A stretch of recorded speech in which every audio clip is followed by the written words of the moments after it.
Let's get the crew in. Jim's in the house. Brian's in the house. Fiji's in the house. Let me start the invites. How are you guys? Can you hear me okay? Is my audio fine? You Yeah, sound you're good. good. Loud and clear, man. All right, let's start inviting the guys. I thought the COVID debate is polarized, and then I learned that guns are a whole different level. Oh yeah, man. It's gonna be heavy. Jim, do you own guns? I surely do. Of course you do. Machine guns? My favorite gun is my Henry Golden Boy 45 Long Colt. It's my favorite gun ever. It's a heavy barrel shotgun. It's awesome. I've got a glue gun.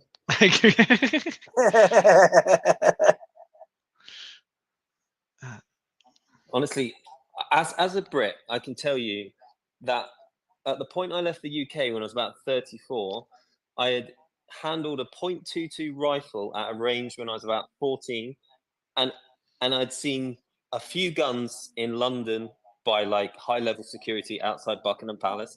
The rest of my life, I hadn't even seen a gun. That's the UK. Like, I mean, it may have changed in the last 5 or 6 years, but I don't. The police don't have guns on in general. There, they don't even train, as far as I know, unless they're dealing. You guys don't have a right to hunt there, an inalienable right to hunt in the UK. Farmers can have guns with licenses. I honestly, it's just so out of my purview.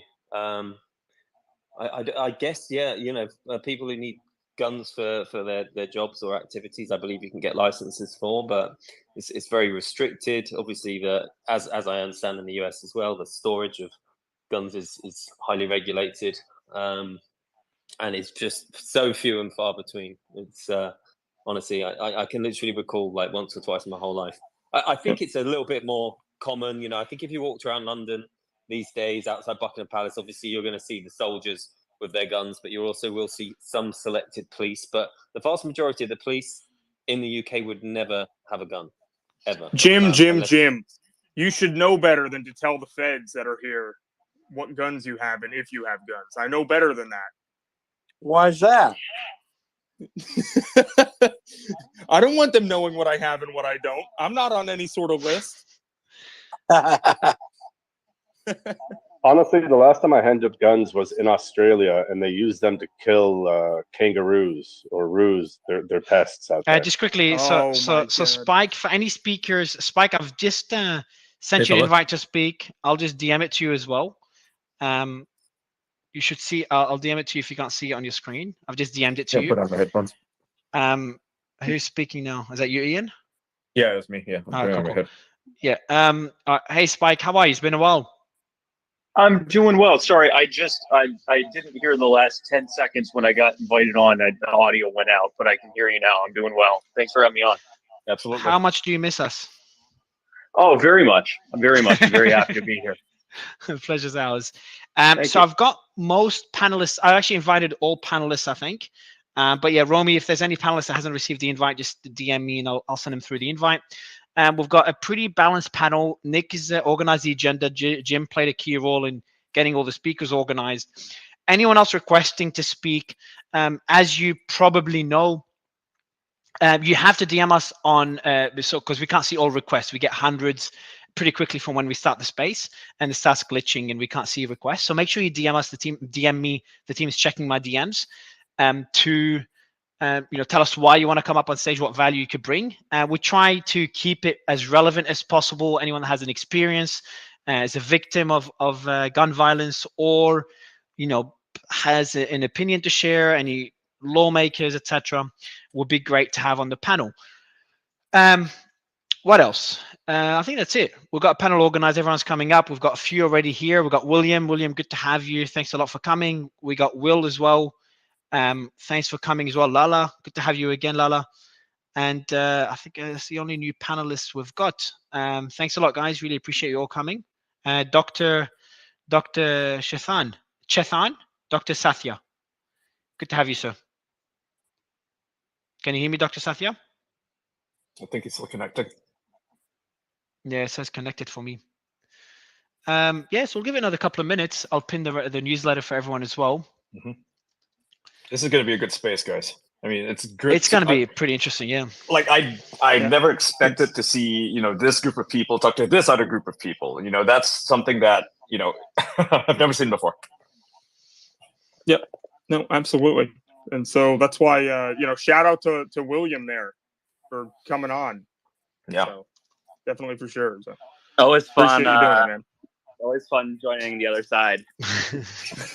Well, we're not the other side. We don't do echo chambers here, man. We try to balance this panel as much as possible. Yeah, we talk to everyone here. Yeah. I think I'm on your side, Will. Maybe I'm on your side too, Will. You're good. There you go, Will. It's maybe balanced. This is why this is the number one Twitter Spaces in the world right now, as we've been Oh. able to see. I went to go There get are no coffee with sides, Catherine, but I'm and on she your tried side. I'm undecided. Convince me. I went to coffee with Catherine. She tried to disarm me, so I know her spot on this. I see some of our future moderators and regular speakers, Tyra, Liza, Breaking News, Breaking 4 News, all of them there. Guys, if you want to come up, just request or just send me a DM, and we can bring you up. Same for all other speakers. And we'll kick this off in a couple of minutes. Let me just pin the roundtable. Nick, do you want to start introducing our speakers, warm up the space while everyone else joins? Sure, I'll give a little bit of an introduction here. Will Fight, we've actually met, man. I know you know TJ Roberts. Really? Okay. I yeah. saw you were from Kentucky. I was like, I wonder if I know this guy. So I don't know. I mean, I'm sure you probably do remember TJ Roberts. Oh, I talk to don't you? TJ all the time. Yeah, I know TJ very well. Good. Yeah, he might come on in a little bit. I would love that. So Will manages social media for the National Association of Gun Rights, which is basically the better version of the NRA, if I do say so myself. Hey, I would agree with that. So I'll give some quick introductions here. Spike Cohen, who gives the best comments on Facebook. There are plenty of pages and groups that are dedicated specifically to posting your Facebook comments. And so, Libertarian nominee for vice president in 2020. Am I correct? That's correct. Vice presidential bronze medalist. Beautiful. I love the way you put that. So yeah, we're happy to have you here, man. Really appreciate you coming. Yeah, absolutely. William, you've been a vocal activist, man, over the past several years on various gun control measures, and now you've got your own, I'll give you a shout out, your own pillow company to rival Mike Lindell.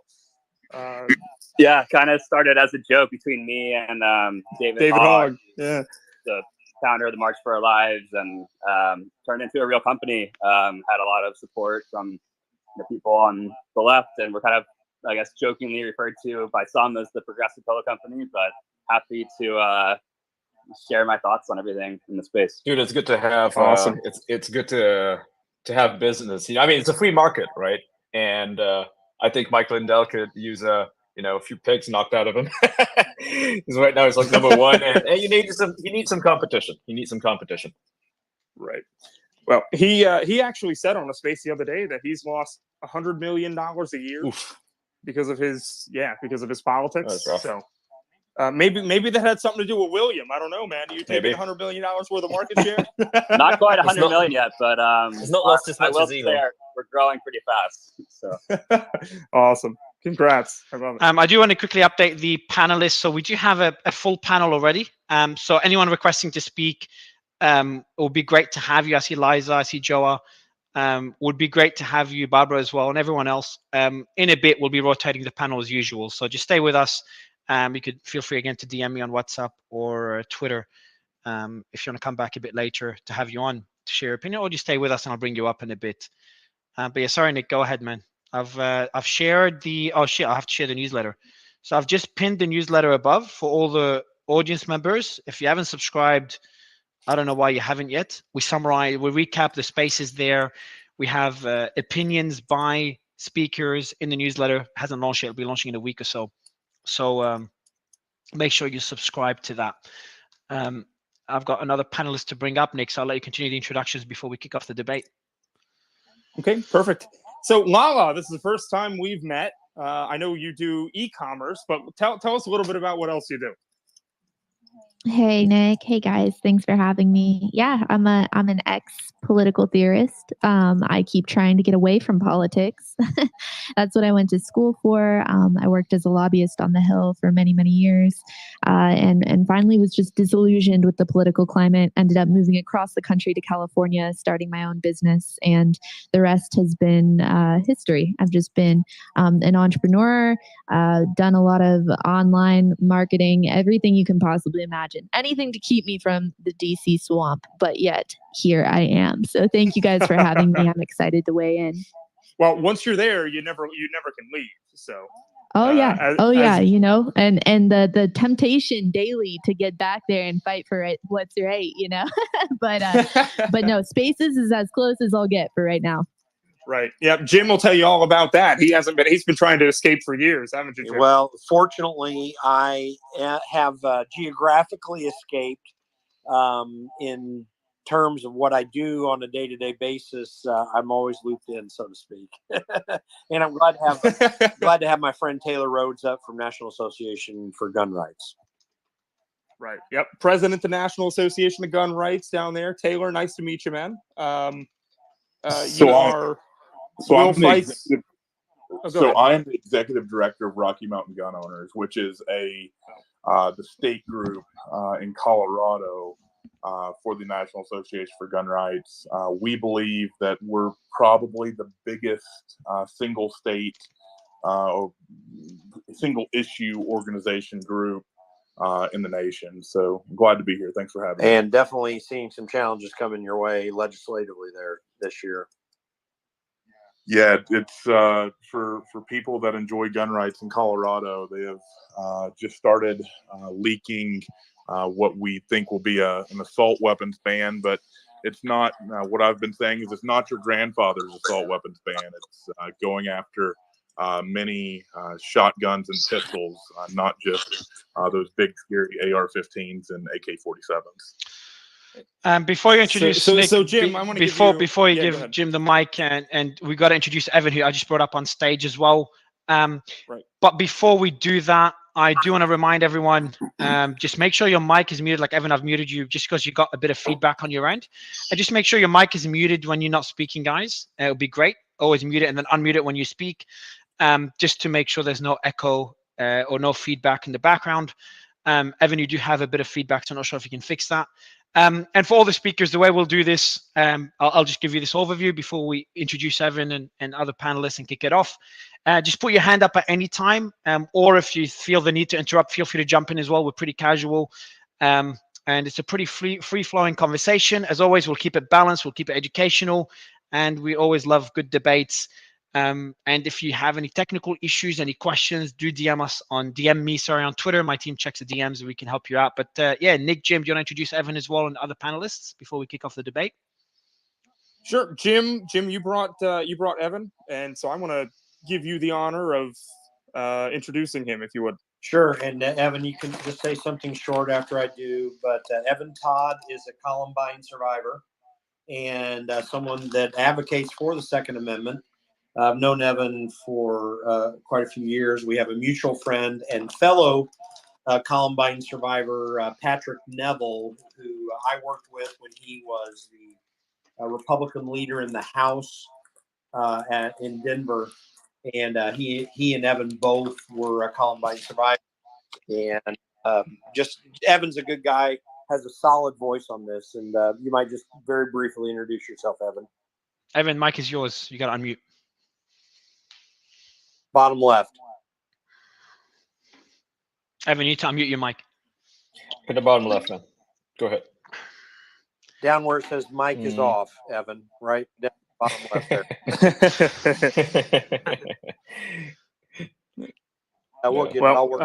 We might go back to Evan then. We can go back to him. Yeah, we can get back to him. Let's get this thing flowing. Yeah. Well, I'll go and introduce Dr. Chithan. Shashank Fasya. You are Satya, yeah. Sorry. No worries. Yeah, well. You're a pediatric trauma surgeon. You've done research for the NIH and the director of gun violence prevention at Northwell Health. So you are quite credentialed here.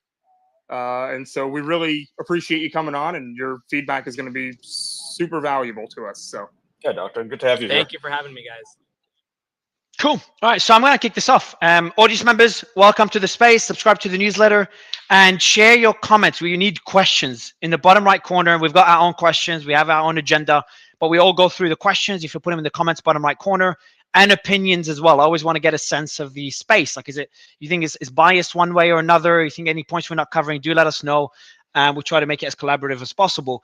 But Nick, maybe you can kick it off. Jim, actually. Jim, you can kick it off. Jim and Ian. And Sam, this question for all three of you before we kick it off with the panelists, and anyone could chime in. Why? Like, why? I've asked this question. Why is everything so polarizing? Literally, almost everything's polarizing and politicized. And gun control is probably on that extreme end of politicization. Why? Why is it so? Why is the US so split on that topic? It's one of those wedge issues, right? I mean, I would argue that the establishment, and correct me if I'm wrong, but the establishment wants to disarm Americans for various nefarious purposes, and this is a concern that's been going on for decades now. Even since the 80s, since the 70s, and Democrats have put themselves on the left of this issue, whereas Republicans put themselves on the right of this issue. I mean, I'm sure that this situation could be reversed if different people took different sides back then, but I think this is a constitutional issue, and Republicans, in my opinion, have shown that they are that they want to see the Constitution upheld, whereas the Democrats are more about changing things, and I don't think everybody agrees with that. Certainly, most members of this panel, maybe half the members of this panel, would disagree with what the Democrats want to do. I do want to go, Ian. Just a quick question as well. Do you want to give us an overview of what happened? You or Jim? Give us an overview of what happened yesterday, that triggered the shooting that triggered us doing this space. I think it happened 2 days ago or yesterday morning. Yeah, so in Atlanta, there was a Chinese New Year's celebration taking place at a... it was in California. California, excuse me, I said Atlanta, sorry. California. And it's in Monterey Park. And there was a Chinese New Year celebration taking place. Someone came in. No one first identified who the person was because they didn't have the shooter immediately, but shot and killed your him. mic. By the way, Jim, you got a bit of feedback on your mic. I don't know, like something turning page or something. Better? Yeah, better. You have a little bit of echo. Oh shit! Sorry, hold on.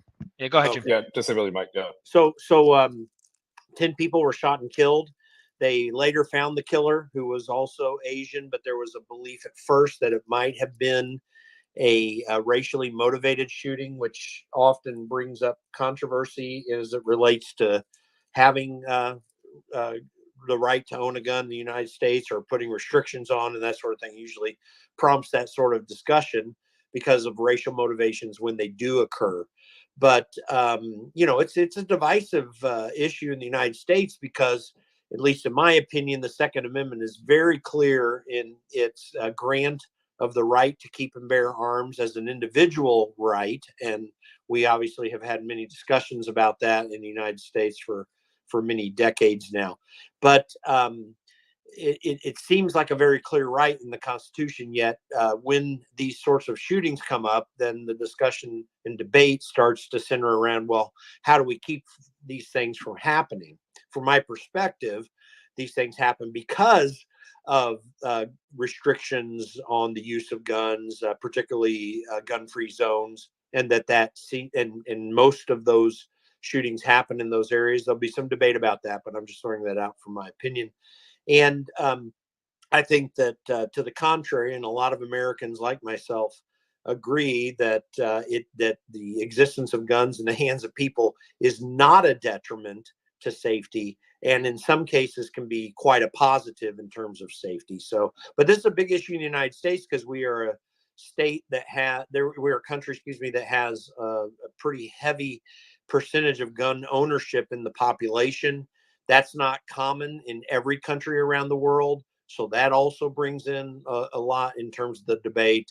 But we brought this up because what we just knew that what happened over the weekend was going to spur another in successive discussions on this issue in the public. And we thought it'd be good to hammer that out here with a good balanced panel on the issue. Yeah. So Doctor. Yeah, I was going to give you the mic, Dr. Satya. What's your take on what Jim just said, especially comparing to other countries that have significantly lower gun crime? And I think that correlates, and correct me if I'm wrong, it correlates with gun ownership. So countries that have freer gun ownership laws tend to have lower crime rates. But I know I'm oversimplifying a very complex topic, so I'd love your take on it. Yeah, and there are exceptions like Switzerland. Just adding that there. Perfect. Absolutely. I think first of all, I just want to point out that there are countries. If you look at regional gun ownership rates in the United States, there are countries that have very similar gun ownership rates. In fact, even Canada, which is a big hunting country, does have regional rates that are very similar to many of the locations where mass shootings and other types of gun violence do take place. However, they have taken your mic is. Can you get your mic a bit closer if you don't mind, Doctor? Yeah, Mario. Thanks. Can you hear me now? Thanks. Yeah, perfect. Thanks, Tristan. All right. Yeah, no, I was going to say, but a lot of those countries do adopt a public health approach, and I'll talk about that in a second, to bring down the level of gun violence. And I really think one of the issues here, to Jim's point a little bit, is that this is not actually about the Second Amendment issue, but everyone seems to make it about that. And sorry, I'm just trying to open my phone. I'm in the car. I apologize. When we talk about gun violence, we have to remember we're talking about firearm-related suicide, unintentional injury, mass shootings, and then the category of homicide and violence. Each of those areas of what we call gun violence is so different, has such different root causes, that we can't just lump them together. So as a result of lumping this together, what happens is that, we see gun owners and folks that are, very strong for the Second Amendment say that they are not responsible for inner city gun violence that we see. And that is true. However, we have to acknowledge that, to your point, Mario, when we look at the stats, firearm suicide, unintentional injuries, mass shootings in this country are off the charts. And there is a direct correlation to countries that have gun ownership, high gun ownership like the United States, and very few public health measures, such as common sense policies or licensing requirements, do have a much higher rate of certain types of gun violence.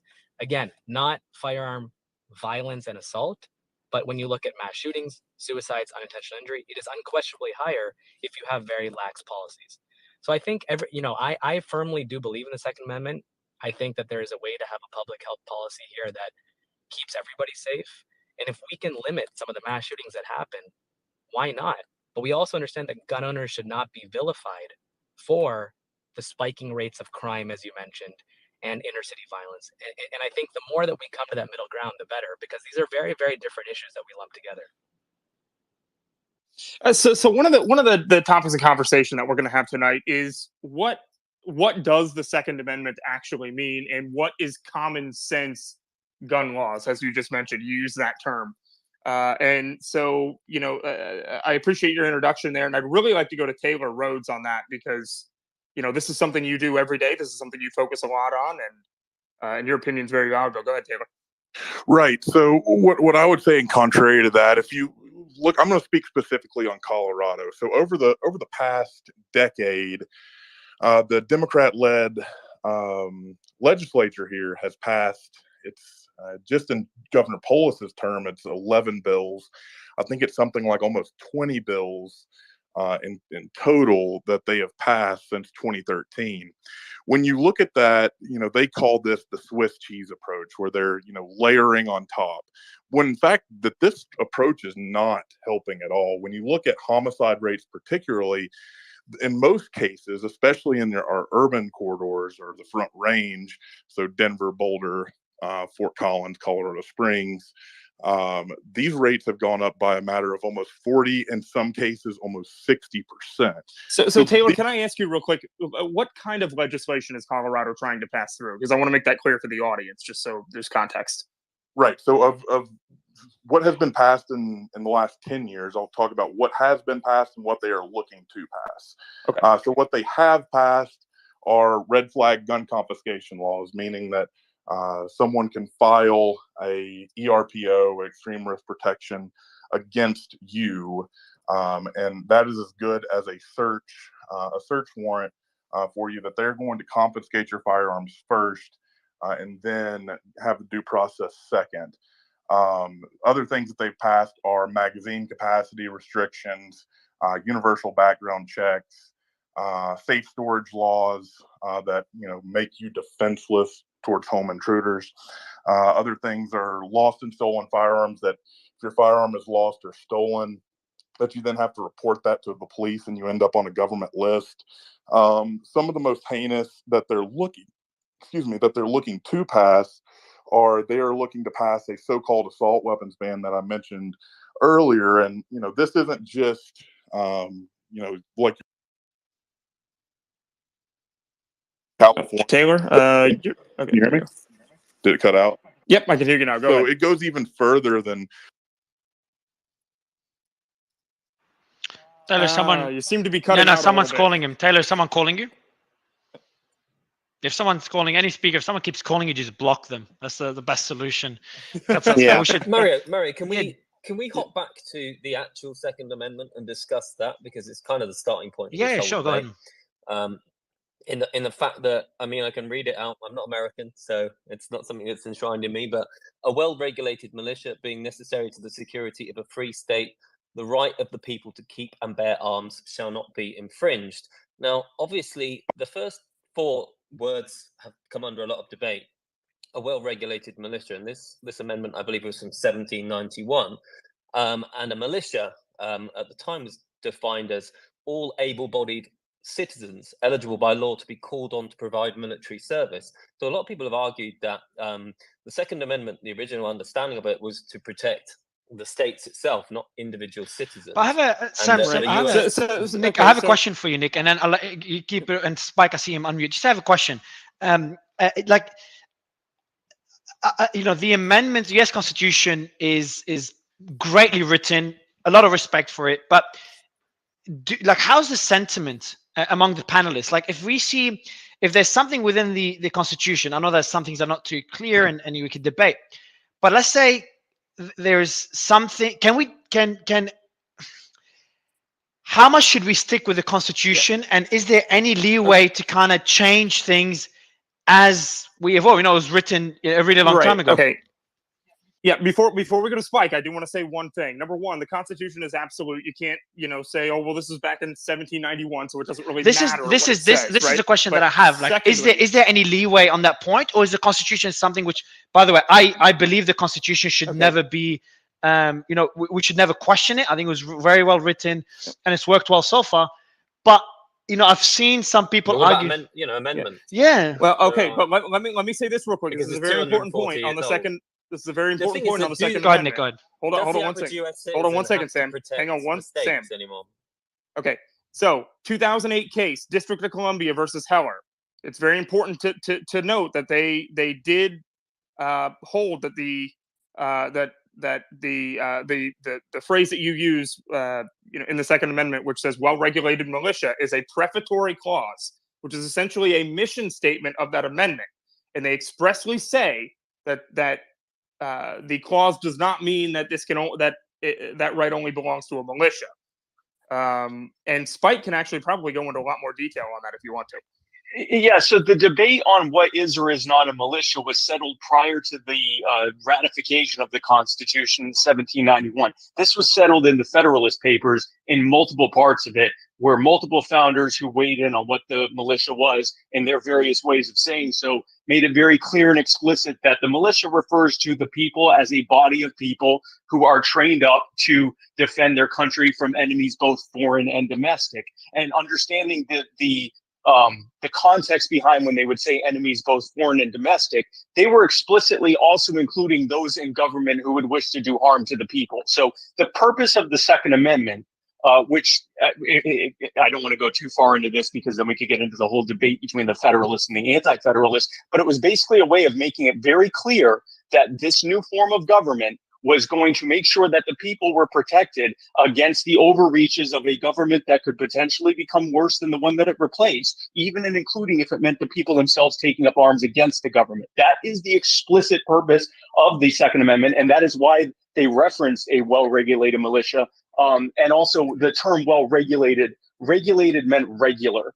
So how being made but let's talk regular. about how It wasn't relevant the that way is that we today. use No, let me regulated speak. now. Let me speak. Let's talk about how relevant that is today. So you're saying that amendment today would effectively say that if the US citizens were not happy with the government, they should overturn them with violence with firearms, and that's why The people are holding Declaration of personal Independence firearms says today. that. So The no, so that, Declaration of yeah, Independence sure, says that but the Spike, people this have is the a right to debate. abolish This or is a alter debate that government. was Correct. exactly, and this is a debate. It's 240 years ago. Do you still believe in current society that you are armed yourself because you are hoping that you don't have to overturn the government one day, and that gun is there for you to do so if you need to? Is that why you own a gun? If you own a gun? The purpose of a firearm in a defensive purpose is to protect yourself and those you care about from anyone who would wish you harm. And that last part's left open-ended. So yes, that's correct.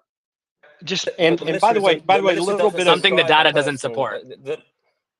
Who said the That's very data? true as That well, was yeah. the doctor. But doctor, Gunn. before you go, doctor, I do want to mention one thing, doctor, as you answer Spike's point, is that I was reading somewhere that in Europe, people are printing guns using 3D printing. More like technologically, it's going to be harder and harder to ban guns.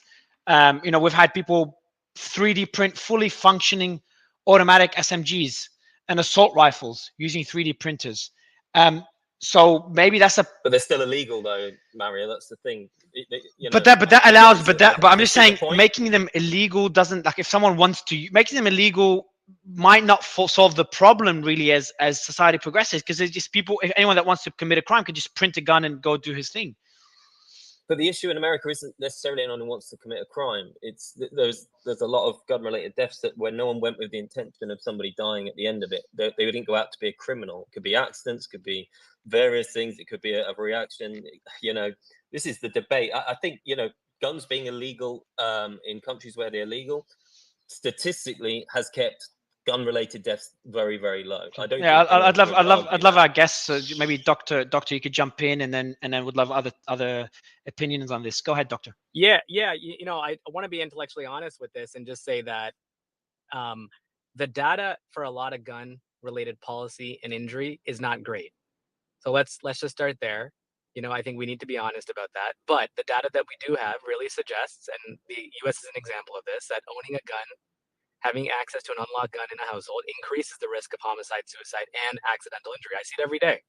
I see it among kids.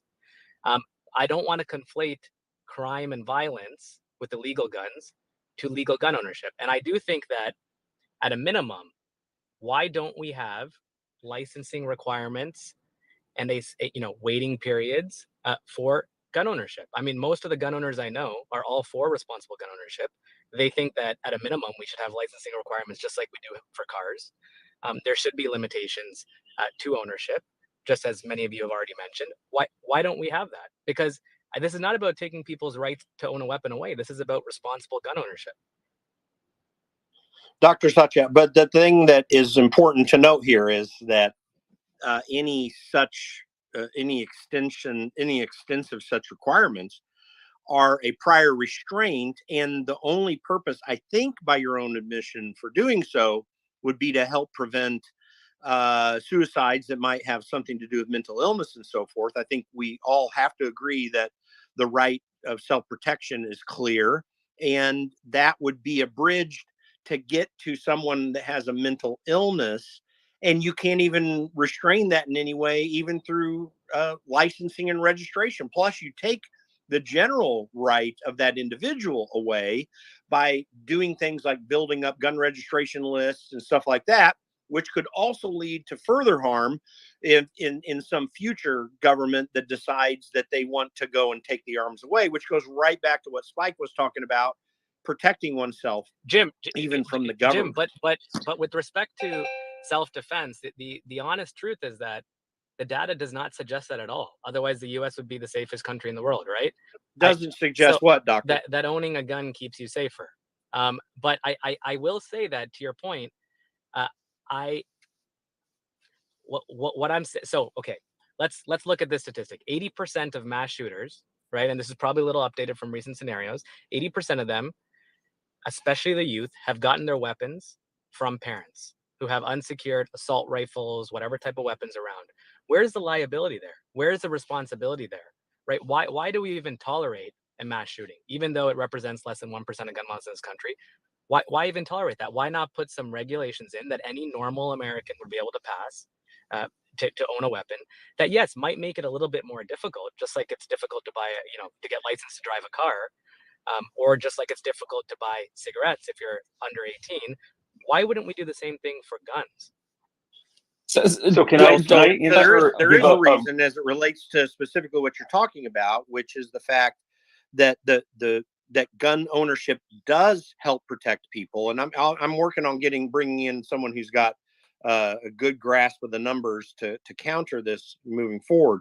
But the reality is this, that it is, but on any individual basis, a person having a gun in their home when someone else is coming to them with their own gun is far safer than the person that doesn't. Like where's the data for that? You have to be able to. Well, let me finish that point. Let me finish the point, and then you're welcome to talk. Because you have to have 1-to-1 force in a situation if it gets that severe. That is a massively important thing. And if you are putting prior restraint on people that both that would take their ability to have that gun available to them should they feel they need it. And in fact, the statistics that would say, well, statistics show that it doesn't help protect you. Frankly, in many cases it does. And why would we restrain any individual case where it actually would provide them protection? That's what I don't understand. A number of studies show it actually doubles your risk of becoming a victim of homicide and triples your risk of suicide. In what way? Listen, we need to separate suicide and protection here, which, Doctor, you've appropriately done. Those are two separate issues. Like if you're talking about gun ownership and how it relates, those are vastly different. Jim, doubles your risk of being a victim of homicide if you have firearms in your home. That number, and Jim, I'm going to bring someone up who will refute that. That's absolutely wrong. Hold on. Sam is right. I just want to point out Sam is right, because what he's talking about is not just suicide. He's talking about accidental injury. He's also talking about domestic violence. So, he is absolutely right. Well, domestic violence numbers are not they're not greater with having a gun ownership or having a knife in the home. Like that is the problem. And Jim, people always use knives. When you talk about just quickly, guys, first for any speakers requesting to speak, and I want to give the mic to Will and William as well, Nick, if you don't mind. But for any speakers requesting to speak, I'm seeing some great names. Please do DM me so the team could schedule you in throughout the show to come up and share your thoughts. So please DM me on if you want to speak and why you want to speak, if you don't mind. Sorry, go ahead, Nick. Okay. William, jump in. Yeah, I'm just looking at the stats right now. This is from 2020, so it's a little outdated, but 45,000 people roughly in the entire U.S. died of gun violence in that year. 24,000 of those people died of suicide. And I don't agree that suicide should just be discounted as, some like, or negated as in the context of gun deaths. Those are people that, lost their lives, and a lot of times lost them when maybe they were intoxicated or not in a clear state of mind. So I don't think it's fair to just completely negate them. I get that there are different circumstances and different, solutions for the types of deaths, but that's what the data shows. And then the other, 19,000 or so are homicides, and 611 are labeled as legal intervention. So people that are actually, that have been documented as using their guns in self-defense resulting in a death. So if you do the math there, it's 32 times more likely for someone to die of homicide as a result of a gun versus illegal use, killing a bad guy that's entering your home. So that's what the data says straight from the CDC. I understand some people in here might dismiss anything from the CDC as fake news, but I would argue that, the onus is on you to provide data that shows otherwise if you're going to say that the data, shows that you're safer by owning a gun. Okay. I want to give as many as 3 million defensive uses of guns happened in a given year, and they stopped publishing that data after it. I forget the name of the organization, but an anti-gun organization pressured the CDC to stop releasing that data. I think that happened either last year or the year before, and there were reports on it because I think there was actually a Freedom of Information Act request that had to release that fact. So, no, the CDC up until they were pressured not to do so. 2020. There's a really important factor to that more guns do equal more gun violence. Obviously, you've got to take into factors like crime levels, demographics, GDP. But statistically, the more guns there are, the more gun violence there is. So that means, but that it's goes in America that more people. That goes, Taylor, so guys, So Taylor, I'd love you to comment on this, then we go to Lala. But and Taylor, maybe you can later, Nick. What I want to move on after we debate this point is, okay, even if this is true, I'm not sure what we're going to conclude here. Is gun control or banning guns, is that really the solution, considering where we're at now? But Taylor, I'll let you comment on the point you just made. Can I say something real quick before we go to Taylor? Yeah, sure. I just like to. Yeah. I just like to point out that, if we're really concerned about domestic violence, why would we want to create a waiting period for people to get a gun? I mean, a gun is a fantastic equalizer for women in these situations. Well, wait periods have been proven to reduce suicide. So I think that's, if you look at the legislation regarding waiting periods, that's the number one thing that they're trying to address, and they've been proven to have a reduction in suicide. Okay, perfect. Taylor, I think you can actually respond to that, can't you? Yeah. So I specifically want to talk about defensive gun uses, because we're talking a lot about statistics. One of the things that we actually don't have many statistics on is defensive gun uses, and just the presence of a gun being in the situation to de-escalate that issue, if you would say. So, for instance, if a intruder came into my home, the intruder is unarmed, I am armed. Most of the time, you're not going to have to pull the trigger on that said intruder. So that's one of the things that is often misconstrued by the other side, that says, oh, well, this amount of guns has, killed this amount of people. When in reality, I don't know the exact statistic, but 90% of the time that in defensive gun uses, you never even have to pull the trigger.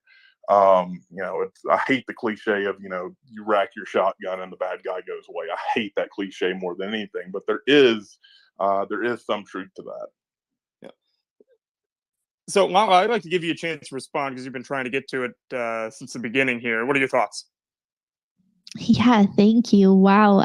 This is such a heated issue, and you can tell because it's like everyone's trying to cram hours worth of argumentative statistics into like their 30 seconds. So, while I'm amazed at all of the statistics, my interest in this conversation as a theorist is the rights analysis. And I think that we really rushed through that and maybe even just kind of brushed it aside. And I think that is we're the gonna foundation. Get to a lot more. Yeah, that is kind of the foundation of this entire conversation, right? And so I think we take it for granted, and we say this a lot on the right. If the government's tyrannical, we have to be able to fight back. And I think that that's something that we just kind of assume is true, and we rush on because we don't want to have that hard conversation. And so I want to broach that, and I think that we can dive deeper into this analysis. And I would love to hear from the expertise on the panel. But when the founding fathers were drafting this, they were doing so at a time where you had your single shot muskets, and you had a government that you could actually fight back against. And so this is something that makes all of us very uncomfortable, right? But the founding fathers could never have even envisioned World War I level atrocities, much less the nuclear warfare capable today. And so while this is very uncomfortable for us on the right, it is actually our responsibility to have a more nuanced conversation on, on these rights, and to actually dive a little bit deeper. Because first of all, when you start talking about rights, people get very worked up, and all of a sudden it's either you're for guns or you're against them. You're for free speech or you're against it. And there's almost no nuance to the conversation. I was joking with Digital earlier, you stand in the middle of the road, you usually get run over. So I usually get crucified in spaces for being kind of the voice of reason. But I do think it's so important to have a more nuanced discussion on the rights. And so when we're talking about the right to bear arms, I think it's almost ridiculous ridiculous to claim that, the rationale for bearing arms today is the same as it was then. Mainly the fact that unless you want to concoct nuclear weapons in your backyard, you are not going to stand up against the biggest governments in the world. Add on top of that the fact that the founding fathers would have been absolutely aghast at the size of our government and the size of the military-industrial complex that we have today. I mean, it's absolutely shocking. They were debating whether or not the 13 colonies were too big to regulate. Can you only imagine how aghast they would be? So we're almost talking about a completely different governmental structure, even on the most foundational level, than what the founding fathers were talking about. Yet our amendments and our rights analysis cannot seem to ever catch up to where we are as a country. And this doesn't just apply to gun rights; it also applies to things like AI and tech. We just can't ever seem to update the amendments in a way that actually protects our rights as individuals in the face of the monstrosity that has gotten out of control. So I just don't think it's a very realistic framework where we start off this debate, all of us just assuming that we're going to fight off these tyrannical governments. I think we need a little bit more nuanced discussion around that. I do have a lot of thoughts on the statistics that have been brought up. I'm going to go ahead and save that, as I would love to have some commentary on this. Yeah, I'd like to just chime in. Okay, I just want to say something. Sorry, I'll go first. That was a lot of words, and thank you for the contribution. I just want to go back on the point you made about single shot muskets, right? Americans obviously, when the Constitution was written, it was single shot muskets, and a militia could ostensibly, take on the government, right? In that circumstance, would you say that Americans have lost so many of their rights with the growing size of government to the point where it's going to be very difficult for a militia, or no matter how organized, to go up against, say, the U.S. military or the National Guard, right? Wouldn't you say that it is more important than ever to defend the Second Amendment? Because back in the day, you could literally own a warship, you could own cannons, you could own a whole armory of weapons that you just can't own nowadays, right? You cannot legally own a tank, right? It's like it'd have to be like disarmed essentially if you wanted to own a tank nowadays. I'm sure you can find some ways around it, but you're not going to own a whole a battalion of tanks or whatever. That's just not happening. So wouldn't you say it's just more important than ever to protect the Second Amendment in order, for the average citizen to have a fighting chance? Because we've seen how, the U.S. Army, we can talk about, how they have F-16s and how they have nuclear bombs and all kinds of weapons, but they've lost wars against goat herders in Afghanistan. And they're never going to use that stuff on American soil. You don't know that. Hold on. You don't know that. Just 2 seconds. First, Brian, I want you to jump in next, but before that, Nick, I want you to, or Jim, I want you to introduce Evan again, who fixed this technical issue. He's up on stage. But I do want to respond quickly to Ian. The argument of owning guns to ensure the government doesn't overstep their limitations and then go against the population one way or another was plausible decades ago. But is it even reasonable now, considering the weapons they have? I would say so. Absolutely, because what would happen is if the American military or the American government were to turn its guns, train their guns on American citizens, you would have a civil war.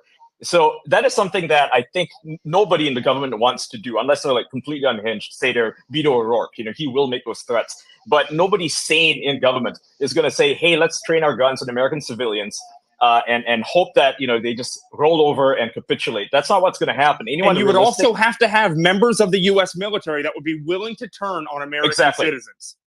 Exactly. Right. Hey, by the way, all these cops, they signed their oath. Right. They swear an oath to the Constitution and not to the U.S. government. We've got to keep that in mind. I do have a question for you. I'm very curious, if this is your rationale, then where do we draw the line? Because, we're talking about, semi-automatic weaponry, right? But to actually stand up against the government, consider someone having tanks, having, God forbid, nuclear weapons at the disposal of individuals. At some point, you have to draw the line in terms of, your ability to fight back against tyranny, right? Like in modern times. time. So where would you draw that line to say that, okay, well, maybe the average citizen shouldn't necessarily have a nuclear bomb or shouldn't necessarily have access to some of the advanced missile technology or drone technology?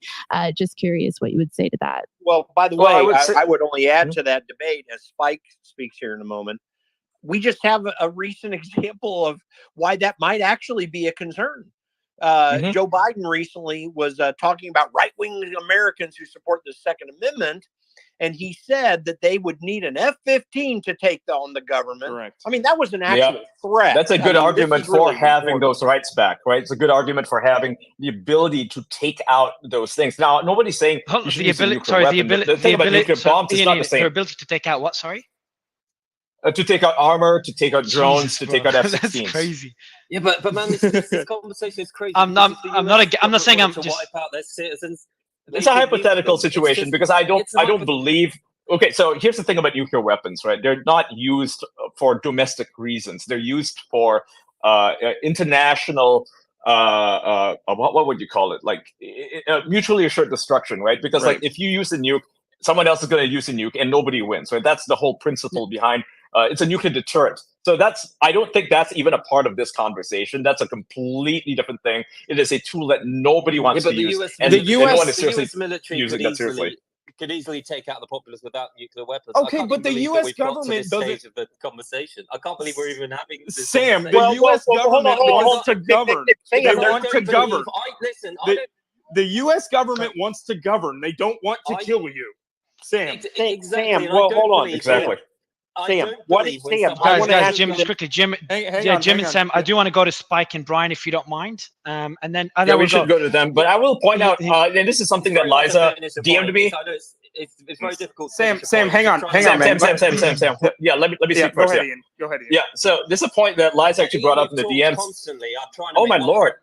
Jesus, Sam, hang tight. Let me just go first. I'm not even. This is not even my point, but it's a good point that's being raised by Liza. She points out that gangs have RPGs and they do use them. So this idea that you can just simply ban every weapon, it's not going to be available, completely untrue. Look at the cartels in Mexico. It's not legal to own tanks and armored vehicles and RPGs in Mexico. They've banned these weapons. They've banned them. But guess what? They've got access to them. The criminals have access to them. Wouldn't it be better if everybody kind of like had access to them so that this wouldn't be an issue? Yeah. So Brian, you've been waiting very patiently. I want to give you the option to respond to that, and then I'm going to go to Spike right after that. I'll let you respond to Brian. And then we'll go, and then Nick right after Spike. Right after Spike, I'd love Jim to introduce Evan. I'd love to hear Evan's experience before continuing the debate. Sure. So go ahead, Brian. Yep. No. So I just want to agree with Lala. I think she brought up a good point. Like where do you draw the line? And I know I say this about everything. Where do you draw the line? There's already weapons that are banned in the United States. Most Democrats, most of the people on the left, they're not calling for a complete ban of any weapons. They're not calling for an abridgment of the Second Amendment. They're calling for regulations on certain weapons, which would not be an abridgment on the Second Amendment. So I think the issue is, where do you draw that line? Do you draw the line at automatic weapons, which it kind of is right now, unless they're pre-1979, I think? Do you draw it at maybe you can draw it at other weapons that are less damaging than automatic weapons, like automatic rifles and stuff.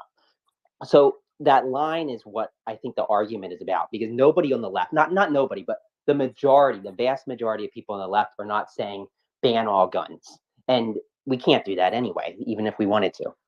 Well, so with that, I want to make a transition. And before the transition, Jim, before the transition, I want to go to Sam to give you the opportunity to respond to Ian, and then we'll go to Spike, and then we'll transition to Evan. Right. It's a bit difficult now because the flow of the conversation has passed, but it was really that I mean, do people in this group believe that the intention of the original rule was for someone if they wanted to go and buy a gun from their local shop? Are they thinking in their head now, this is to protect me from the government? Because if that was the original constitution, is that at all relevant anymore? Because Lala summed up beautifully. The answer is yes. So you Yes, believe yes, that, yes. you believe Yeah, that 100%. people's minds 100%. is If the government and you don't becomes believe that- tyrannical, Hold on, it Ian. is Hold your on. Hold on, duty Ian. to assist Hold on, them. Ian. Go ahead, Sam. But the thing is, if the government wanted to wipe out people in the US, they could do it without effort. You So we should just make it easier? an AR Is that what you're That's an saying? That we should just argument make it easier? against Disarmament. It's not about making it easy. It's irrelevant. They're not even going to touch you. They're going to fly over your city and bomb you if they want to do that. But this So is the principle point. is that we're going to fight back. That's why they won't do it. It's a deterrent. So I don't think that's why people buy guns. I don't think this people buy guns argument- because they're thinking I'm going to protect myself. Hang on, Spike. Let Sam finish and we'll go to Go you. ahead. No, Spike, jump in, Spike. The only point I'm trying to make, and then I'll move on, is that I don't believe when people go to buy a gun that they're doing it to protect themselves against the US government. Spike, people buy guns people buy guns for all sorts of reasons. I will tell you that the argument of you shouldn't worry about defending yourself because they'll murder you easily anyway isn't exactly inspiring people to walk away from the position that they should be able to defend themselves. But let's look at the practical application of this. The reality is the U.S. government, which, by the way, a big part of my motivation is I've seen what our government does to other countries. I don't want them doing that to people here. And the reality is that when they've tried to do that in most other countries, their most recent defeats, the U.S. military's most recent defeats were against enemies that did not have tanks, did not have helicopters, did not have fighter jets, certainly did not have nukes. They had relatively small arms and maybe some smaller weapon systems like RPGs and things like that, but certainly no kind of advanced systems that we think of when we think of a modern military. And after spending tens of billions of dollars and actually trillions of dollars over the course of decades, they lost most of the wars that they've been involved in. But I'll give you an example domestically. I'll give you an example of domestically where the government did attack Americans here in America using airplanes. And that was in Tulsa, Oklahoma, when the police used airplanes and dropped firebombs in black communities to try to commit a massacre and kill everyone there. And the one thing that stopped the marauding group of white supremacists who were trying to wipe all black population from Tulsa off the map was the fact that those black people in Tulsa were heavily armed, and they were able to defend themselves and protect their communities enough until the time for reinforcements to arrive and for calm to set back in. And it was simply put their ability to defend themselves. And so it's not for any coincidence that some of the first gun control laws in this country were written explicitly to stop freed slaves and Native Americans from being able to own weapons and defend themselves. And it's also, we talk about the inherent racism and the war on drugs with the disproportionate use of the war on drugs against communities of color. It is wildly more disproportionate in its enforcement against minority communities. So, the arguments about how we should just give up because they're going to kill us all not only aren't true, but even if they were true, that would be the number one reason not to disarm, to have even a fighting chance at all. Yeah, and it's like you're furthering the power imbalance between the government and the people, right? That's the issue. I mean, look at what we're doing for Ukraine right now. Whether regardless of where you stand on the issue, America is sending a ton of weapons to Ukraine to protect them from a government. I mean, keep that in mind, right? We got to keep in mind that having guns, any kind of gun, is a great equalizer. Without having a gun, when you're disarmed, you literally cannot fight back. That's the issue. And by the way, just to further add to that, in the United States, and I'd certainly like Taylor maybe to comment on this too, but in the United States, the first substantive gun laws were designed to take arms away from free blacks, period. I mean, we didn't even have anywhere substantively like gun control laws before the Reconstruction period after the Civil War. But now minorities are the biggest victims of gun crimes. Jim, so it's a lot more nuanced. Just Jim, before you introduce Evan, Jim, I do want to go to the audience. I brought up TJ Roberts because I think one of the panelists dropped. But before that, I do want to go to the audience. Anyone that does own a gun or knows someone that owns a gun, I want you to put in the comments why. The team will go through them. I want to look at some of the reasons and be honest. Is it for self-defense? Is it like, hey, it's a cool thing to have? Are you worried about the government? Would love to get more thoughts on this. That's for anyone that does own a gun. But yeah, Jim, do you want to introduce Evan? I'd love to learn about his experience. I'll do that. Evan, before I introduce you, is your mic working? Just test it real quick. Are you talking in it? Yeah, Evan's just having issues. Evan? I'll get the team to maybe not. Yeah, I'll get it to fix We'll work on this. Yeah, I'll talk with him privately. Go ahead. So But anyway, I guess while we wait on that, TJ, man, I've known you for a while. Will Fight put in a good word for you too. You have written papers that have been put in the law review for Second Amendment rights, and I'd love for your take on this, on what you've heard so far, because you've been in here since the beginning. So, okay, so I mean, just to start on my area of expertise, which is really the rights areas of it, it is important to consider the history and tradition, particularly with the Bruin decision. The overwhelming purpose of gun control absolutely has been, is now, and will continue to be to suppress the rights of those overwhelmingly in poor minority communities. That always has been the case, always will be the case. In fact, you can find language in the Dred Scott decision where Taney, in his rejection of the notion that Black people are even human beings, said that if we declare them to be human beings right now, then they have the same right to keep and bear arms that we have, that white people have. That is what we are talking about when we're talking about the disarming of individuals. Now let's talk about the nukes issue. Nukes are not going to be used to suppress rebellions. If Russia has not nuked Ukraine yet, America is not going to nuke its own soil, period.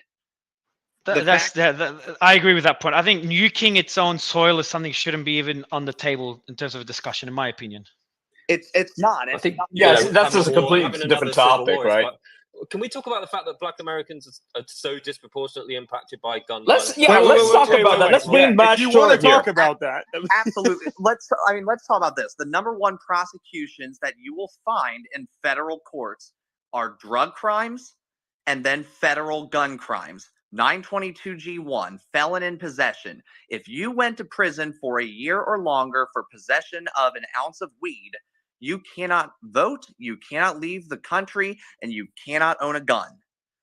And you can see this is why, for example, in the Bruin case with the concealed carry law in New York, why the National Public Defenders Association wrote an amicus brief, not for the leftists of New York, but for the New York State and Rifle Pistol Association.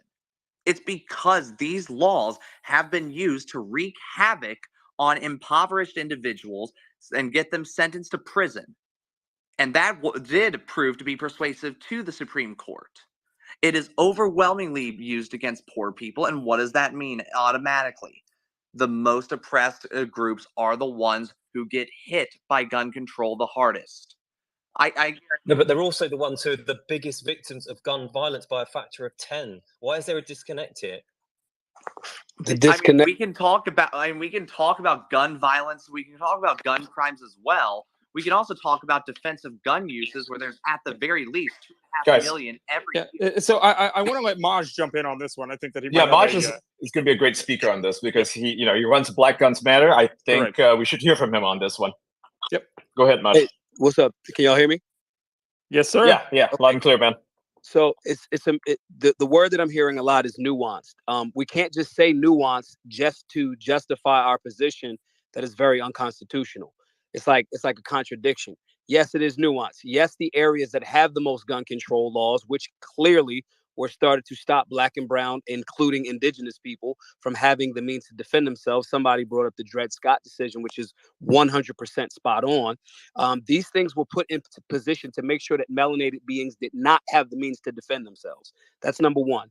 Those areas that are, if the firearm and the rules around it and the education and information around it, where that happens to be most Black and brown people, urban areas across America, have the most gun control laws, which were there to disproportionately, or have been and still do, disproportionately impact those communities.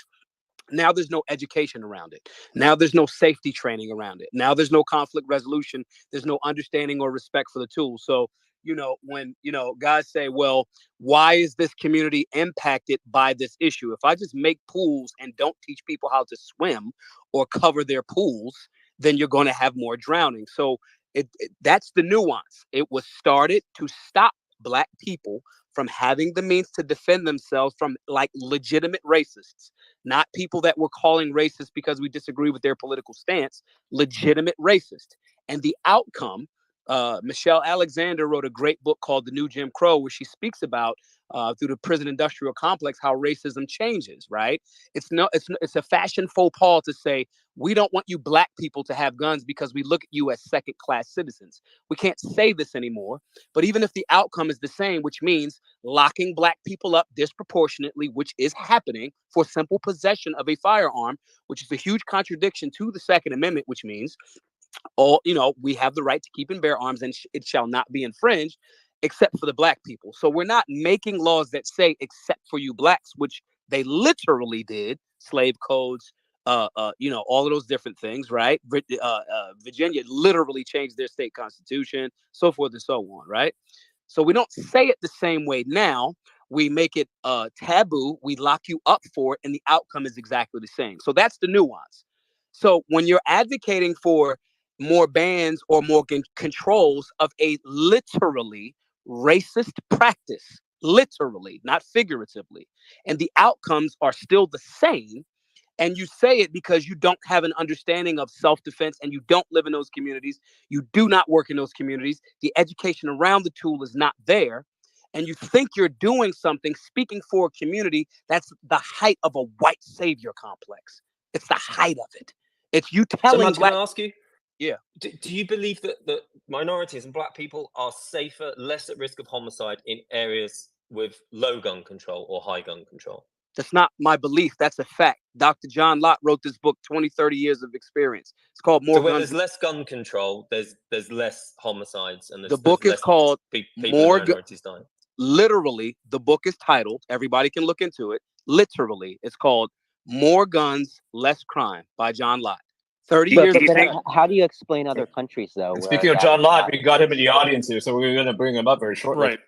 So when you say, how do I explain other countries? Well, we're talking first and foremost, are we having a discussion about America? Because I live in America.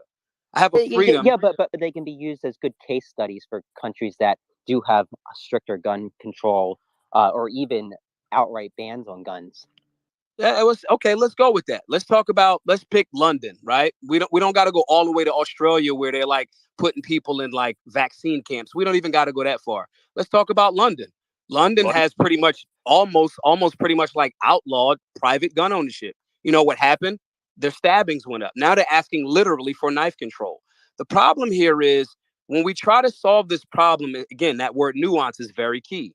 We have to understand it in the context of how America was framed, with the founding fathers having their contradictions. Unfortunately, they created a document that said you have the means, humans, Americans, a human right, a natural right to defend themselves up into including the government. Now, if you want to talk about homogenous populations, smaller countries, and their lack of rights, right? Their lack of rights, we can have that conversation too. But that does not mean that violent crimes are tremendously, dropped. And you got to also factor in this simple fact. 60% of gun-related deaths in America are suicides. Hey, hang on. Okay, yeah. So, well, actually, Mr. Lott, you were actually just brought up here. You're the author of More Guns, Less Crime, and now you're up on the stage. So, I would love to hear your response to that. Well, there are a lot of points to bring up. One is, I guess I disagree that it's not just in the United States that you see the relationship that increased gun ownership is related to less crime. And it's particularly important for the people who are most vulnerable, the people who are most likely victims of violent crime. And that tends to be poor blacks who live in high crime urban areas. But you see it around the world. I'll give you a simple fact, and that is every place in the world that's banned either all guns or all handguns has seen an increase in murder rates, and often by threefold, even sevenfold increases immediately after the ban's gone into effect. You'd think if on net guns are banned, then surely you should see most of the time murder rates should fall. And yet every single time they go up. And there's a simple reason for that, and that is when you ban guns, it's the most law-abiding good citizens who are disarmed relative to criminals. You may take some guns away from criminals, but you're primarily going to be disarming the law-abiding citizens. And you make it easier for criminals to commit crime. When we had the gun bans in Washington, D.C. and Chicago, gun control advocates said that those weren't really fair tests. that unless you went and banned guns every place in the country, people could still get them from Maryland or Virginia or Illinois or Indiana. Problem is that doesn't explain why it went up. It may explain why it didn't go down as much as they were promising to begin with. But you've seen that even in island nations, from Jamaica or the Republic of Ireland or the UK. You've seen gun bans have been associated with huge increases in homicide and murder rates afterwards. Can I push back on you bring the UK as an example there? The Right. UK's gun ownership has never been legal in the UK apart from very few exceptions. And That's not within the true. first 6 months of 2022, there were no gun-related deaths in London, as an example. Okay, So well, let me give can you confirm exactly like the instance when did the UK introduce these gun restrictions, considering gun ownership has been essentially illegal in the UK for since World War II? Well, the first gun control laws that they had in the UK were in 1920. And the reason why they passed them was because you just had the Bolshevik Revolution in Russia. You had a lot of unemployed soldiers from World War I, and they wanted to make it difficult for relatively lower income people to be able to go and own guns. But it wasn't because of crime. There's an excellent book by Joyce Lee Malcolm, Guns and Violence, from Harvard University Press. And you mentioned murder rates now in London. In 1900, there were about 8.5 million people who lived in London. The number of gun murders that occurred during the entire year of that year? 3. You know the number of armed robberies that occurred? This is when gun ownership was very common. In fact, if you go and pick up old copies of the London Sunday Times, what you find is page after page of ads for guns. And it wasn't just normal guns. You had book guns, briefcase guns, walking stick guns, all sorts of different types of guns. I mean, I can't even wrap my head around the fact that you could have 3 gun murders in an entire year of a city of 8.5 million people. With gun ownership. Last year the numbers are about the same, but London is 6 times bigger than it was in 1900. So I don't understand the correlation. But okay, the point is, if you look over time, there have been 3 major gun control laws that you've seen. All right, 1920, 1956, and January 1997. After the handgun ban went into effect in January 97, you had over the next 8 years about a 50% increase in the homicide rate. It went down after that, but only after a huge increase in the number of police. Look, there are lots of factors that do it, but you have more police now per capita in London and other parts of the UK than you had before. And if you have a lot more police, they were able to go and basically bring it down about to the rate it was prior to the handgun ban going into effect. Look, you realize that the majority of the police in the UK aren't armed? Yeah, okay, but they still help fight crime. And I don't know, about 20-some% of them. But not gun crime. Like, and the majority of crime in the UK, the vast majority of crime in the UK is not gun crime. There are barely any homicides in the UK. The overall, you can count them on 2 hands. The overall violent crime rate in the UK is about twice the violent crime rate in the United States. You have a lot more rapes. You have a lot more robberies and aggravated assaults. And a lot of it occurs without guns. There's no doubt about it. But it's more dangerous in many different ways to be in the UK. People aren't able to go and defend themselves. I'll give you one simple example. You look at the burglary rate. The burglary rate in the UK is about twice the burglary rate in the United States. And one really difference is whether the burglaries occur while the residents are in the home. In the UK, about 60% of the burglaries occur while the residents are in the dwelling. In the United States, and most of them don't result. Can I give you some stats? The per capita comparison of intentional homicide in the UK is 1 versus 4.7. I understand. I just said it was the murder lower. rate in the US per capita is 15 times higher. No, 18 times higher than the UK. So how can the murder rate in the US be 18 times higher, but you're saying the UK is a more violent country? Well, This is per capita. Okay, right. Well, what I was saying is the overall violent crime rate in the UK is about twice what it is in the United States. But look, I know that's just not true. It is. He just look cited, at the international. He just cited look at the international. Look at the international crime victimization survey. And the reason why you look at the survey is that the rate of reporting crimes to the police in the UK is very low.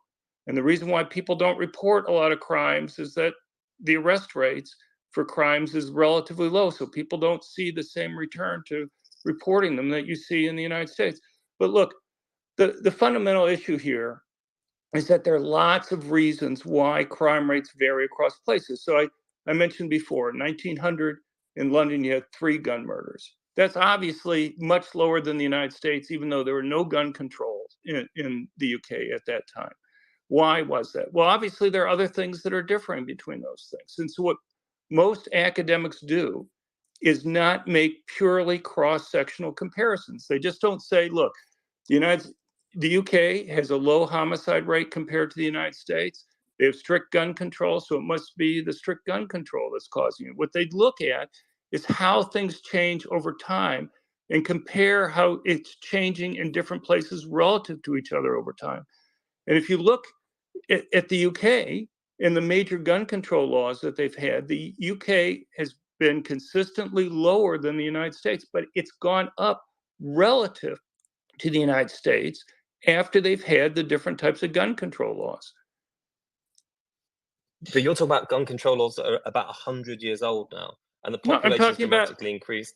I said you have 1920, no recent gun control laws. 1956, and 1997. Those are the 3 major ones that were passed.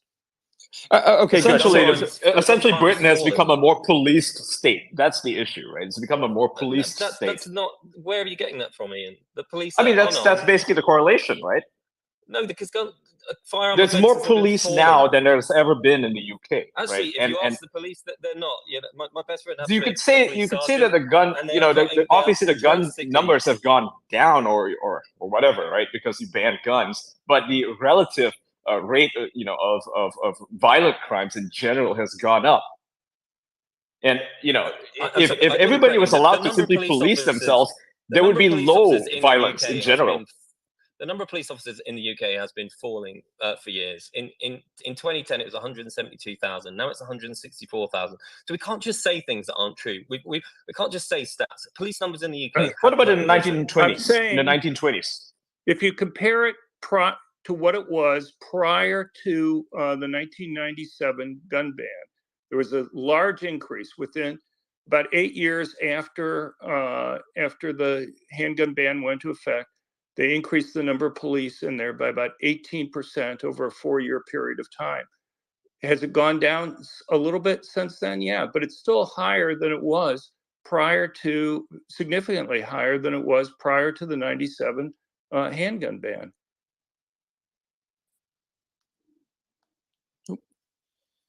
Okay. We have the numbers on our website at crimeresearch.org if people want to look. Sorry, my mic disconnected here. William, I do want to give you a chance to jump in here because you have been a pretty staunch advocate of gun control measures, and Mr. Lott has given some great numbers here, some great data. And what I really want to know is, do you believe that these gun control measures actually do disproportionately affect Black communities? Oh, and he is gone. He is out of here. Okay. So Spike, now before he just dropped out, but I do want to go quickly. Sebastian, how are you? Before going to Spike, Sebastian, I just see you. Good, good. What's your stance on this topic? Well, I think Marge and Dr. Lott know very well. So look, you're listening to a guy who left the United Kingdom, who was born in the United Kingdom, in part because of the fact that the government took my weapons away and my family's guns away from us because of one event, one outlier in Hungerford, when a guy who was on the radar screen of the police killed some children that were part of his scout troop, again, making a policy out of an outlier. Look, let's boil this all down to, I mean, also I have to say, I'm reminded of that scene in The Princess Bride with Vizzini. Never go up against the Sicilian when death is on the line. Never go up against John Lott when gun control is on the line. I mean, this is the man who literally wrote the books on More Guns, Less Crime. So great to hear you, John. So here it's very simple. It boils down to one thing. Stats here or there are pretty irrelevant. especially when the real stats are ignored. If you read A.W.R. Hawkins, if you read the Second Amendment author at Breitbart, he catalogs it based upon material that John and others have collected. We have nigh on a million instances every year where legal CCW holders, where people who are authorized to carry weapons, stop crimes. More than 1 million instances. And that is, interestingly, always left out of the discussion when the mainstream media covers these issues. But the bottom line is a very simple one. There is no empirical data whereby the punishment of law-abiding citizens, the disarming of law-abiding citizens, stops criminals from committing crimes with guns. It is a very special level of imbecile who thinks another law will stop somebody who's already a criminal from using a gun. A criminal has no qualms about using a gun. So the idea that, banning braces in America or getting rid of bump stocks or any other measure will have any effect on a gangbanger on the South Side, that's a very kind of special kind of stupid. So should we get rid of all laws, Sebastian? No, you don't. That's going to extremis. No. I'm talking about real cases. No, I'm talking about where criminals use guns. But why have laws at all? Why have laws at all? Based on your argument. No childish arguments. You have to be careful. Hold on. Okay, hey. No childish arguments. Serious arguments. When you've got an existing situation where criminals are using guns acquired illegally, no additional punishment of the law-abiding changes the behavior of criminals. Are you capable of actually arguing at that level of analysis, or do you have to go stupid? Okay. No, a lot of these guns. So give me an example. Give me an example of where punishing a law-abiding citizen makes a criminal act differently. Give me one. I'll wait. Thank you. So a lot of these criminals are finish on the question of why America is also. And I'd appreciate it if you actually could address on why America. Hey, William, let Sebastian finish, and then we'll go straight to you. And then let's finish specifically on what makes America unique. And God bless the founding fathers. As the child of somebody who was a political prisoner, who was, whose nation was disarmed in 1948 when the communists took over. Once he escaped and was liberated from that communist prison and escaped to the West, got married, had a son. One of the first things I learned to do as soon as I could do it safely was to handle a gun. And he told me the last line of defense is you. You are the guarantor of your liberty. And the fact that every despotic nation in history, from Hitler to Stalin to Venezuela in 2012, every despotic nation disarms its citizens is reason enough for us to fight for the last line of defense, which is us. Because the Second Amendment has nothing to do with whitetails, nothing to do with hunting, and even doesn't really have to do with, the million instances every year where law-abiding citizens use their lawfully held weapons to stop a crime. The Second Amendment is there. Sebastian, can I ask you a question? I'm going to finish my sentence. Right? The Second Amendment is there as the ultimate protection of our constitutional liberties. It is the one civil right that makes all the other civil rights possible. So that's the context of the gun debate. Right. Sebastian, do you believe that the presence of guns in an altercation make it more likely that altercation would result in serious injury or death? So if there was an altercation, that's garbage. The million cases every year prove you wrong. Million cases of what? The data doesn't. The data suggests there are a million cases every year where law-abiding citizens use their CCWs, use their concealed carry weapons to stop a crime. Not that's absolutely nobody gets killed. A million cases every year. Ask John. Ask A.W.R. Hawkins. Yeah. So, William, you've been trying to respond to that. You've been raring to go. I want to bring you in on that because you do have experience with gun legislation. So, jump in, man. All I'll say is Sebastian's lying when he says that all these gun crimes are committed by people that obtain their guns illegally. A lot of these people obtain them 100% legally because we don't have systems in place. We have the gun show loophole. We have all these various ways in which people can legally sell guns to people and not even know who they are. They can be criminals, and those criminals might be buying them illegally. False. That's simply false. Look at the garbage. Look at the It's, Bureau of it's Justice totally Statistics accurate. survey. It is accurate.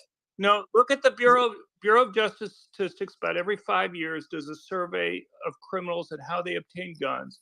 You're talking about 1%, actually less than 1% of criminals obtain their guns from any type of gun show or flea market or anything like that. What they do is they get the major source of illegal guns are drug dealers. And if you think you're going So to can I be ask, why is the US have the second highest total gun deaths per capita, despite having the highest GDP, very high levels of education? The other that is also fallacious. We're not even close to being the second highest. Venezuela, India, We're not. the Philippines. Nick, do you want to moderate the room? Give the mic to each speaker. Yeah, in many recent years, both Mexico and Brazil have had murder rates 6 times higher than what That's we've had just not in true. That is just Why are you comparing us to Brazil? That figure is completely false. Brazil is was the number one, developed United States country, number right? two. Same. Hang No, but on, I'm 1 just minute, saying. man. One at a time. Let John go Just first, let John please. finish his point, then you can go, Sam. Yeah, don't interrupt. Unmute yourself, John. You got to John, unmute bottom left-hand unmute. corner. Yeah. I'm being muted. Look, the major source of guns for crimes. First of all, about 90% of adult murderers have an adult violent criminal record. Okay, so these are not generally law-abiding people. It's not because of the lack of background checks. The problem with the background checks is that while people talk about 3.8 million denials, prohibited people that have been stopped, actually about 99% of those are false positives. It's one thing to go and stop a felon from buying a gun, but about 99% of those are law-abiding citizens who should have been allowed to buy a gun, but were stopped simply because they had a name roughly similar and a similar birthday to a felon. And overwhelmingly, it's black males, law-abiding black males and law-abiding Hispanic males who are falsely stopped. They can go and appeal, but usually they have to hire a lawyer, and you're talking about thousands of dollars in costs. And it's through no fault of their own. It's simply because we have a completely messed up background check system that stops law-abiding people, not criminals. Criminals may be stupid, but they're not that stupid that they go and buy guns from places that have background checks. Look, it's about as difficult to stop criminals from getting guns as it is to stop them from buying illegal drugs. You can look at a country like Mexico. Since 1972, there's been one gun store in Mexico. About less than 0.1% of the adult population in Mexico is legally licensed to own a gun. The most powerful gun that you've been able to buy in Mexico since 1972 is a 22 caliber short round bolt action rifle. That's not the type of gun that the drug gangs are using. They bring in the weapons from around the world, just as they go and bring in the illegal drugs. And it's not like a drug gang in the United States can go to the police and say, look, this other gang stole my drugs. Can you help us get them back? They have to set up their own little militaries. If I could click my fingers and cause all guns in the United States to disappear and all illegal drugs, how long do you think it would be before illegal drugs started coming back into the United States? 20 minutes? I mean, how long would it be before they brought in the weapons to protect it? Yeah. Okay. So Sam, jump in, and then I'm going to go to Spike. Let me just finish, and we can close off this point, because it was the original point I put. Is that on the list that has the highest gun deaths per capita amongst the United States? There's no other top 10 GDP country anywhere near that list. There's the Philippines, Guatemala, India, Venezuela. Why is the US in that list if gun ownership isn't the problem? Because there are no other reasons. We have a drug gang problem in the United States. The murders in the United States are very heavily concentrated. So 5%, you believe that there should be gun controls to prevent people who take drugs maybe from getting their hands on I'm saying guns? you're going to be that's the reason for all these deaths. We have a lot of people who use illegal drugs in the United States. There's a big profit for selling illegal drugs. And murders in the United States are very heavily concentrated in tiny areas. 1%, the 1% worst counties in the United States account for 42% of the murders. The 5% worst counties account for 73% of the murders. Over half the counties in the United States have 0 murders in any given year. 70% have either 0 or 1 murder. And John, what are those counties? You can go to our website at crimeresearch.org. Right at the very top, we have a link to the new study that we just put out with data through 2020 that's there. And it has a map. It has the detailed, all the detailed information on the counties that are there. So John, you know that alcohol is the biggest factor, not drugs, but alcohol. Do you believe that alcohol is the problem as a drug? Because a third of all gun deaths are related to alcohol. Look, no. But first of all, you don't know what you're talking about. Look, I've worked in the Department of Justice. John, you're missing the point. Probably the biggest. It's basically, I don't think people understand how much murder as drug gangs fighting against each other to control drug turf. You know, when you see but a third of murders are related to alcohol. So I appreciate there's a big issue with drugs, but a third of murders are related to alcohol. A third of people. Well, maybe some of the people have alcohol in their system. Sam, is that a third of all murders or a third of all gun murders? Because I've noticed you dishonestly using gun deaths in order to paint the United States as some Wild West here. So I'm just wondering, are you talking gun deaths? Listen, or gun the United murders? States is in a league table of gun deaths with a bunch of countries that are developing nations. Now, where I'm are not the one we painting on it as guns? Wild West. Now, where are we on deaths I'm reading out general? statistics. Guys, go ahead, finish your point, Sam, and then go back to John. No, I'm just saying, with all due respect, I'm just reading statistics here. I'm not taking a premise, but nobody seems to like statistics when they disprove their theories. No, you're not reading statistics that disprove any No, theory. he You are talking about gun deaths. You are not talking about deaths writ large. You're not talking about knife murders. You're not talking about people beating people to death with their bare hands. You are only talking about gun deaths. And yes, of course, the country with 120 guns per 100 people is going to have a higher gun death rate than a country with 4.6 guns per person. Of course, that's the case. But now let's talk about murders writ large. Let's talk about rapes. Let's talk about murders, something that you have been conveniently dodging. You're not posting statistics that refute us. You're just being dishonest. And in addition, let's hear those further about the statistics. United. Let's also talk about this because I think I know about your country. Sam, 1 second. Sam, let Because- TJ finish, man. Because for hold on. For every 100 people in the for every 1,000 people in the United Kingdom, there's 3 police officers. Compare that to the 50 largest cities in the United States. For every 1,000 people, there's 1.8 police. So yes, the United Kingdom is far more police in the than the United States by an order of magnitude. That is a considerable number that you conveniently lied about on this. Whenever I was able to look this up on this simple Google search. I'm not lying. There are 142,000 police officers in the UK. I'm not lying about We have that. There's 400 million 212. There are people. 212 police officers per 100,000 people in the UK. Not so. You I know, was talking about England and I'm Wales. not arguing about I'm talking about your specific country. I was leaving out Northern Ireland. I was talking about England and Wales. It's the UK is England, Wales, Scotland, and Northern Ireland. Okay, we can do the 2.4. Once again, we're still at 1.8 for every 1,000 people in the 50 largest cities where the crime is happening, where the violent crime is happening. The fundamental level, you are not going into the actual numbers because, again, you're talking about gun deaths further. So you're simply giving us a great presentation on how to lie with statistics. I mean, but once again, you switch from this, but also let's talk about the felon gun ban because there's a lot of reasons to have skepticism toward that, especially since most felonies in America are nonviolent drug convictions that has ultimately wreaked havoc on poor minority communities. And this whole conversation has shown exactly how little the left cares about it. Hey, before you guys respond, I would like to rotate over to Jim as a co-host. So Mario, if you could drop me down to listener and make him the co-host, that'd be fantastic because I think we need more speakers on here. So that'd be great. Perfect, we'll do. All right, Nick, go ahead. Sure. Spike, man, you've been waiting for a while. I'm sure you just have plenty to say. So I want you to jump in on this.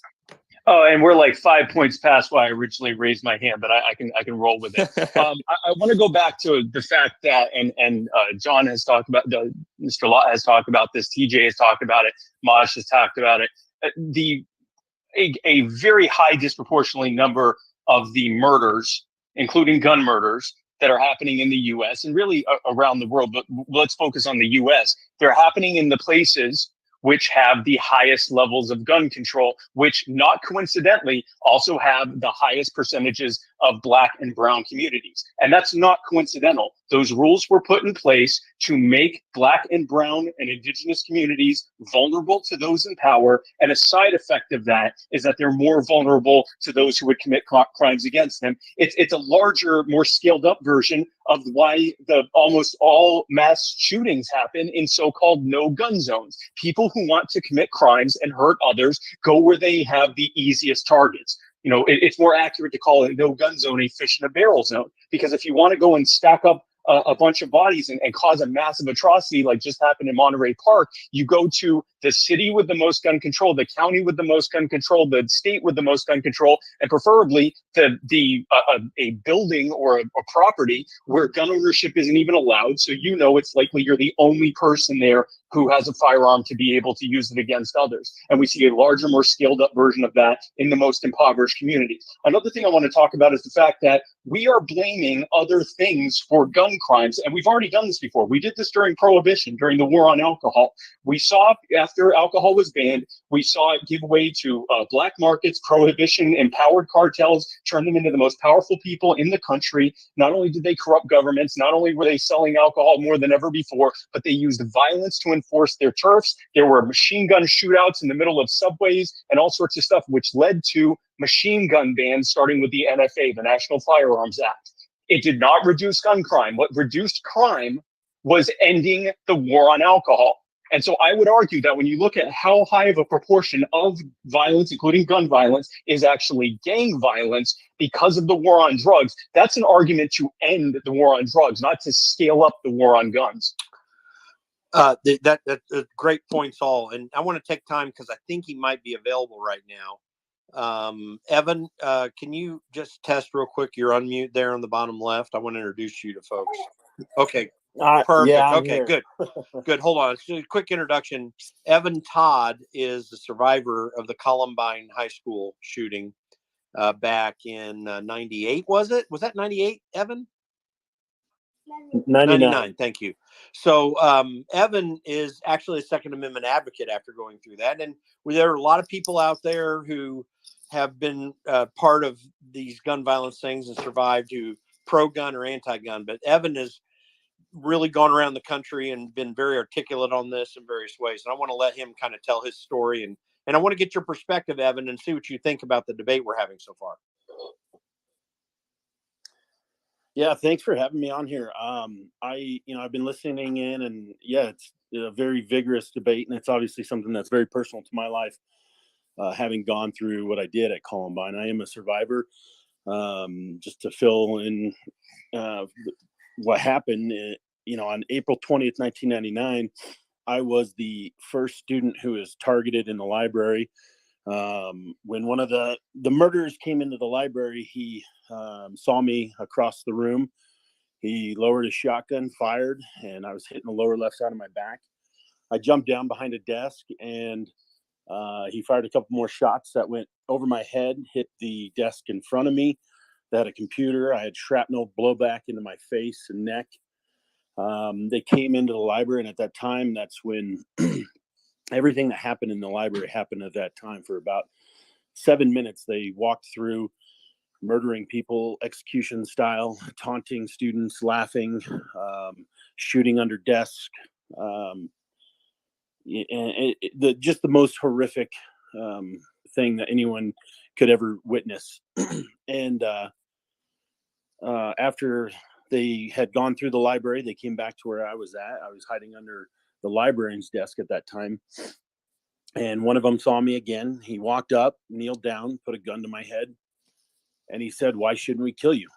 And I told him, "Look, I don't have any problem with you. I don't want any trouble. I've been good to you and everyone in this school." And he started to stand up, and his facial expressions changed. He turned to the other one and said, "You can kill him if you want." And they discussed a few things back and forth for a brief moment, and they said, "Let's go." And they started to walk out of the library, and essentially That was it. That's when everything that had happened at Columbine, all the murders, all the deaths, everything had happened before that moment. That's when they didn't target anyone else. They didn't murder or wound anyone else after that moment. And I got out of the library shortly after that. And, obviously in the aftermath of that, I lost, there were 13 who were murdered. 4 of them, four of them were classmates that I had classes with, and 2 of them that I played football with. And when I started to really dig into this debate, because it was already a hot debate in the aftermath of Columbine, and I am a staunch, unapologetic Second Amendment supporter, and it's not only because of my experience, but because I am a student of history, and I actually loved hearing some of the debate on tyranny, and and that's one of the things. I think there's a couple things of why I'm Second Amendment supporter. One, here's a statistic. I think you, as an individual, have 100% a right to life, liberty, and property, and the fact that someone is uncomfortable with that doesn't mean you have to give up a percentage of that, all of it, and you have the right to defend your life. One of the other speakers did bring up that you are the last line of defense. Well, I actually take issue to people who call law enforcement the first responders, because they are not. And I noticed that on that day at Columbine, they are usually the second, third, or fourth responders. You are the first responder. When something happens, it is your responsibility to defend your life. Most of the time, law enforcement shows up when everything is all over.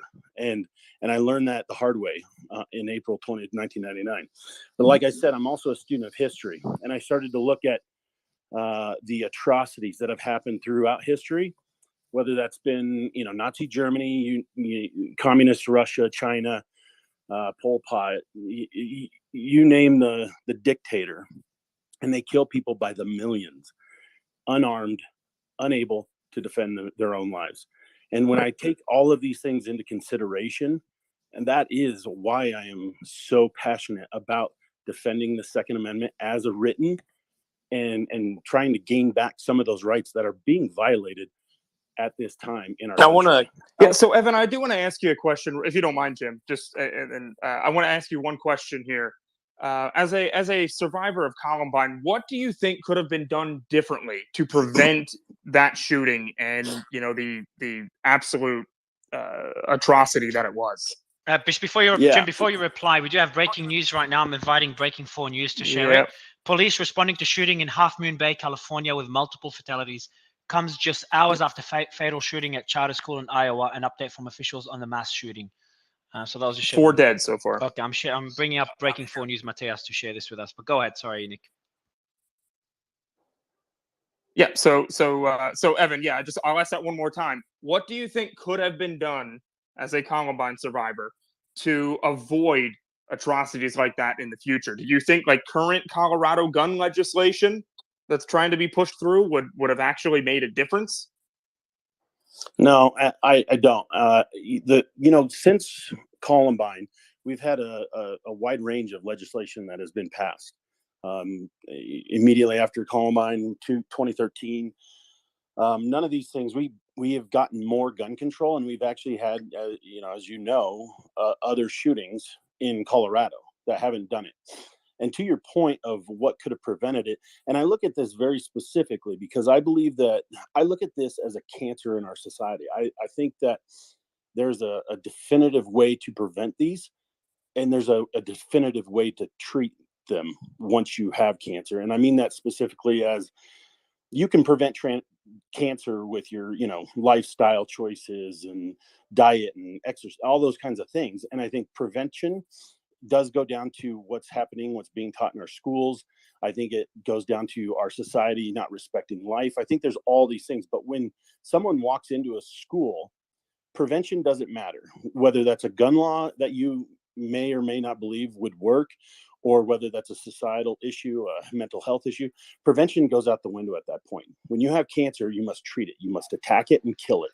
And that's why I am a huge supporter of armed staff in schools. And I will just quickly. Yeah. So Evan, I definitely want to come back to you on that. And Matthias from Breaking 4 News is here right now. There was another shooting in California, it seems, and I want you to give us some details on that if you can. Yeah, guys, please excuse my voice. I'm getting over a little bit of a cold. We're getting some breaking news out of California. This is at Half Moon Bay, California, where there has been an incident with at least 4 fatalities. There are unconfirmed reports that the shootings are separate in nature, meaning that there's at least 2 locations involved. This, of course, coming on the heels of the mass shooting in California over the weekend, as well as a shooting that we're learning about that happened in Des Moines, Iowa this afternoon at a charter school. So it goes towards the conversation that you guys are having right now, that it seems that 2023 is already off to a start with significant amount of shootings.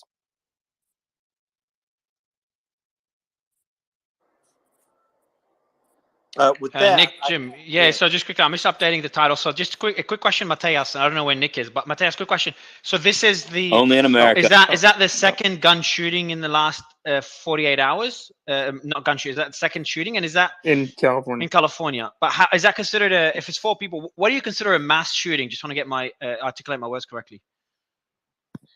Yeah, technically, a mass shooting is 4 or more involved in the shooting. There are different variations of the definition. Some say that it can only be qualified as a mass shooting if it's fatal, involving 4 people. But obviously, we know that these incidents and instances are tragic, whether or not there are fatalities. But yeah, another quick question. So another quick question before we continue, Nick. Another quick question. So how? I just want to make sure I get my facts right. Is that well above average? How's this month so far compared to the compared to metrics in the last couple of years? Because it seems like there's a lot. There's one yesterday. Now there's another 2. Is the average increasing? I would have to check back on statistics and things like that. At this point, I don't see a significant increase. So let me break in there real quick, Mateus, because John Lott's on the line here, and he'll probably have a better grasp of those statistics. Do you know the answer to that, John? Well, I mean, you have 1 month increases from time to time. I don't think this is a hugely unusual 1 month so far. But I did want to make one thing, and that is people have to realize that the United States has over 330 million people in it. If you put things on a per capita rate, there are lots of countries, even in Western Europe, that have higher per capita rates of mass public shootings. The traditional FBI definition is 4 or more people killed in a public place, not involving some other type of crime like a robbery or a gang fight over drug turf. And the United States. And John, excuse me, but if you then break it down to per gun, it goes to decimal, like not measurable events. Okay. I'm not sure what you mean by per gun, go ahead. Per gun owned in the country. Yeah. Go ahead and finish that, John. I know people have brought up the small arms survey numbers before. Just so you know, if you actually look at the small arms survey footnotes, they only have references for sources for about 25 of their 209 countries. And most of those are even from 20 years ago. It's really not a very reputable source to go and use for numbers. But look, if you want to compare the United States to the rest of the world, which a couple people have done in this conversation, the United States makes about 1% over the last 20 years of the world's mass public shooters, but we make up 4.6% of the world population. And so we're way below the world average there. And so, and even in terms of the worst ones compared to Western Europe, I mean, if I were to ask people over the last decade, let's say since 2010, just Western Europe and the United States, can you tell me where the 2 worst mass public shootings have occurred? It hasn't been in the U.S. Where's it been? So where would that be? It was in November 2015 in Paris. You had 130 people killed. And then in 2011 in Norway, ignoring the bombing deaths that were there, you had 67 people that were shot to death by the Norway killer that was there. Both of those are significantly worse than any mass public shooting we've had here in the United States. But you're referring to the Stade de France attack. There was a terrorist attack in France, yeah. Okay, by the Islamic State. You're Well, saying so that no, is hold on comparable just to a second. So domestic. what? Well, to I the mean, are you going 101 to guys? So I just think it's disingenuous to use a terrorist attack well, in Sam, Paris Sam, as an do you example. include That's the got San nothing to do Bernardino? with gun control. Hold on a second. We can't talk over on the mic. So the point I want to make, Sam, is it was a shooting. I mean, I don't know what the distinction is between a terrorist shooting and any other shooting. I mean, why people are called terrorists here from time to time when there's shootings. There were some terrorist shootings here in the United States. It's important that we when we're providing an example that we give the context. Well, how many of the 101 mass killings in the US have been overseas organized terrorist groups like ISIL? Well, how many of those 101 mass killings? Because the one in France was the Islamic State. They bought those guns in from the outside. It was an organized group, a heavily funded foreign terrorist organization. So how many heavily funded? Well, before we go on, just say this is irrelevant. Hold on a second. Before we go on, Sam, you'll finish that point in just a minute. But Mateus, I just want to get from you any further updates. I don't want to keep you longer than you have to since you're working on this, or add anything else before we move on. So remind me also, did you say that the suspect is still at large? Is this still an ongoing situation? Yes, this situation in California is still ongoing, and a suspect is at large at this time. We can now confirm from local media that they are investigating at least 2 scenes associated with this incident, but all evidence is pointing that these 2 shootings are connected, and we have at least 4 people confirmed dead according to local media. We also just heard an update from California, from the Los Angeles County Sheriff Luna, who gave an update on the mass shooting that occurred yesterday, Saturday night into yesterday, where he did describe the gun as being a semi-automatic 9mm handgun, as well as other things. Like, he confirmed that at this point the motive is not going to be released, and that they're still working on confirming that.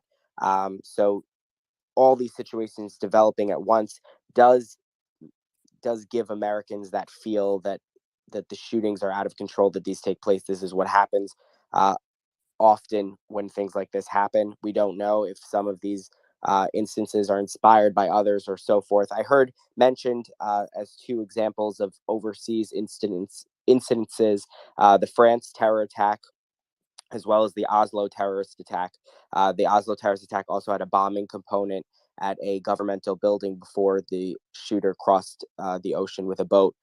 Not an ocean, I'm sorry, the river with a boat to attack that camp. But all these things should be at play when we discuss shootings at large. But this specific incident that's taking place and active right now in California has resulted in at least 4 fatalities involving at least 2 scenes, and the suspect is outstanding. Right. Okay. All right. Thank you. And there's no evidence that this is connected to the shooting from the other day in Monterey Park, correct? Last thing. Well, you don't know. At this point, it's way too early to confirm anything of that nature. We obviously know that the suspect involved in the Monterey Park shooting is deceased. He took his own life yesterday following the pursuit and capture by police.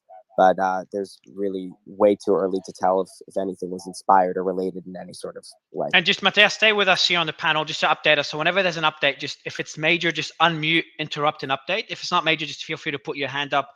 And just a reminder to everyone in the audience, first, pinned tweet above is a newsletter if you want recaps, if you're late for the space.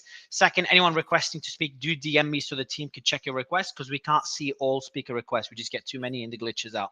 Sorry, go ahead, Nick and Jim. Okay, so Spike, I do want to bring you in on this before we go to Dr. Dinesh. Did you want Sam? Maybe Nick, you said Sam will finish his point first. I think Jim was referring to that. Oh, Jim may have said that, but yeah, go ahead, Sam. No, it's fine. I made my point. Look, the US has 101 mass shootings attributed to it. Russia 21. Below that, France Germany, Canada with kind of 8, 5, and 4. I don't think anyone can deny that there's a big difference between, you know, France being the very worst in Europe, and we know that some of that was because it was an organized terrorist attack from an outside force, versus 101 in the US. I'm just trying to like bring some, you know, statistics to the debate, because I just think it's incomparable to say that there is not a clear problem, and to try to claim that European countries have a problem in any way compares to the problem in America, where we are talking about a debate, and during our debate there is another mass shooting. Well, so with that, John Right. Lott, I wanted to get your response to that. Right. Well, I mean, I'm not exactly sure where you draw the line between terrorist attacks or others. You have the San Bernardino, you have Fort Hood, both of those. You have other ones, the Chattanooga one. You have, numerous other attacks that you would classify then as terrorists, because they were in communication with people overseas. But look, you don't need to. You want to eliminate the France one, fine. You had other ones that had occurred that year in France. You look at Germany. If you want to look since 2000, the United States has had 9 mass public school shootings. Okay, Germany over that period of time has had 4. Germany has 80 million people in it. We have 330 million.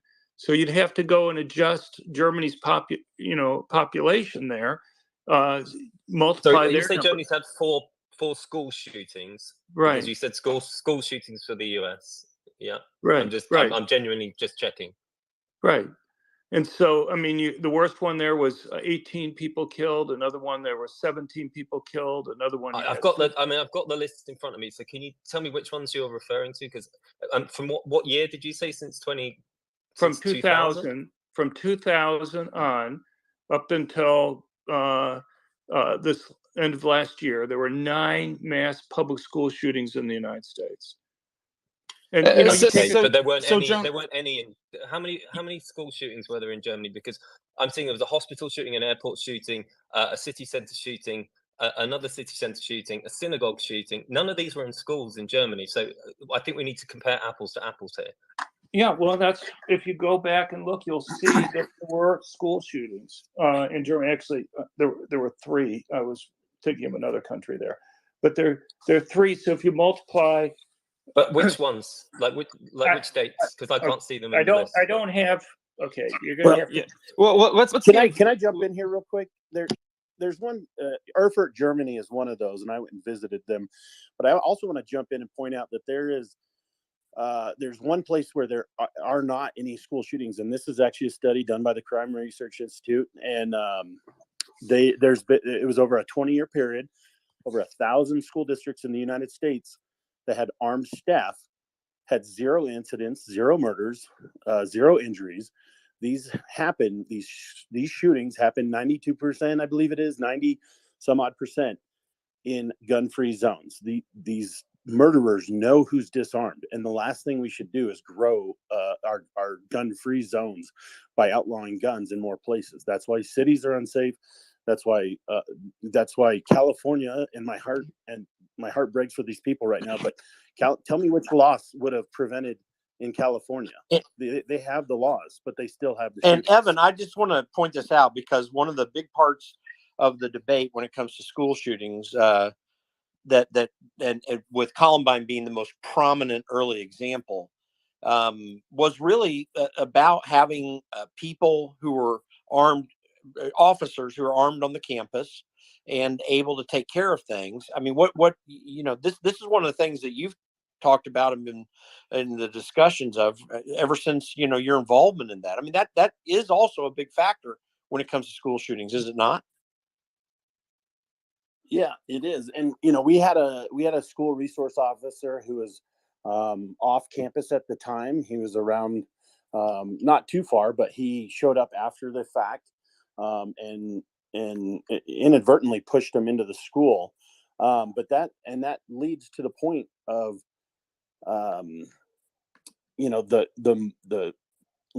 we've seen law enforcement fail to protect, whether that was Uvalde or in Florida, it's Stoneman Douglas, and at Columbine. And so where we've seen shootings stop is when you have no other choice but to defend your own life. There's been teachers who have literally taken bullets protecting students. There's, and you go not with mass shootings and you see how many of these incidents have been stopped in malls and churches. There are people who are in the moment right there ready to protect and defend. And that's why we need more or less school gun-free zones and more armed staff in these places. This is so Spike, I do want to bring you in on that actually, because this is a very common argument that gun control advocates use. It's like, how many kids need to die before we enact quote unquote common sense gun legislation? And I want you to hit on that a little bit. What is common sense gun legislation, and how do we fix the school shooting problem? Yeah, so I turn the question around. How many more children have to die before we're allowed to defend them? Yeah. Evan, I'm glad that you shared your story, because I can't imagine the trauma you went through. I doubt anyone else here who hasn't been the victim of a similar thing could possibly imagine it. And I appreciate you sharing it. And I'm sorry you had to go through it. And I'm sorry that the kids at Stoneman Douglas had to go through it. And I'm sad that the kids at Uvalde had to go through with it. And so many others have had to go through with it. And they went through with it because we have a policy where we protect money and power and influence with guns and our children with signs. I want to be very clear about something, and I'm going to hop off after this because my wife has been very, very patient waiting for me. And frankly, I care more about my marriage than this. But I want to say this. When it comes to the idea of how government looks at school shootings, when seconds count, police are minutes away to show up, hold you back while your children are murdered, and then blame you for owning a rifle legally.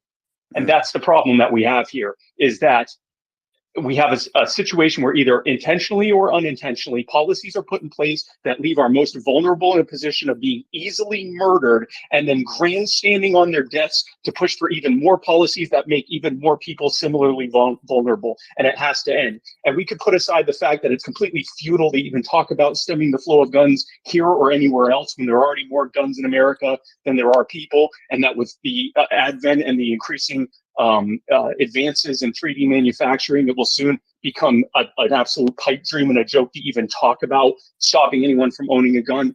The fact is, gun control leaves those who need protection more vulnerable than ever, and sets the environment up for advocates for more of it to grandstand on their suffering and push for even more control, which leads to even more suffering. It turns out that government and its control and central planning isn't a good way of handling anything. It hasn't been a good way of handling the opioid epidemic or the crime epidemic, and it certainly hasn't been a good way of handling the gun violence epidemic or the school shooting epidemic. It is the cause of the school shooting epidemic. So with that, I appreciate you guys being on. I look forward to being on future, hopefully less contentious subjects on Twitter Spaces, like maybe abortion we could do next time. But yeah, exactly.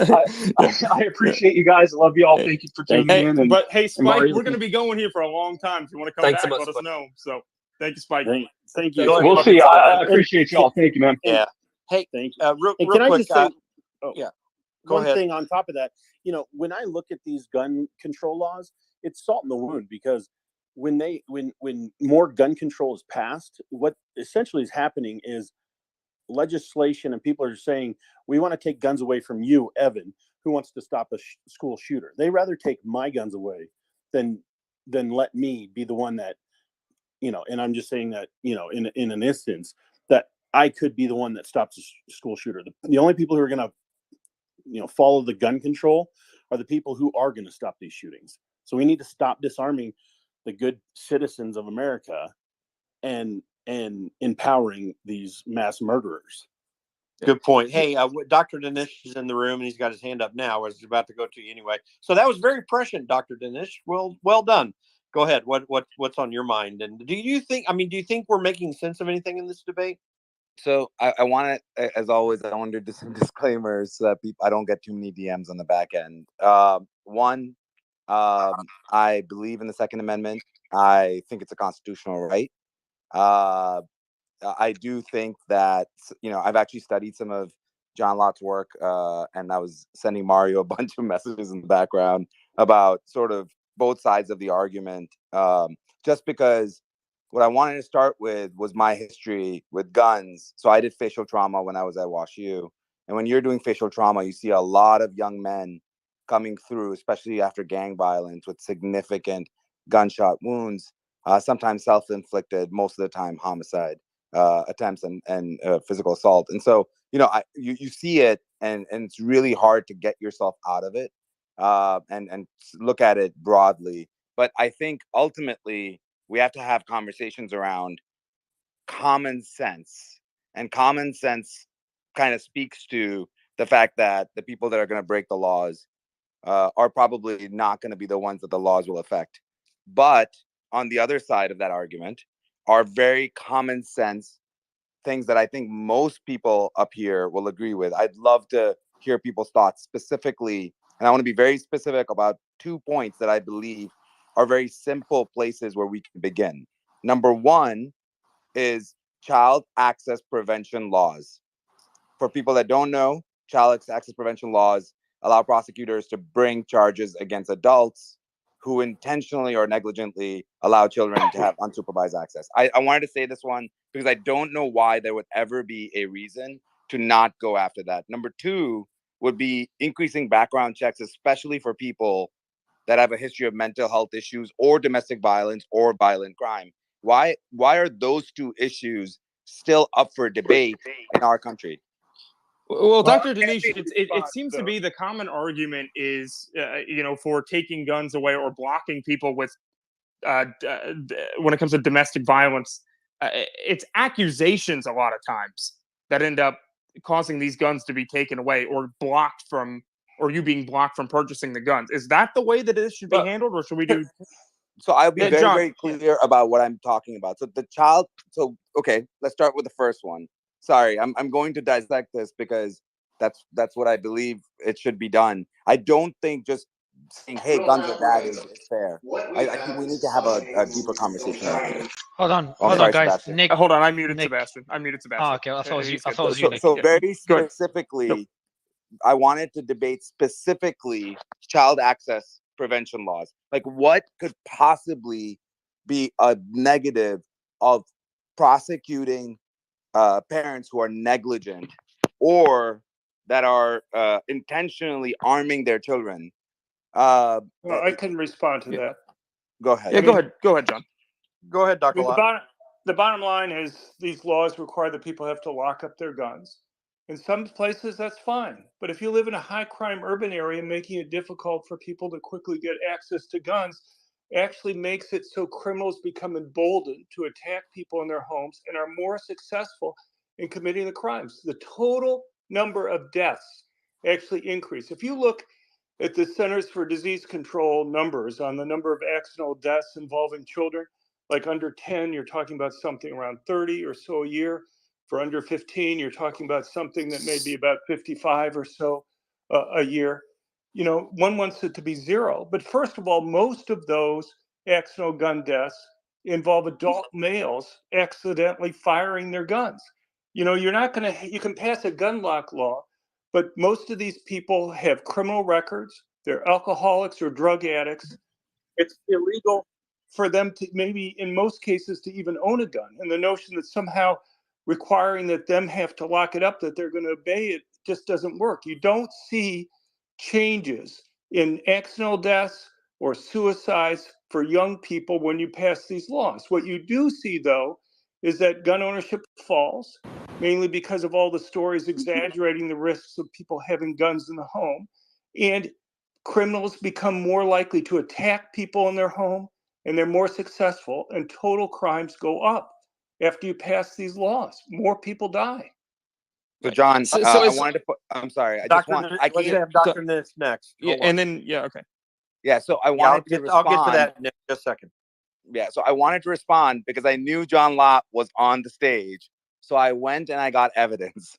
The evidence that I got was from Rand's study, specific that actually they did reference some of your work. But I don't know if John, if you read the Rand overview in January of this, like this month, actually last month. I've read the papers, but the problem that you see with the other papers is when we were talking about accidental deaths, what you have to, look, accidents generally fall over time for everything, okay? You just can't take the simple before and after averages. You could do that for cars. I don't know if you've seen a graph showing accidental car deaths over time. It's falling over the whole period from 1920 on. And what people will do is they'll say, well, a seatbelt law went into effect in 1967 or something like that. And if you look afterwards, the number of accidental deaths are lower on average than before. But you could have picked any year. You could pick 1940, 1930, 1925, and any year, and you would have But gotten John, a low. So but what John, you have to I've do, taken care of these kids, John. okay, no, I'm not saying people don't get hurt. I'm just saying you have to, if you're going to do the empirical work correctly, and these other studies that Rand's very biased for whatever it's worth. But if you're going to do it properly, what you have to see is the general downward trend that you're seeing anyway in all accidental deaths of all types over time. And what you have to do is to see, did it fall at a faster or slower rate after the change than it was before? And when you do that, you in fact see that these laws have no effect on the rate of decline that's been occurring beforehand. And you understand, if I have a perfectly straight line that's falling, I could pick any point along there and the after average is going to be below. But if it's a perfectly straight line, you're not going to say the law had any effect, right? You're going to want to see. Yeah. So let me bump in here just real quick, because Dr. Dinesh, I got a question for you, and then we got someone in the speaker queue that we want to introduce. But Dr. Dinesh, I got a question for you. There's no doubt, obviously, you are on the front line of some very sometimes tragic circumstances, and that is the heart of what we're talking about here. But Nick, you got to mute. Is it necessary to address that, to take away certain rights or to put extra restrictions on as a means to stop every harm that there is? Is that the case you're making? The case I'm making is, and John, I know that this is not as straightforward as you're saying it is. I think it's quite controversial to say that having people lock up their guns in a home with small kids is not, and then to prosecute those parents that are literally leaving their guns unlocked in a home is not. I think most Americans believe that should not be the case. Well, the empirical data is not as clear as you're saying it is. I think Dr. Dinesh, before John, hold on a second, guys, hold on. So, Dr. Dinesh, before Dr. Lott answers that, my question to you is that precisely the thing that we must do? Like, we must lock up parents just for having a gun, even if it doesn't actually cause harm? I mean, is that no? really what So that's not actually what the child access prevention laws are specifically. So the child access prevention laws are specifically that the parent can get prosecuted if if the child has access to it in a negligent way, or if they intentionally harm their children. That is what I'm talking about specifically. Thank you for clarifying that. So go ahead. No, I was going to say, because that is an important point. I mean, so because what Dr. Dinesh, what takes place, and I'm going to go to Steve here in just a minute, but what takes place so often in these debates is the prescriptions for dealing with these problems that people have take rights away rather than deal with an actual criminal type behavior that has happened. Like, they call criminal the fact that you've got a gun that's not locked up in your house. Well, not necessarily. I mean, you may be training your people in your house to do the right thing. This is where we get way off on these prescriptions that are restrictive, and also ignore the basic fact that the Second Amendment is designed to protect an individual right. That's what the Supreme Court has come to the conclusion of.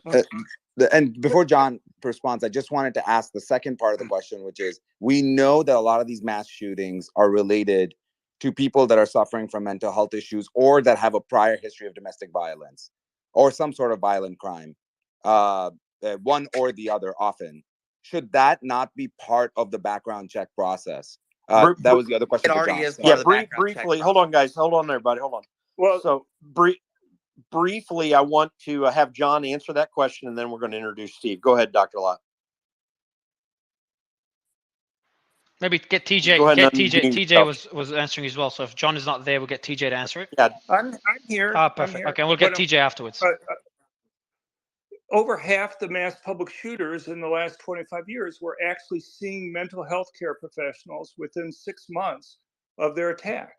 And yet, in not one single case did those mental health care professionals identify those individuals as a danger to themselves or others. And there's a whole academic literature that exists on this. I did want to make one offer to Dinesh, because maybe there's some common ground on the background check stuff. And that is, to me, when you talk about reasonable laws, to me, I just want reasonable fixes to the gun control laws that are there. And there are two reasonable fixes that, if you want to join with me, we can write an op-ed together and say we both agree on this. But if you want to have the universal background checks, I can tell you how to get it passed. There are two changes. One is the error rate in the background check system. Right now, about 99% of the 3.8 million people that have been stopped are false positives. There's no reason why that should occur. If private companies, when they do background checks on employees, had an error rate that was 100th the error rate that the federal government has, under federal law, they'd be sued out of existence. There's a simple fix. All you have to do is have the federal government have to meet the same standards for doing background checks that private companies have to do. I've been telling that to gun control people for 20 years, and they will fight you tooth and nail against that simple fix. And the thing is, as I mentioned earlier, the errors overwhelmingly occur against Black males and Hispanic males, mainly because about 34% of Black males have felony backgrounds, about 18% of Hispanic males, and people tend to have names similar to others in their racial groups. The second fix is the cost. So a lot of these states that have these universal background checks cost a lot of money. DC, for example, costs $125 to do a background check on a private transfer of a gun. If you want to encourage people to go out of their way to do the background checks because you think it's good, you don't want to tax them, essentially, for doing what you want them to do. Pay for it out of general revenue. And the other thing is, if you think it reduces crime, it reduces crime for everybody, not just the law-abiding citizen who's going out of their way to go and obey the law. As an economist, I would say whoever benefits from these things should be the ones who pay. So why make the entire freight of paying for these background checks be borne on the law-abiding person who's obeying the rule there? Yeah. So Alpha, if you agree with me on those, then let's write an op-ed together and say, fine, we'll have these background checks, but we'll fix these two parts of it. Dr. Dinesh, with that offer, make sure you DM me and I can get you in contact with John, who's a friend. So that'd be great. We've got Stephen Alpha. Well, no. We had to go to TJ first because Mario probably TJ's back. Great. Okay. Yeah, cool. I really just have to point something out here, because talking about mental illness, it's an easy scapegoat for both sides of the aisle to say that the mentally ill are the cause of gun violence, that they're the reason, that they're a reasonable regulation. I think it is worth pointing out that people who struggle with mental illness are less likely to be violent than those without mental illness. And that has been established by the CDC time and time again. The fact is that if they should be disarmed, statistically, so should you. I don't think either should be disarmed. Maybe those who it is clear present a danger to themselves or to society, an imminent one. But once again, as John Lott pointed out, none of these shooters, while they were seeing therapists, none of the therapists actually said that they posed the risk. They posed a risk to themselves. They posed a risk to others. That was not established with these guys. Maybe that's a problem with mental health providers not being more careful and not looking for the warning signs. Maybe it's just that we don't have these warning signs available. But the fact is, I mean, we can look for an example in the Sixth Circuit. So that's a federal circuit covering Michigan, Ohio, Kentucky, and Tennessee. There's a case called Tyler versus Hillsdale. The plaintiff in that case was institutionalized, and then decades later, after he got his life back in order, he wanted to get a handgun in order to protect his home. Something which is the core essential right protected in Heller. But the fact that he had been institutionalized in the past, decades ago, prevented him from getting that gun, despite him not struggling with it, despite him not being a danger to himself or others, having never been declared a danger to himself or others at any point. For it to be a life ban, I think that's obscene. And same thing with felons, because again, the mere status as a felon simply means you were convicted of a crime that was eligible for imprisonment of a year or more. The consequences that we have on that is a clearly unconstitutional background check scheme where we are over criminalizing individuals and ultimately taking individuals. For example, you have an ounce of pot on you, all of a sudden you can't have a gun for the rest of your life. That's a huge problem. Right. But So that's TJ, just a one general one background. one area of common ground, I hope. So I thank you, John. I appreciate that. I'll reach out. I was gonna say, TJ, what about people with a history of violent crime? Could that be an easy place, or is that even too far? I mean, violent crime is one thing. My take on it: if I don't trust you with a gun, I don't want to let you out of the prison. If you're beating your wife, you should be in prison and you should stay in prison. If you've shot someone, you should be in prison. You should Okay, but stay in TJ, here's my question for you then. How do you, at what point do you start flagging these people and say, okay, you don't need to have a gun right now? Is that after conviction or is that after the accusation? If I said after the accusation, then I would be overturning more than 800 years of Anglo-American common law. I'd be refuting the presumption of innocence. The fact is that you are innocent until proven guilty by a jury of your peers, as far as I'm concerned, and I'm going to apply that with every right and liberty. But we deny licenses all the time, TJ, to people for a bunch of different things. If somebody has a history of drug abuse, if somebody has a history of poor vision, I mean, like we have laws in this country to deter bad acts from happening. And we also have an amendment to our entire United States Constitution preventing the license of a fundamental right, unlike driving. Yeah. So Maj. So with that, I'm curious about something, because one of the big issues that comes into play when we're talking about the rule of law here, and Monterey's back up, and I'm glad you came, sir, is red flag laws, because we've got a serious issue taking place, which is major debate time, that about around how do we go after these problems legally and deal with them. And some states have come up with the idea that we'll just take away your constitutional rights and just go take your gun and then make you prove why you should have it. Monterey, I'd love you to speak out on that, because I think it's a big issue here. Yes. Hey, Jim, do you mind if I jump in? Because I actually have a show to jump onto right now, and I'll make it quick if you guys give me 2-3 minutes. Yeah, sure. If you can make it quick, go ahead. All right. So first of all, to tap into what you're talking about with the red flag laws, I'm in California. 0 criminal history, decorated combat veteran, decorated law enforcement veteran. The Department of Justice and the FBI said my tweets were a reason to use California red flag laws against me, remove my firearms. So there's a personal experience of what you're going to, Jim. But the conversation, the reason I jumped in earlier, is Sam was twisting some numbers with data on how many deaths, in quotes, deaths were used in the United States. So just to clear some things up, and these are statistics from the Pew University, and it's from 2020, 54% of deaths were from guns were suicide. 43 were murder, to put those numbers that he was putting out there into context. The second thing, and I know where you're coming from, Dr. Dinesh, with regards to we need to have laws, for locking weapons up. The problem is you're dictating to people how their homes are run. We already have laws in place, like in California, we have Penal Code 273A, child endangerment. If a child sustains an injury because someone was negligent in the storage of a firearm, there's already a crime that has a consequence to that. We don't need to dictate crimes or penal codes of telling people how to store their firearms.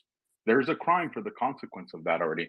The second thing I can tell you guys right now, 14 years of law enforcement, working undercover, working gangs in Southern California, thousands of arrests that I've been a part of. Only one time did I ever arrest a criminal that used a gun that was registered to him. The only thing gun laws do is make law-abiding citizens criminals. Gangs, drug dealers, they're going to get guns regardless. You can go back to Operation Fast and the Furious. Our ATF gave the cartel, Mexican drug lords' guns that came back into the United States and resulted in the death of 2 Border Patrol agents. So gun laws don't fix anything, you guys. The problem is we have repeat offenders, and it's not because we don't have laws. It's because we don't have a properly operating judicial system. I have arrested guys with notorious rap sheets. 2 weeks later, 3 weeks later, they're out. They have probation. They're given probation on top of probation. The problem is our judicial system doesn't punish criminals. That's the issue we have here in the United States, specifically with California. But like I said, I wish I could tell you guys more. I'll have my ears on if you want to ask me a question, but if you guys need to open up some space, you can drop me down. Yes, so Maj, thanks so much for coming. Maj, can we get you to respond to that? Are you there, Maj? Are you available? Yeah, I'm here. I do want to hit on one point here, because one of the things that TJ brought up is that these red flag gun laws do disproportionately affect the Black community. That seems to be what the data shows.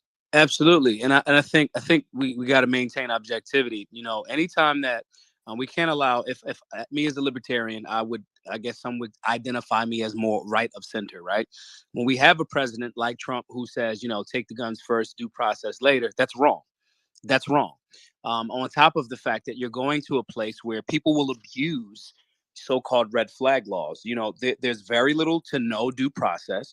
It's a process that, in essence, we're talking about saving lives, but in essence, you also are potentially going to put law enforcement, not even just the citizen as well, but law enforcement also included. You're going to someone's house in the middle of the night to no-knock raid their house. In essence, we see how that worked out for the Breonna Taylor situation. And to the point of, again, we're not going to Beverly Hills to do this. We're not going to affluent neighborhoods to do this generally. Gun control, the data is clear.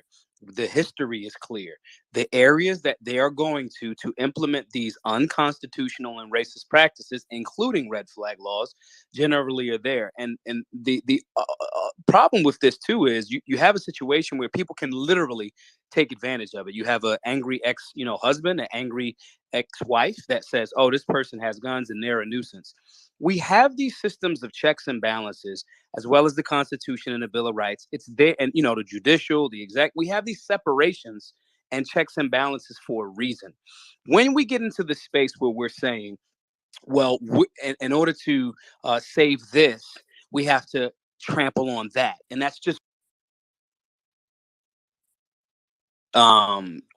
Imagine we've lost you for a second. I'm not here. You guys can hear me?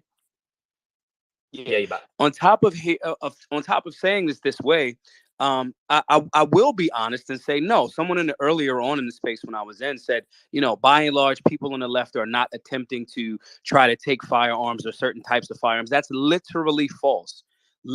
Beto O'Rourke said it. Hell yeah, we're coming to take your ARs, your AR-15, so forth and so on.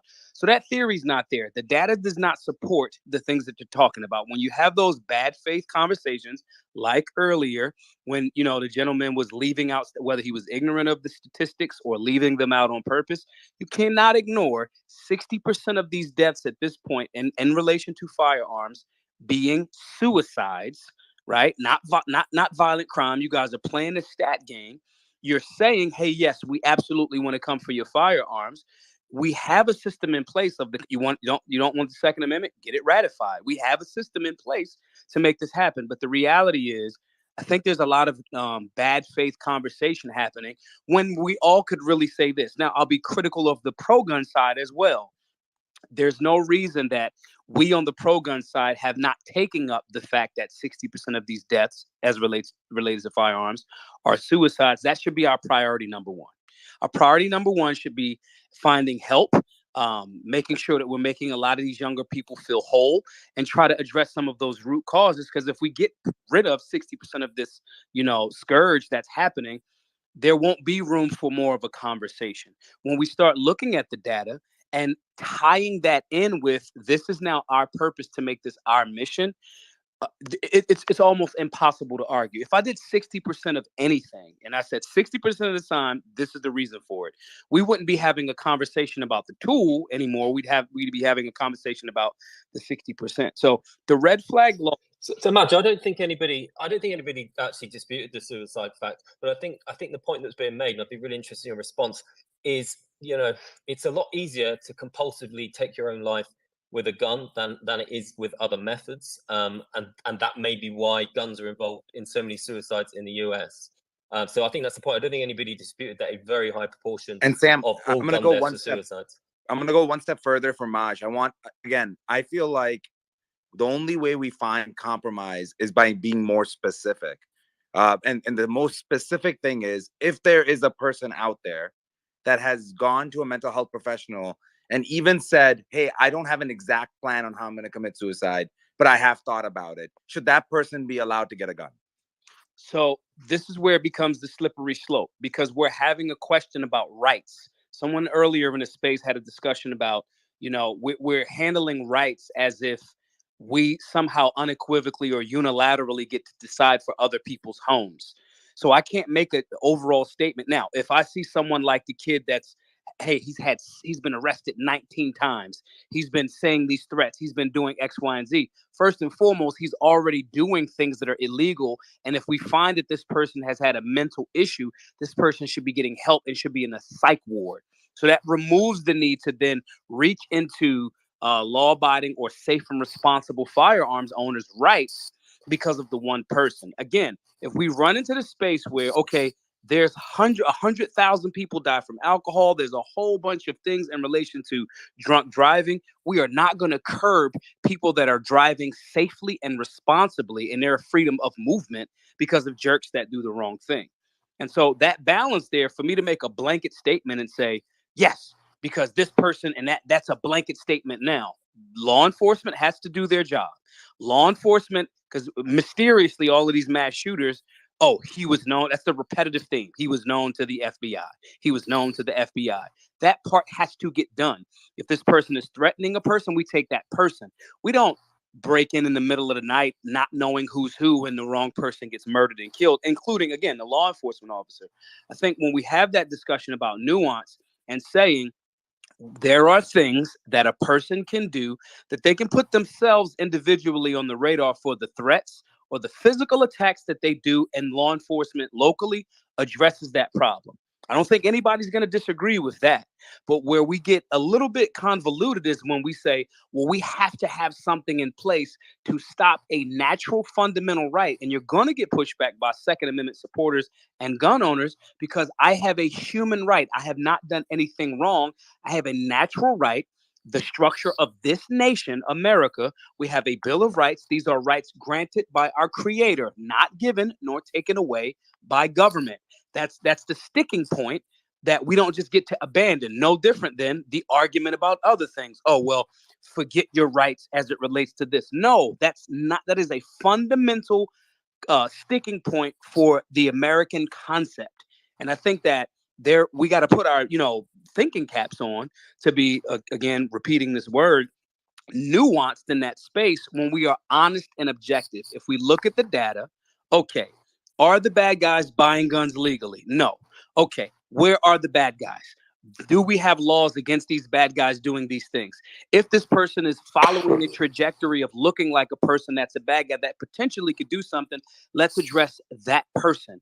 When you start making blanket statements along with supporting the racist practice of gun control and executing this gun control in the same areas that it initially targeted, mostly Black and brown, poor communities, you're going to have a problem with all of America.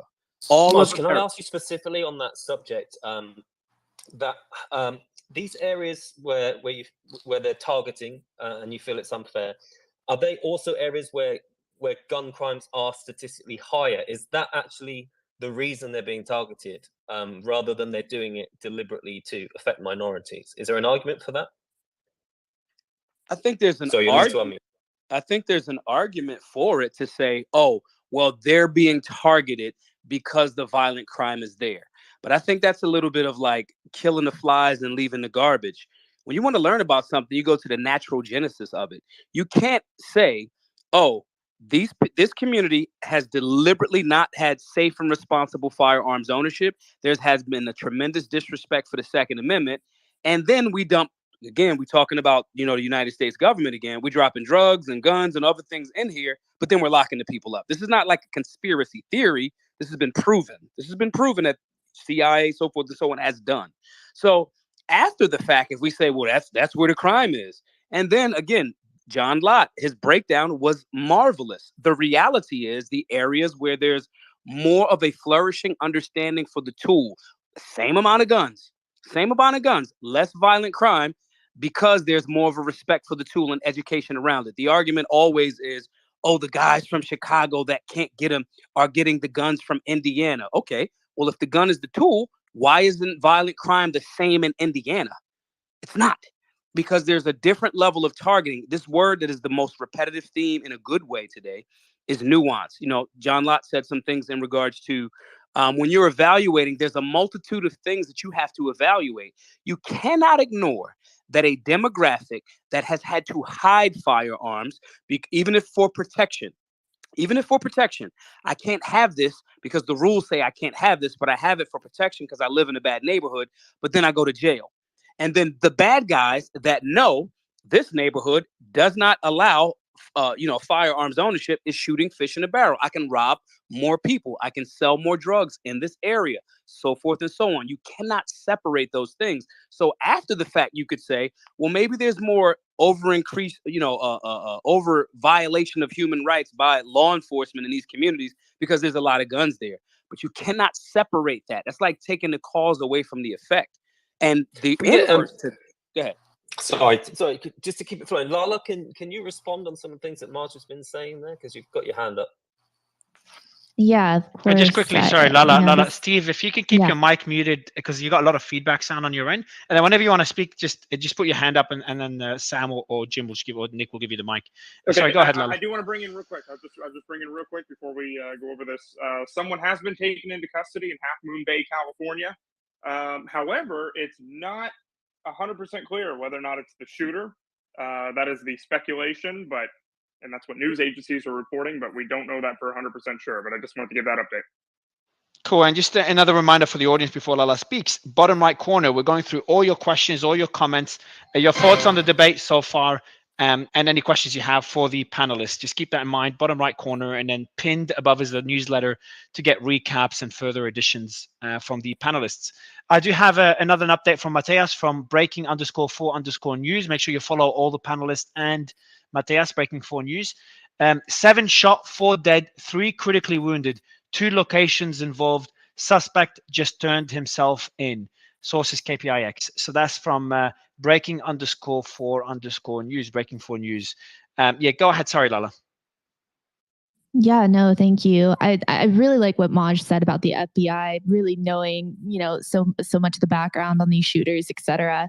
But I think it's kind of interesting because he's asking the FBI to do incredibly deep analysis on individuals that could just be taken care of by a comprehensive regulatory framework that really doesn't hurt law-abiding citizens at all, right? Like we know that the FBI knew about the Fort Hood shooter, the Pulse nightclub shooter. We know about who else? The Parkland, Florida shooter, the Tennessee Waffle House shooter. All of these shooters were already known to the FBI to the point where they had in-depth interviews with these individuals and they were still allowed to purchase guns.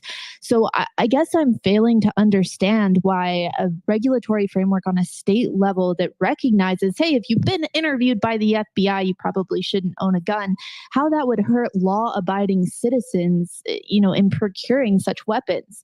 I think that the two things I've been repetitively kind of frustrated with this entire conversation around regulation is, number one, the idea that 100% solvency is needed in order to institute a deterrent like this, right?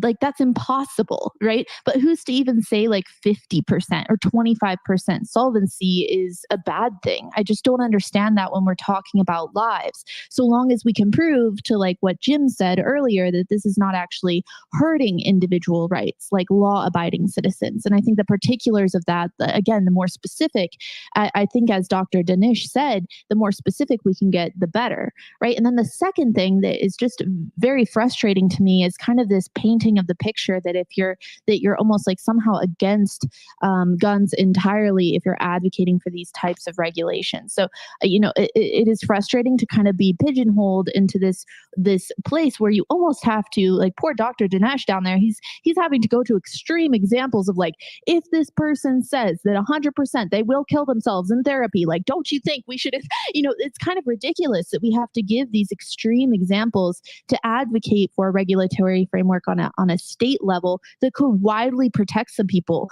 as opposed to kind of like asking the FBI to do this in depth, like Maj says, well, we can't just have these blanket regulations. Well, right now, sir, it takes more, it takes less effort to set up a nail salon and get the permits for a nail salon than to go, purchase a gun. It's a little ridiculous that you can go to a gun show and you can have a severe history of mental illness, even be interviewed by the FBI, but yet there's no regulations. When to even run like a simple business in this country, to drive a car, you have to pass a certain, test of abilities, right? So I would say that those are some of my frustrations with this discussion. I appreciate us getting a little bit more specific into what some of these regulations can be. I think background checks are absolutely necessary. 82% of the population agrees that we need background checks, or I think it was even higher than that at the last polling. So to even advocate against that is already extreme when you compare it to the statistics.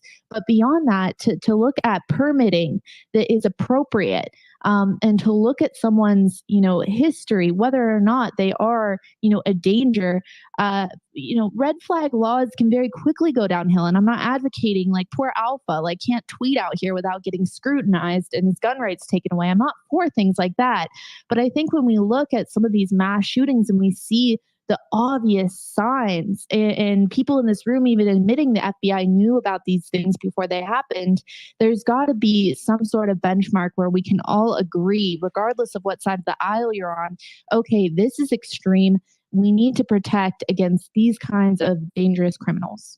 So TJ, real quick, let me jump in there. So one, we do have those in place. Every time you purchase a firearm, it's a 4473. You get a criminal background check. That happens already, including only with licensed dealers. With unlicensed dealers, if you go to a gun show or if you buy secondhand, That's not true. you do not have to go through those federal regulations. True. What you're saying is not true.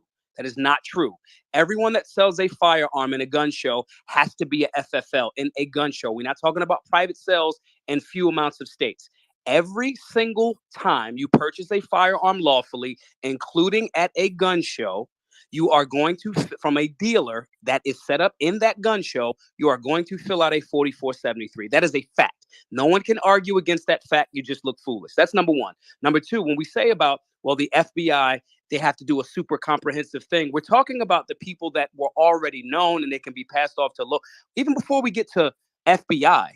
The sheriff's department with the Parkland shooter and other shooters knew about these young men. That's local. That's not an extensive job. Our job also is to make sure that we are targeting the person, not all of the people.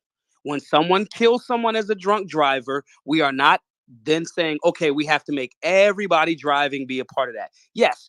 Is it nuanced? Yes. Is it a difficult thing? And lastly, and it's something we have to do, especially when people that are being that, as well as, again, we're mixing the weeds. We're saying, hey, we're talking about mass shootings, which make up, and all death is horrible.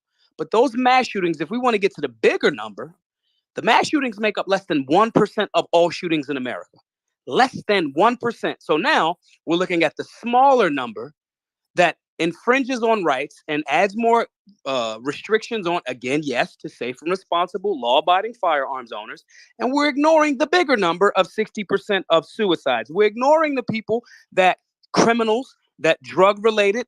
Spike made a great point about prohibition as it relates to the war on drugs, so forth and so on. So we're ignoring the bigger number while saying we care about the death, going after the smaller percentage of shooters that we can handle individually, while then saying the way that we'll solve this is to make more safe and responsible firearms owners felons or violate their rights. That is backwards. If we address the 60% first, mental health, psychotropic meds, which ironically, most mass shooters are also on, psych meds.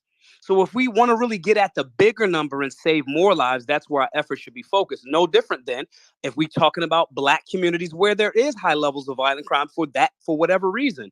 That's not an AR-15. So why are we talking about AR-15s? See, this is where it starts to look like good faith conversations are not being genuine. They're being disingenuous because the data is there. The data is, I'm a high school dropout and I know the data. It's there. Lala, do you The want to problem respond? Yeah, I'd love to. I think it's a little, I still am losing this connection to where if you ask law-abiding citizens to participate in a permitting program, similar to how people have to, all law-abiding citizens have to take a driver's test. Like, you have to be of a certain age to drink alcohol. Like, there are certain things that you have to pass. If you want to set up a beauty store, you actually have to have a permit for that.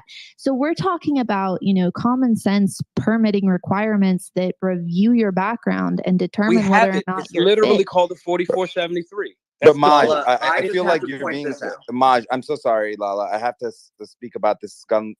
The gun show thing is very interesting because Maj is absolutely correct that a licensed dealer that specifically does this, the law, it depends on obviously how you interpret the law, but the law specifically says that if you devote time, attention, and labor, right? Those are the three, TJ and Maj, to selling guns, then you have to do this. But if you are selling it as a hobbyist, or you're selling it, correct, Maj? Please correct me if I'm wrong. They actually do not run those background checks. Wrong. There's no such thing as a gun dealer that's a hobbyist. That's wrong.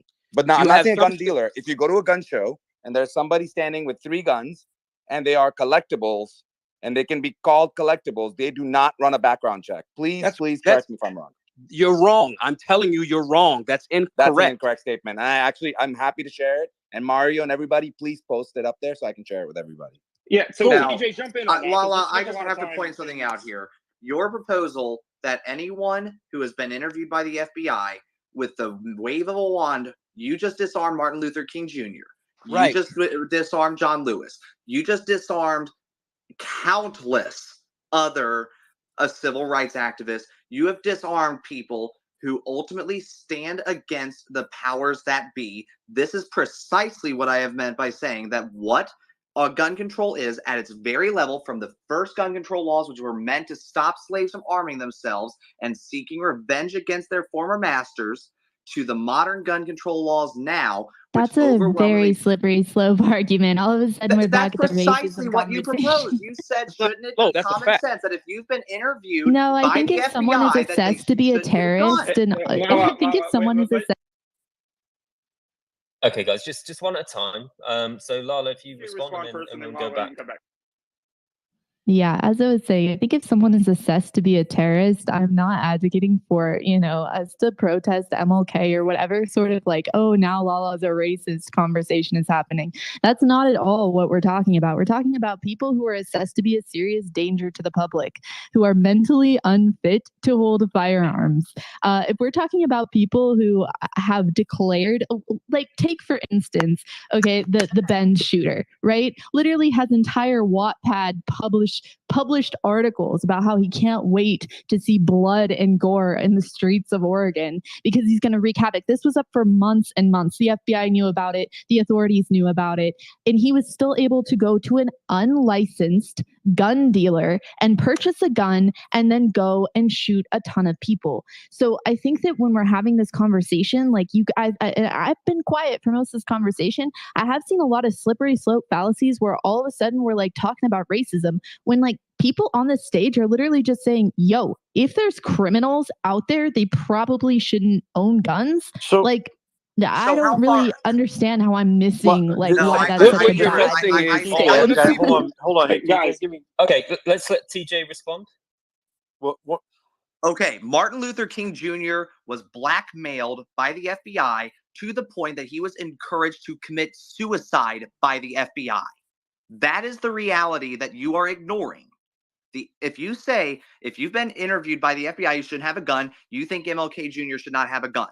That is the reality of your proposal. Whether you like that or not, that is a necessary implication by what you proposed. So TJ, I've got a question for Lala. So Lala, I want to ask you this: Would you consider someone who is having struggles balancing their checkbook and taking care of certain aspects of their finances without help, would you consider that someone who should be on a watch list as well? There's a specific reason I'm asking the question. Yeah, I'm sure there is. I'd love to hear your I'll be glad to rationale behind that. once you answer. I'll be glad to. I just got please Yeah, answer the question. I'm not here to supervise individual checkbooks, so I can't Thank you for saying speak to that, why because someone that would is want the to do that. policy. Thank you for that. That is when I was working on Capitol Hill, we had a serious issue, particularly in the district that I was helping with in Kentucky, and we found out it was being propagated otherwise. That the Veterans Administration, when certain people were getting help with their finances from the VA, they were being put on watch lists to take guns away. So TJ's point is somewhat valid here, because it's a subjective matter to determine what really constitutes a dangerous person. If someone has absolutely committed a crime and been convicted of it, then that's one issue. But if they have these kind of ancillary situations come up, it becomes subjective often. What are you going to say, Fidgetal? Go ahead. So often throughout this argument, and the reason why TJ's argument had me laughing is it's when we use like incredibly slim margin incidences to make broad decisions. He literally undermined Lala's entire argument by saying Martin Luther King 50 years ago would have not had a gun, therefore we shouldn't institute common sense regulation right now. I'd be happy to elaborate it across. Hey, TJ, give Fidgetal completely time to finish. inaccurate. TJ, please. No, I think Fidgetal made the point. Yeah, Fidgetal. Okay. It's not that it's not true.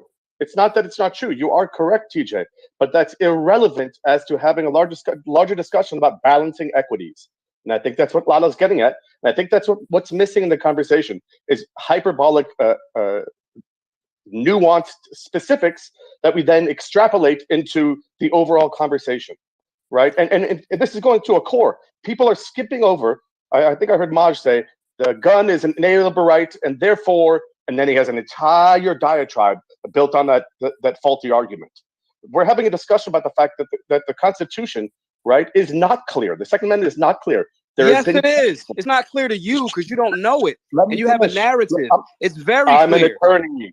I'm an attorney. I've been studying it for 20 years. Then you're wrong, and you're sending a lot of your people. I hope they're not coming to you for self-defense and Second Amendment cases. The reality is it's very clear, especially in the context of what those framers. And again, these are guys that I'm very critical of for their contradictions. They had contradictions. Thomas Jefferson wrote the Declaration of Independence while owning humans. I'm not a deifying of these guys. I'm just saying, as written, it is very clear, especially in the context of what was happening in that nation, in this nation at that time. It was nearly 400 years ago, and there's equal language that says it's supposed to be applicable over time. How the law is applied. So if that's the case, then you're right to say what you're saying on this Twitter space should not have the same freedom of expression if you're going that direction, because this argument somehow, which is faulty in and of itself, they couldn't understand the type of firearms that would be there. All of that stuff is falsehood. Freedom of expression changes over time with case law. Okay, guys, this is great between you two, Martin Fidgetal. So I just say your point, and then let's get the response, and let's have you both going back and forwards, because it's really great to hear you both on it. I'll just end with this. Okay, I'm sorry. Thank you, Maj. I just want to be very clear. The reason why there is case law that has led to how we look and apply laws in the Second Amendment now is because the Second Amendment wasn't clear. That's just fact, right? So we are at a point now where we're saying that the Second Amendment says what the case law has interpreted, and not stopping and saying, well, maybe we don't think the case law has interpreted how it should be applied now, and should it be changed? Because the Second Amendment was not clear. Otherwise, we wouldn't need case law. So I'll give you some clarity for the Supreme Court of the United States decision that I'm cited in. My organization, the Bruin overturning in New York. Yeah, we're cited in that. It was overturned and clear again. Heller versus DC was very clear. Chicago versus so forth. All of these different things. It's been clear. It's been overturned and upheld several times. Again, the most recent one that Black Guns Matter, my organization, is cited in the Supreme Court of the United States is the overturning of the unconstitutional carry laws in the state of New York. If you want to cite case law, there's a very recent one for you. No, you're making my point. My point is that we sit here and say that it is the Constitution when it is case law. You cited case law. It's been clarified several times, brother. It's been clarified. The conversation that we should be having is where I will agree with Lala is I am going to be critical, like I just was, in good faith and objectivity, and critical of the gun owners and not going after the biggest number. The biggest number meaning 60% of the deaths related to firearms are suicides. We're talking about something that's less than 1% of the death. We're talking about the over-policing and continuing unconstitutional and racist practices that have been proven to be racist for a smaller number, as opposed to gun community, anti-gun, pro-gun people saying, here's the biggest number, here's where we can attack this and cut down on the trauma and death. That's the issue. Brian, have we had conversations about, here's organizations that are doing the work. Walk the Talk America, that is a mental health organization that does work with gun owners and gun companies. That's 60%. Are we all agreeing that that's the biggest chunk that we could be handling? And are we all agreeing, based on numbers, not feelings, are we all agreeing that that is where most of the death in relation to firearms is in America? Anyone that says no to that, you're a liar. Maj, we agree on the statistics, but I don't think it takes away the relevance of the other side of it. But I think we should bring Brian in because he's had his hand up for a long time. Yeah. So I was just going to actually ask Maj a question, and that was, do you feel that semi-automatic guns should be? Do you feel that semi-automatic weapons are mandated by the Constitution, by the Second Amendment? Do you feel that there's something in the Second Amendment that says we must all have semi-automatic guns? So you're asking me, does it read as that? Because not only was semi-automatic, you do know what that means? Semi-automatic means I pull the trigger once, one round comes out. A flintlock under that definition is a semi-automatic. That's number one. Wait, stop for a second. Let me answer your question. As well as when that was written, there was fully automatic firearms existed when the Second Amendment was written. Everybody in here should go look at the Puckle gun. It existed. So this argument from people that don't have a history of firearms ownership, know the history of firearms, don't have an understanding of them, you make these. So wait. So not only were semi-automatic in that argument, fully automatic was in that argument. Back then, those things existed then. So this argument that. So what are your feelings about should an AR-15? My understanding is it can pretty quickly, knock off 30 shots.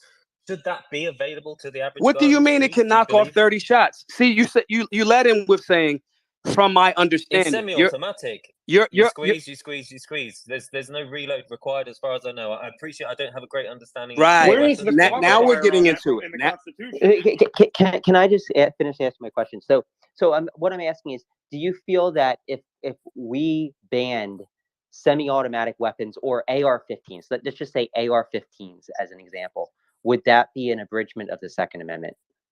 Yes, because semi-automatic firearms existed and fully automatic firearms. So then you think that we're already.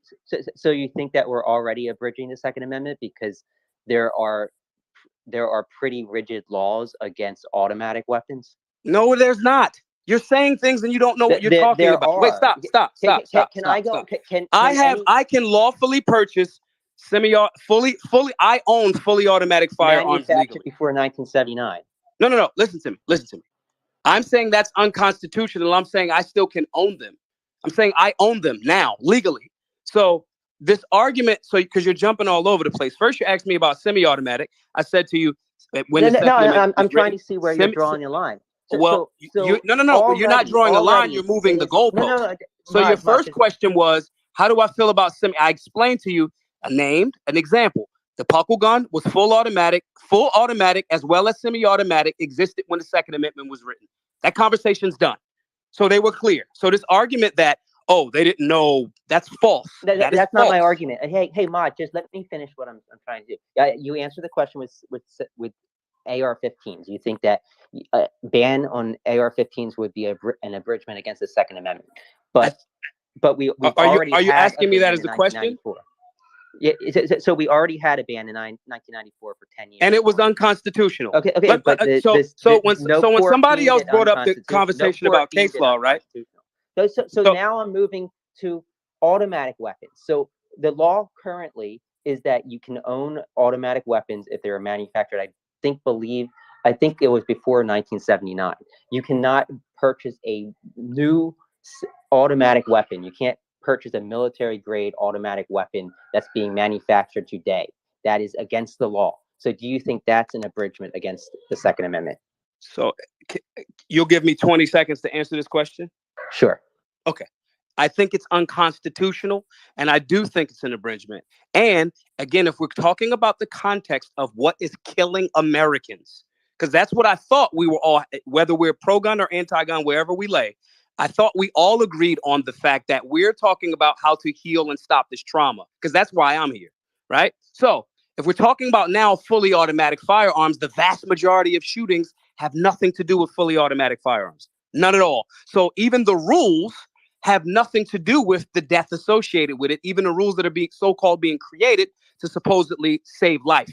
So no, it's a wasteful, unconstitutional situation. And to the other point that was made earlier about case law, at a certain point, the Dred Scott decision had to be overturned. That means at a certain point, even the Supreme Court, since we're talking about case law and, you know, how we interpret things and things like that, even the Supreme Court at a certain time thought Black people did not have any rights that white people were bound to respect. They got that wrong. Fast forward to today. Man, the federal government has way too much involvement or say in what a woman does with her reproductive rights. The federal government should not have it. Roe v. Wade gets overturned. Even the Supreme Court gets things wrong if we're talking about interpretation and perspective on it. So right now, any of the unconstitutional statutes that are on the books, I am in disagreement with them. I am consistently working to overturn them, not because I just like guns or am supportive of death. The crazy part is, as we have had more of these restrictions to the Second Amendment, it has led to more death, destruction, and the inability of my community to protect itself from criminals, enemies, foreign and domestic. Can you understand? Can you understand that we disagree with the Supreme Court decisions as well, just like you do? No. Wait, I'm not saying that I'm disagreeing with them. You're saying you disagree with that one, and that's fine. I'm not debating you about whether you are allowed to agree or disagree. What I'm doing is sharing my disagreement and then tying it back into modern data. Again, we're not going to separate these things and just make the conversation about how we feel in our disagreement. We're then going to take that feeling and disagreement into, again, historical context. Yes, these laws were put into place to stop Black people from having the means to defend themselves. That is a fact. Yes, Black people are still currently disproportionately impacted and incarcerated because of this unconstitutional and racist practice. Yes, the areas that have, let me finish this point and I'm done. Yes, the areas that have more of a respect for the Second Amendment, yes, those areas are by and large safer. So when you look at all of that context, that's where I land where I land. Maj, I ask you a question. If there, Sure. and this is, so a hypothetical requires that we don't scoff at the hypothetical, but we actually take into account a hypothetical. Hypothetically, if bad guys did not have guns or access to guns, and there was no risk of tyranny from the government, would you still have a right to a gun? And Yes. why? Yes, I'll answer that question. Yes, because when the founders of this place wrote the rules that they codified. Maj, no, don't go back to the Constitution. No. You're asking me. Wait. Stop 1 second. You're asking me my answer and I'm going to tell you my answer and how I get there. I'm allowed to do that. I have one of the First Amendment, the freedom of speech, right? So yes, if your hypothetical was, hey, there's no bad guys, which is a amazing stretch. There's no bad guys. There's no crime. Would I still have a right to protect my life with the most effective means possible? Yes, And I he would. also said no risk of tyranny too, which is also a real stretch. So That's a real stretch. It's a hypothetical. So, and by the way, Mark, you don't the have reason why you don't have it's more of a stretch. The reason why it's more of a stretch because that is the exact opposite of what has happened in world history. Not just because Maj is saying it. I mean, there was this weirdo named Hitler that kind of did a thing that murdered a lot of humans, that murdered a lot of people. There was a guy that like went through Africa and Maj, you answer my question. You are saying that when a threat of when a threat does not exist of a gun death, you still have the right to have the ultimate defense of a gun. And okay, and then I can't argue with that. Now, do I think that would be a right, and do I think that's encompassed in any way by the intent of the Second Amendment? I do not. I do believe it is inherently based in uneven defense, and therefore the balancing of equities to allow for a semi more fair defense. But if that's your position, and I can't argue with that. But I think other people you would can't disagree. argue against the fact. Hey, Fidge, I got Okay, guys, let's move on. Let's get some different speakers up. Suleiman, how are you, man? You've been waiting for a long time to speak. What do you want to bring to the conversation? Yeah, thank you. Marge, thank you for that. I learned quite a bit there, so I appreciate your comments. It was very educational. So I'm from the UK, and I wanted to bring a different perspective or a different thought that I had. So it's looking at it more from a holistic point of view rather than from a specific point of view. Now, I understand that according to the United States Constitution, there is the right to bear arms is imperative against the possibility and a very real possibility of tyranny. And I think Mark gave a very good example of Hitler, but I think you can even look at a more recent example. You saw in COVID where where the government put stringent measures in, but they were lucky that the people were very conformist and they basically stood down and didn't listen to what the government had to say. If they hadn't, there would have been a real possibility for tyranny. But why this is important is because my thought is this: it seems like, and I used to think this right was very important because it was engrossed in this idea of freedom. But over time, or over these last few years, I'm not too sure if it's because of freedom or because of fear. And I'll explain my thought, and then I'd love people's thoughts. And the reason I say this is this because when the mask mandate occurred in the United Kingdom, we didn't follow it as much as they did in the United States. We were very relaxed. In the north, hardly anybody was wearing it.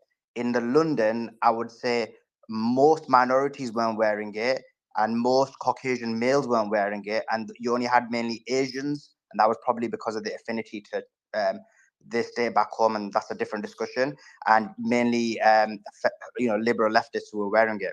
But when I used to come to the USA, whether it was a blue state or a red state, extreme amount of following the procedure, following the policy, not being fearful, keeping the masks on. And for me, it was a big shock how stringent they were about masks. And what that showed me is, wait a sec, is this a nation who base their ideas on freedom, or is it more about fear? And then when you look at the US policy around the world, are those actions really about freedom, or are they about fear? And then I tied it, which may be incorrect, but it's just something I've been thinking, that is this need for guns based on freedom, or is it fear? And if it's fear, then that's actually more concerning, because that's not the reason what it was for originally. So that was my thoughts. So, Suleiman, I'm curious what your thoughts, though. So the assertion in the Federalist Papers 51, James Madison talked about, there'd be no need for government if men were angels, but men aren't angels, so we need government. I mean, that might be another motivating factor beyond just mere fear. Like, there might be fear involved, if we define that as concern, when it comes to the ability of mankind to harm other mankind. And, the Second Amendment was envisioned within the rubric of that question in Federalist 51. What are your thoughts on that? I'd say, okay, I think you've asked me a good question. I guess I have to more define it better. I would say when fear, and I just want to be careful because I don't want to offend my fellow America, people from America. But I would say fear more towards like more towards cowardice, and I don't mean this in a horrible way, but real fear. Like it's not that I'm concerned to keep myself safe, but because I'm not able to defend myself, I need a gun. I'm scared of I'm gonna die from so I need a gun. I'm scared of so the COVID, so I need a gun. I'm scared of there might be a hypothetical situation where Muslims might bomb me. We're gonna basically do 20 years of a war on terror. So it's based on fear as opposed to actual genuine the right for freedom. And what I'm saying is this is just my thought recently. I actually thought the right to guns was imperative based on what the founding fathers, and I really believe that a government can become tyrannical. It's just we've seen it through history, and we've seen it through COVID, and the fact that the government controls everything now, as well as social media, and tyranny is more possible and probable than it ever has been before. But in terms of this perspective, I'm talking about now. I'm go ahead. Yeah. Think it's fear. Yeah, go ahead. Sorry. Okay, so Suleiman, another question, and this will lead to something that I think Tira can talk about in a minute. But so let's talk about another form of how this fear shows up. So there's a fear and a concern that someone who, let's say it's a couple that have had arguments, and a spouse is concerned about the spouse having a gun, and then red flag laws were created to preemptively take that gun without due process rights. And that seems to be a motivation of fear too. How does that compare in all this debate? I mean, it's a good point, but that I would say is different because you haven't got the balance there. So you have one person with a firearm and one without. So that's genuine fear where you're not in an equitable position. But isn't that the case? It's someone with respect. Isn't that the case with someone else who wants to have a gun just in case someone else has a gun? No. So my point is this. So it's not talking about whether you should have guns in the sense of right now because you guys have guns. It's whether the whole premise of this should be guns in the first place. And I'm saying the whole premise of anyone having guns, originally the most important part was, as you said, protect yourself against others as well as protect against a tyrannical government. But now, so that's the point. But now I'm saying in a world where you basically, let's say you were in the United States and you could eradicate guns completely, why would one be against that?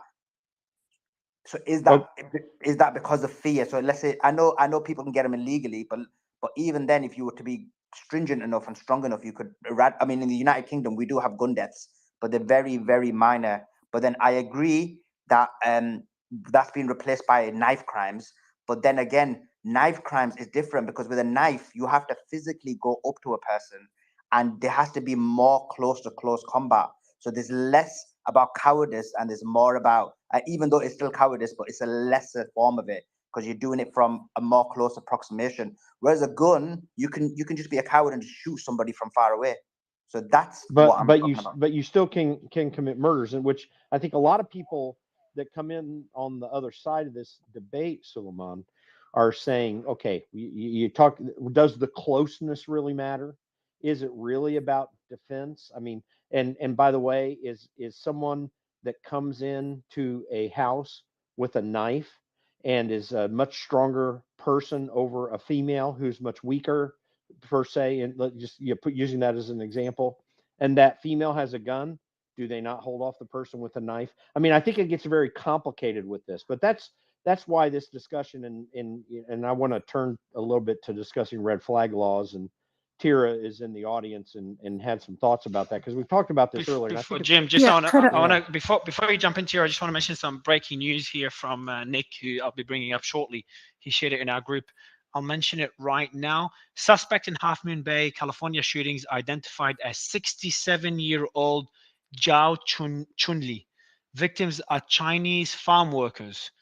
NBC, that's from the NBC. So that's just an update on the shooting today in Half Moon Bay. But go ahead, Tara. So unusual, two older individuals in a row. I think that's not what we typically see. What's interesting about this conversation is I think that Americans are much less divided about these issues than one might think. Gun owners, non-gun owners agree in general, when you take polls on certain gun control measures, they're not, for example, most people actually support red flag laws. Most people support raising the age that you can purchase certain guns to 21. So I wish we could not divide this by politics and instead, sort of leave the rhetoric out of it and see where we might be able to get. Now, one of the issues to me is that we are, of course, bound by our Constitution. And the Supreme Court in New York Rifle and Pistol Association basically has given us fairly strict guidelines about what we can do to do gun regulations of any kind. So what they've said is gun regulations are impermissible, basically. At least, I mean, they were talking about concealed carry in New York State, but forgetting that, they basically took out a test and they said if they weren't available in either 1791 or 1868, then they're not going to work. So we have to deal with that regulatory background.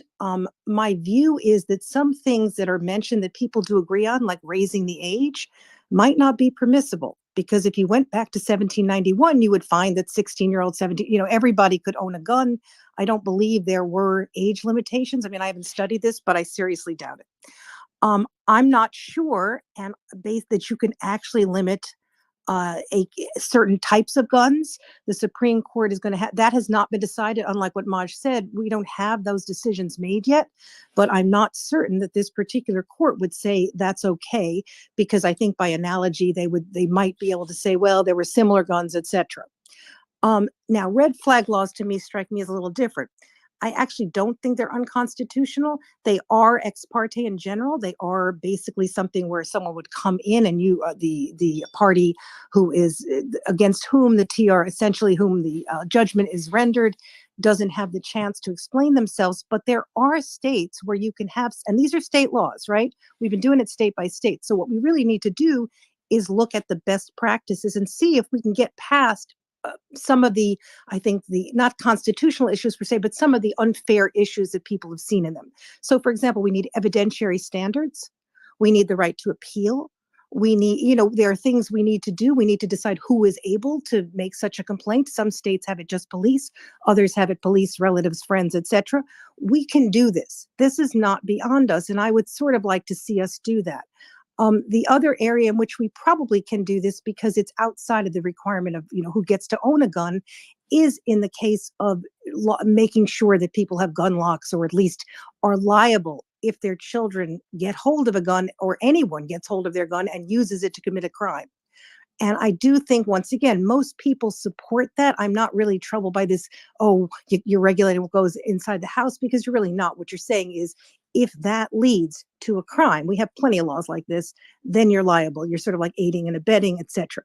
So I do think there are things that we could probably agree on, and we should, instead of talking about liberals and gun owners and whatever, we should stop some of this, because in point of fact, I think, look, I'm a Democrat, but I don't want to take away guns. Other than Beto O'Rourke and a few people, I don't think most Democrats think that is a realistic thing, or would even want to. What I want to do is make things more safe. And the final point I want to make is that I also feel like we need more research, because the Congress actually had stopped money for researching about gun laws, et cetera, for quite some time. I believe there's money now in the budget for doing such research. We need to know what works, because rather than go forward and sort of make all these laws that may not work, it would be good if we could we would know that what we're trying to do is effective. Thanks. So Tira, I got a question for you. So one of the things about red flag laws that always concerns me, and I think concerns a lot of people like myself who come a little bit more from the pro Second Amendment right side of this, more strictly looking at it, is habeas corpus. So when you talk about red flag laws, and I do agree that there are similar constructs that are not precisely red flag laws in other states, and that does complicate how you think through this. But the whole concept of habeas corpus, show me the body, legally was always intended to be, listen, if you're going to move forward on prosecutorial action of any sort, then you need to have some evidence that an actual crime was committed. And you being a lawyer, I know understands the concept. Does that not kind of come into play here, even with the laws that are similar to red flag laws? Well, I actually, okay, so we have TROs, right? You can go in and basically they're pretty easy to get in many cases, right? And we also have seizure laws, but you can't actually use the proceeds of the seizure until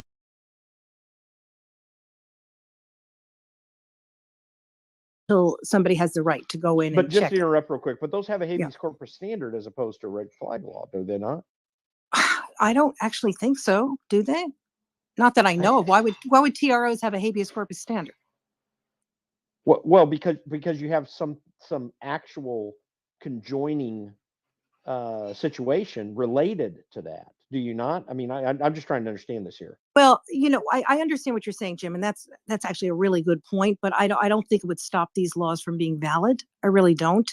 I think what you're saying is we have reason to believe. I mean, it is a preventative measure, and everything like that is a little dicey. Let's just say, because you're basically saying you don't have the right to do this because you might commit a crime, right? And that's what your concern is, right?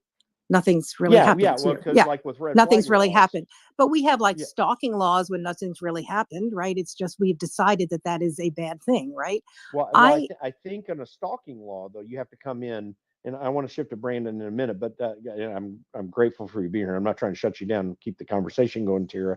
But when you talk about stalking laws, you actually have some other process that has actually taken place that would that triggers the ability to do a stalking law, or even a any other restraint of coming onto someone's property. Whereas with red flag laws, it's that, well, I think I don't trust that person, and I think I'm scared of him, so I need you to take it, which really is a subjective criteria. Yeah, but not necessarily. That's what I was saying, evidentiary standards. You could actually make it like this person has been stalking me online and I am terrified, right? There are things you could do to sort of say it has to be closer or more akin to a crime, not just, I'm a little nervous because he's sort of shady and I don't like him, right? But I think we should definitely try these things. I don't know what the Supreme Court would rule on these things, but I suspect it would be okay depending on the safeguards you would have in place for the potential defendant, let's just say, right? And you do need those. I get that. But I think they would work. And I do think that most people would sort of say it's okay if you have enough proof. Not just, I don't know, I saw him outside, he looks a little weird. You know what I'm trying to say? We can't let it be just somebody, your neighbor doesn't like you. Okay, it has to be much more significant than that.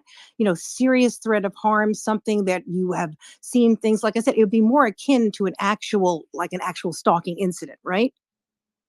Thanks. Yeah, and that's why something closer to the TRO standard is much better than the red flag standard, which is in most cases, or I shouldn't say in most cases because it's still playing out, but you have a whole range of subjective criteria that can be thrown into that, as opposed to the TRO standard where there's actually something else connected to it. We'll pick up on that as we go along. But Brandon, you've been waiting. You came up here and just wanted to kind of get your thoughts on all this as you're looking through it.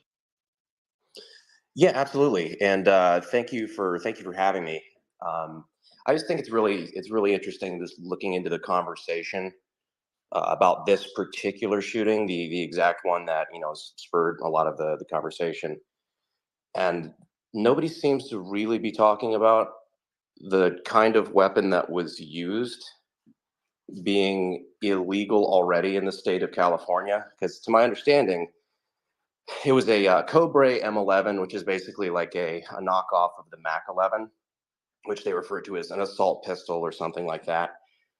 That is not on California's handgun registry as an approved handgun. So that is not a legal pistol to own in that state. And it also had a 30-round magazine, which I believe all of this stuff has been kind of more or less illegal to purchase in California since 1989. So it's kind of funny to see some of the solutions being proposed already being in effect in California, and instead just being a glaring example of why they don't work.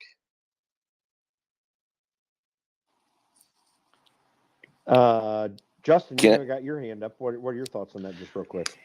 I'm gonna just give just a minute or two here, and then jump off to give some other people a space here. But I had some comments there because I think I'm a data guy by nature, but lots of stats have been told and conveyed. I love the back and forth on the legal. I think that's really compelling, and that's probably where a lot of things end up. But I think you can't, lose sight of the stories. And, this might surprise you as I start this conversation. Just bear with me, because I want to relate to you just 4 quick sentence stories on 4 terrible crimes committed with guns. Here it is, and these are from December of 2022. Marionette, Wisconsin, woman fatally shot and stabbed a man in his apartment on a busted robbery. December 5th, Warner Robins, Georgia, masked robber jumps the counter, shoots and kills 5 people. December 6th, Knoxville, Tennessee, an intruder shot a man and his wife in their home. Man returned, found his uncle returned, and he was shot as well. Here's number 4, December 7th. Again, these are all just the first week of December. Carjackers killed 3 people, stole their cars at gunpoint, obviously. And I've got a dozen more in December. Those are just the ones that made the news. And I've got 15 to 20 more for every single month in 2022. Terrible, terrible crimes and killings by guns. I'll pause there, and I'll just straight up admit now that I'm lying. That's not what happened. All of those people lived. Here are the true stories. December 1st, Marionette, Wisconsin. Local police said a man who fatally shot a woman in an apartment complex hallway was justified in his actions. She produced a gun and stabbed him before he shot her in self-defense. December 5th, Warner Robins, Georgia. Armed masked man jumped over the counter at a fast food restaurant, demanded money, pistol whipped an employee. That employee drew his gun and fired 3 shots at the robber, striking him twice. The robber fled, was caught later. December 6th, Knoxville, Tennessee. Man returned to his home to find a naked intruder ransacking his living room, so he and his wife fled to a neighbor's house to call 911.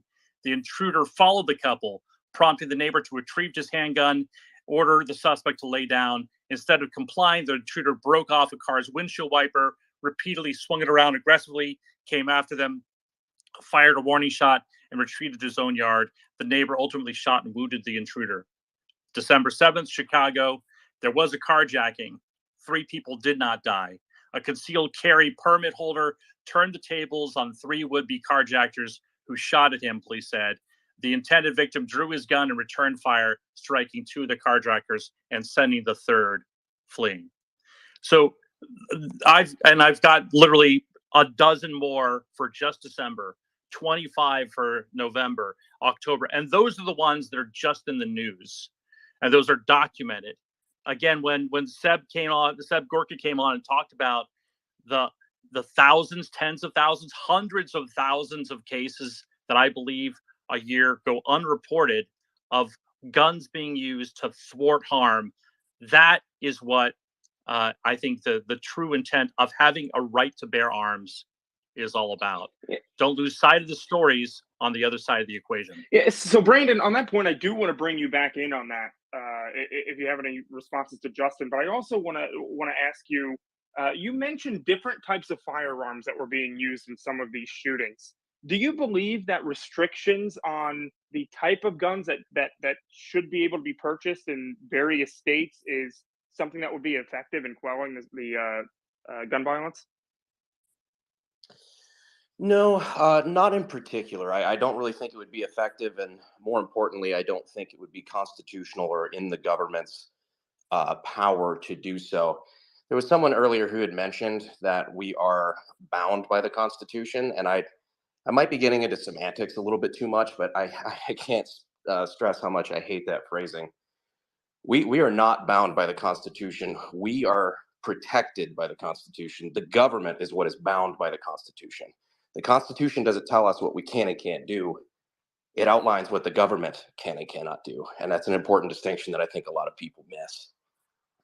But as far as the types of weapons, I think a lot of people are just kind of buying into media hype about the kinds of weapons that are being used in the streets and the things that are causing American schools to be so dangerous. It's not the quote unquote assault weapons.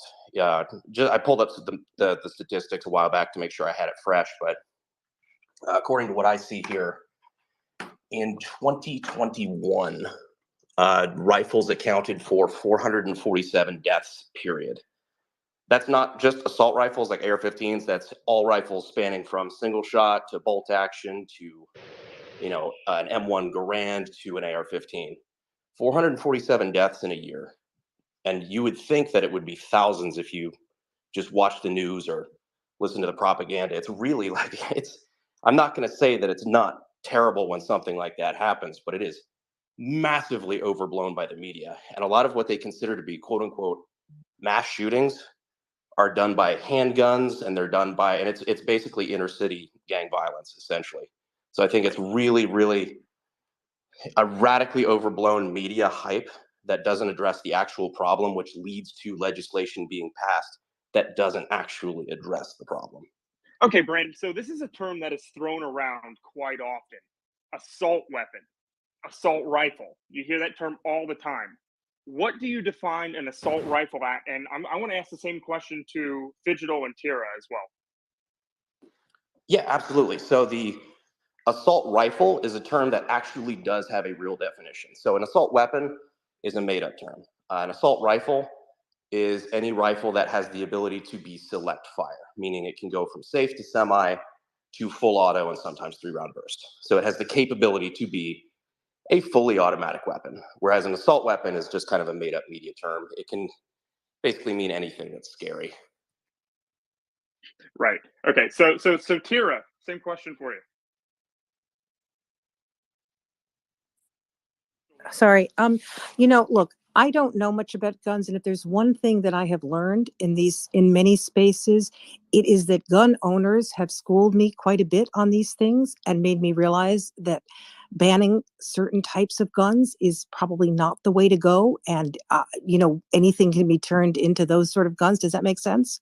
So I can't give you an answer. What I can say is I would listen to responsible gun owners on what makes sense. Thanks. Right. Okay. So TJ, let me bring you in on this too, because you've done a lot when it comes to gun legislation. You've worked with a bunch of gun rights organizations as well. So what is fair to design or call an assault rifle? Because I know the ATF's definition varies wildly from the normal layperson's definition, does it not? I mean, the ATF just has a definition of what's an unlawful NFA item. Brandon's definition of an assault rifle is precisely what an assault rifle is. The ATF just pretty much is whatever they feel like, which that's more than just Second Amendment issues. That gets you into the question of the legitimacy of the administrative state as well, and the ability of the executive branch to supersede the ability of Congress to actually write the law and ratify constitutional amendments. But that's just another topic to discuss on that issue. Right. So I know you had a lot more to say on the red flag point that I believe Tara was making earlier, right? Yeah. So I just have to point out with regard to red flag laws, they sound like a good idea until you see the actual application of it. And the fact of the matter is with them being ex parte proceedings, the individual who is having their firearms taken away from them, they don't get the opportunity to respond before the deprivation. You can see in like extreme risk protection orders like we have in Kentucky, the person who stands accused as being a present risk has the ability to present evidence before the deprivation. Whereas with red flag laws, it flips it on its head where, as Donald Trump called it, we take the guns first and then go through due process later. I've worked in criminal defense areas. I want to make it disclose very quickly. I am not an attorney yet, but I've worked in criminal defense areas, and I can say this much. The accused are absolutely railroaded in the American justice system. Our criminal justice system is broken, and the individual who's laughing at that clearly hasn't been on that side. I want to point that out. Which to another point on that in this regard. Regarding the MLK stuff, MLK was just one example of an individual targeted by the FBI. There have been thousands of people who have been interviewed by the FBI. That does not make them guilty. No conviction, no rights deprivations, period. And it's a shame that there is an attorney in here waging war on the presumption of innocence. Tira, not you. I'm making that abundantly clear because you seem to at least be respectable in the way that you handle that. But with red who flag was laws, that attorney? it was I think he's Digital. referring to Digital. Okay. I am, because frankly, and the way that and he the addressed court my was not argument regarding Hang FBI on, Digital. Let TJ finish his point, and you're going. the way that he addressed the MLK argument is not what I was trying to say. I'm not trying to say, oh, you're racist, oh, you hate MLK. He knows that. He's smart enough to know that. He's being dishonest, which I expect. And it's unfortunate because that's not how good conversations happen. But ultimately, I do have deep concerns about the notion of anything that leads to a pre-adjudication deprivation, where you don't have the chance to present evidence that suggests your innocence. I agree that something might be constitutional if there's an extremely high evidentiary standard, and Justice Barrett's dissent in Cantor versus Barr suggests as much as well, where if the government truly proves that a specific individual is truly a danger, it might not be unconstitutional, but that is an extremely narrow exception, and red flag laws, in my opinion, do not afford that protection. And Okay, so there's yeah. So May I? before we have Digital jump in here, yes, I do want to remind everybody, make sure you go up to the top and the top of the nest area here, the pin post, and subscribe to the newsletter. These are some sessions, some spaces that we have really good information coming out of. We have a lot of speakers bringing really great points. We summarize them all in the newsletter. And then for all the panelists we have up here, make sure you leave your questions down there in the bottom right-hand corner. Hit that purple button. Leave your questions for the panelists. Not the panelists leave questions, just for the audience. Leave questions for the panelists. We do go through them and give us your opinion as well. Like, we always check it out, as Nick is just about to say. So I'm literally spending all my time going through the comments, everyone. Sorry, go ahead, Nick. Yeah, sorry, should have been more clear. But anyway, yeah. So Mario, hit it. Digital, jump in. Okay, so A was not, you missed the point on both things. Was not calling you a racist with the MLK thing. I was very clearly making a baby with the bathwater argument, using even thousands of people who have had their constitutional rights potentially abridged to make decisions that affect millions over generations and generations and generations in the future. And so B, you responded to a part where I was implying that I was referring to a lack of due process as not being an issue, and therefore undermining my legitimacy as an attorney. No, it was, again, taking leaps, and this has been my concern with this entire conversation, and why I was discussing with Maj. Maj predicated his entire everything he said was predicated on core leaps in logic. And where I land, and this is the most important part, which is if having a gun is not a right, because the Second Amendment does not say, it could have very easily said, Second Amendment could have easily just said, every U.S. citizen has an inalienable right from God to have a gun. It didn't, right? That would have solved all this. It could have said an inalienable right to have any kind of gun in any amount at any time they wanted. It didn't. It chose specific language. And all I'm trying to say is and to Maj, it was about, we have case law, right? And he said, well, I said, well, the Constitution isn't clear, otherwise we wouldn't have case law. And he said, well, the U.S. Supreme Court said this, and we evolve as people. That's why the Constitution was meant to be a living document within the construct of humanity. And I don't think people should have their guns taken away. That's not my point. But I'm blown away where we sit there and go, I had this inalienable right. This is my gun. Don't get away. And we don't have conversations about going, well, why do you need an AR-15, and why not have a bazooka, right? I believe people should have a handgun and a shotgun to defend themselves. But we don't have logical conversations. We have polarizingly illogical, irrational, gut arguing discussions based on the cores that we do not discuss. And I think we should discuss them. Yeah, so TJ, I want to let you jump in there, and then I'm going to incredible take. Can I jump in? To be honest, I do also right have now, because if we are talking about it, the Constitution is clear whenever you read the plain text as informed by the history and tradition. It was an incorporation of the Blackstonian notion that an individual has the right to self-preservation, including the right to use lethal force to preserve themselves. It is fundamental. It says the right of the people to keep and bear arms shall not be infringed, with a prefatory clause speaking of a well-functioning militia. That is the Second Amendment's plain text as applied. The only times where the Supreme Court's ever agreed with it was over a white lynch mob depriving black individuals of their guns. And they said the Second Amendment and the 14th Amendment doesn't apply there. That's the only time. And the Supreme Court now casts great doubt on that notion. If we look to the ratifying conventions, it was clear to those who ratified the United States Constitution that there was going to be a Bill of Rights that was going to protect the people's right to private arms, using your logic that it has to be so clear. If there's an inalienable right given by God to X, then we also don't have a freedom of speech. We also don't have freedom of religion. We also don't have the freedom against the being forced to court of truth. That's another hyperbolic argument. No, I it's pose. not. I I disagree No, with it's that, not. Digital. I mean, here's the thing. I'm The applying language. Digital, go ahead. Sorry to weigh in here, I but pose. Go ahead. I pose a simple. okay. Yeah, I just want more to add. simple question. I just want to add a little bit here. Yeah, it's fucking plain outside. Holy crap! Sorry. I love. It's an inalienable inalienable right, right? Not unalienable right. It's inalienable right. That means you cannot take it away at all, right? That's what it means. So I just want to add that. Sorry. So all I want to say is, and this is I've had these exercises before. That my opinions are not as bold as blatantly saying everybody gun, and everybody no gun.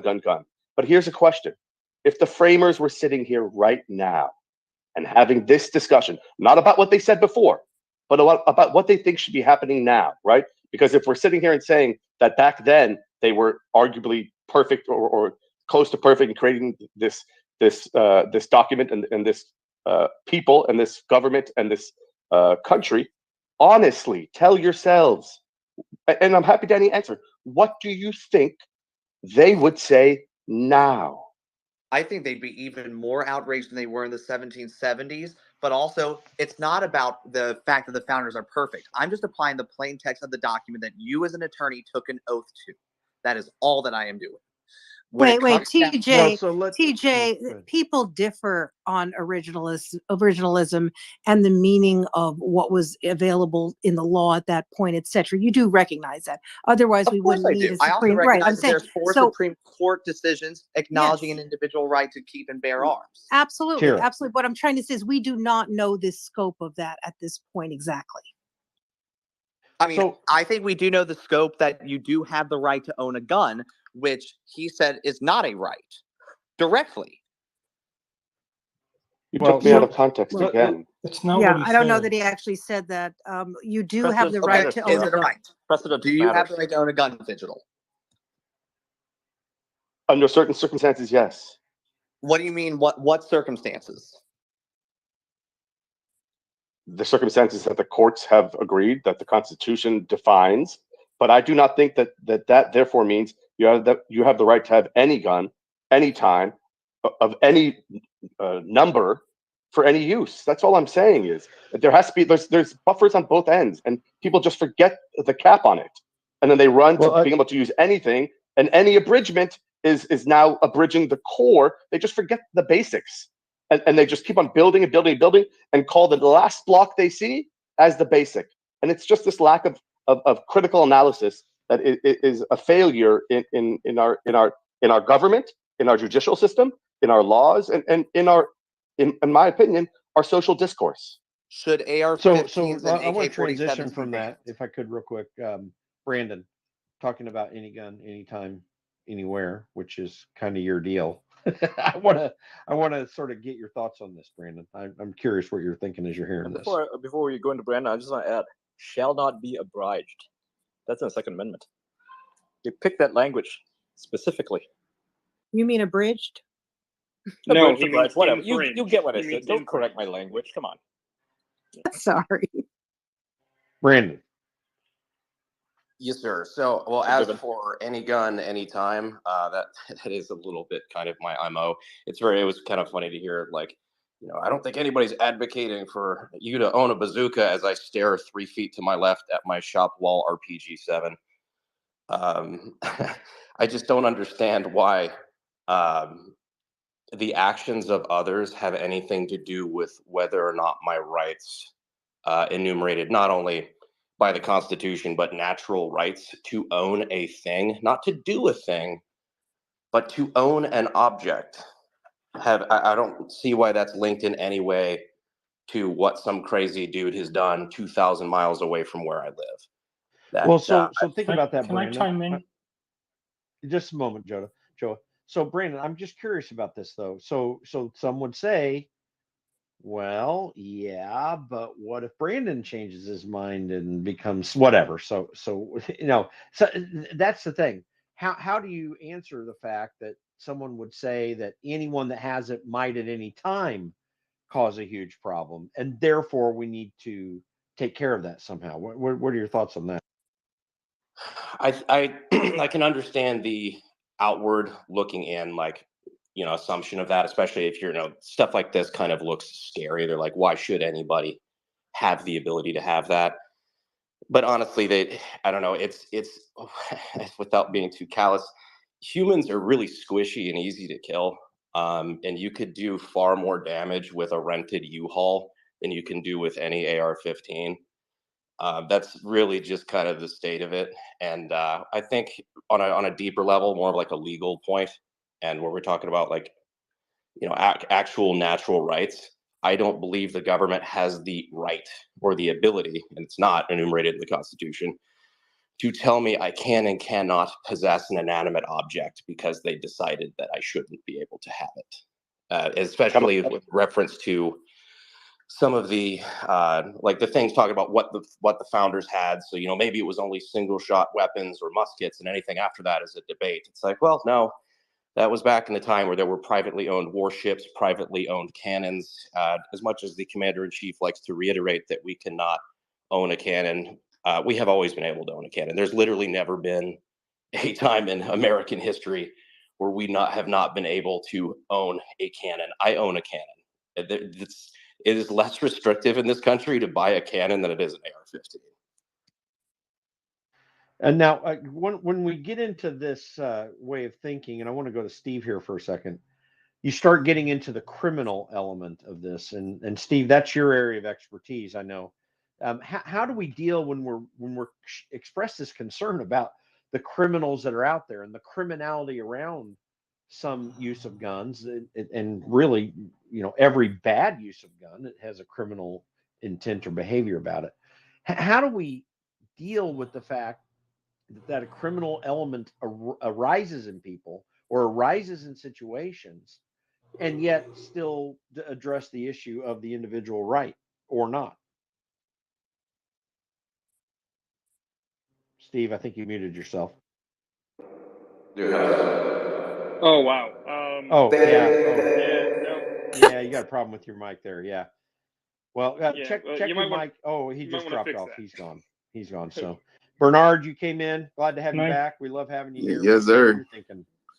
Oh man, I appreciate it. You know how hard it is for me to be patient, but I was for a little bit. So my perspective on gun control and whatnot is pretty different than one might expect.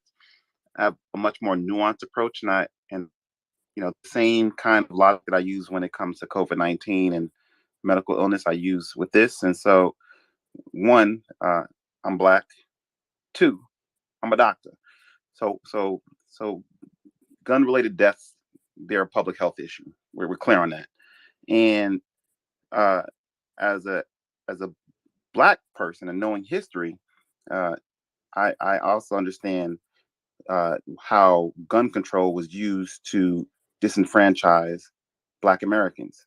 In fact, the modern gun control movement started with Ronald Reagan. I don't know if people know that, with the Mulford Act in 1967, when they felt intimidated by the Black Panther Party openly carrying loaded weapons, and as a result, passed that law when Nixon was president at the time. So I don't know if people were aware of that. So that's Hey, important. by the way, Brandon, Mhm. I'm glad you brought that up because I was actually gonna, not about the Mulford Act. I hadn't thought about it, so I appreciate you bringing that up. But I mean, that was one of the basic things that the early days of the Black Panther movement in the 60s, like they were really concerned about the protection of their lives because they felt threatened in certain ways.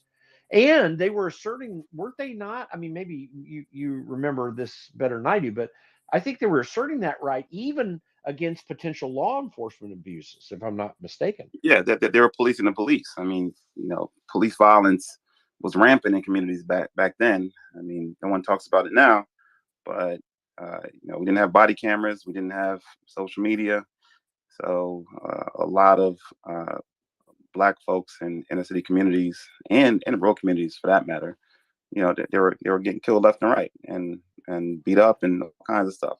You all know And about.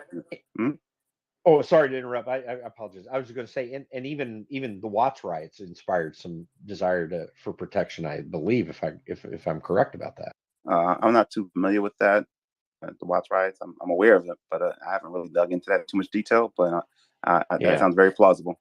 But basically, it's important to understand, what are we trying to do? And what frustrates me with the gun control debate is rather than people focusing on decreasing death, morbidity, mortality, they jump into their ideological framework. So as soon as a mass shooting happens, people are quick to say we need more gun laws, and then there's reactionaries that are like no gun laws.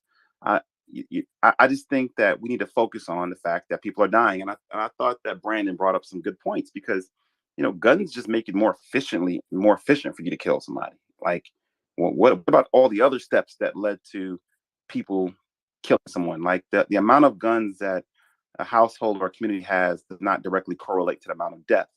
There's other mediating factors that we refuse to address, like poverty and scarcity of resources and all these other things that are overlooked and framed in this gun control debate.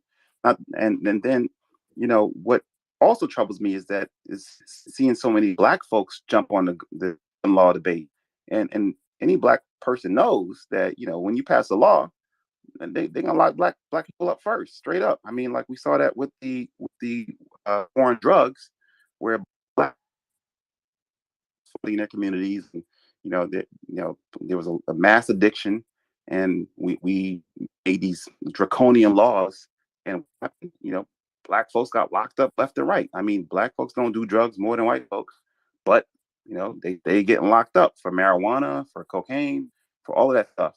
And it's also, I just want to point out a contradiction because I want to talk about a whole lot, but I just want to point out one contradiction is that a lot of the folks that are very big on, their rights to own a gun and be independent, they don't keep that same energy when it comes to drugs as well. I mean, some people who are pro gun rights are more than willing to lock people up for smoking a joint, which is crazy to me. So right. I just think frame this and not let the politics dictate how we look at this, because the politicians have done their old divide and conquer strategy once again. Sure. Yep. No shock there. All Source, you've been listening in for a while, and you have some really good opinions on this. We've talked about it in the past a little bit, and I really love your take on the first, the Second Amendment in a whole, and what you believe it means and how far it goes. Yeah. So I did wanted to, I wanted to speak earlier because I know people were comparing gun violence in the U.S. to kind of what's going on in the gun violence in the U.S. compared to Mexico and Brazil, and that's something that I cover extensively. So I am I believe in the Second Amendment. I'm pro Second Amendment.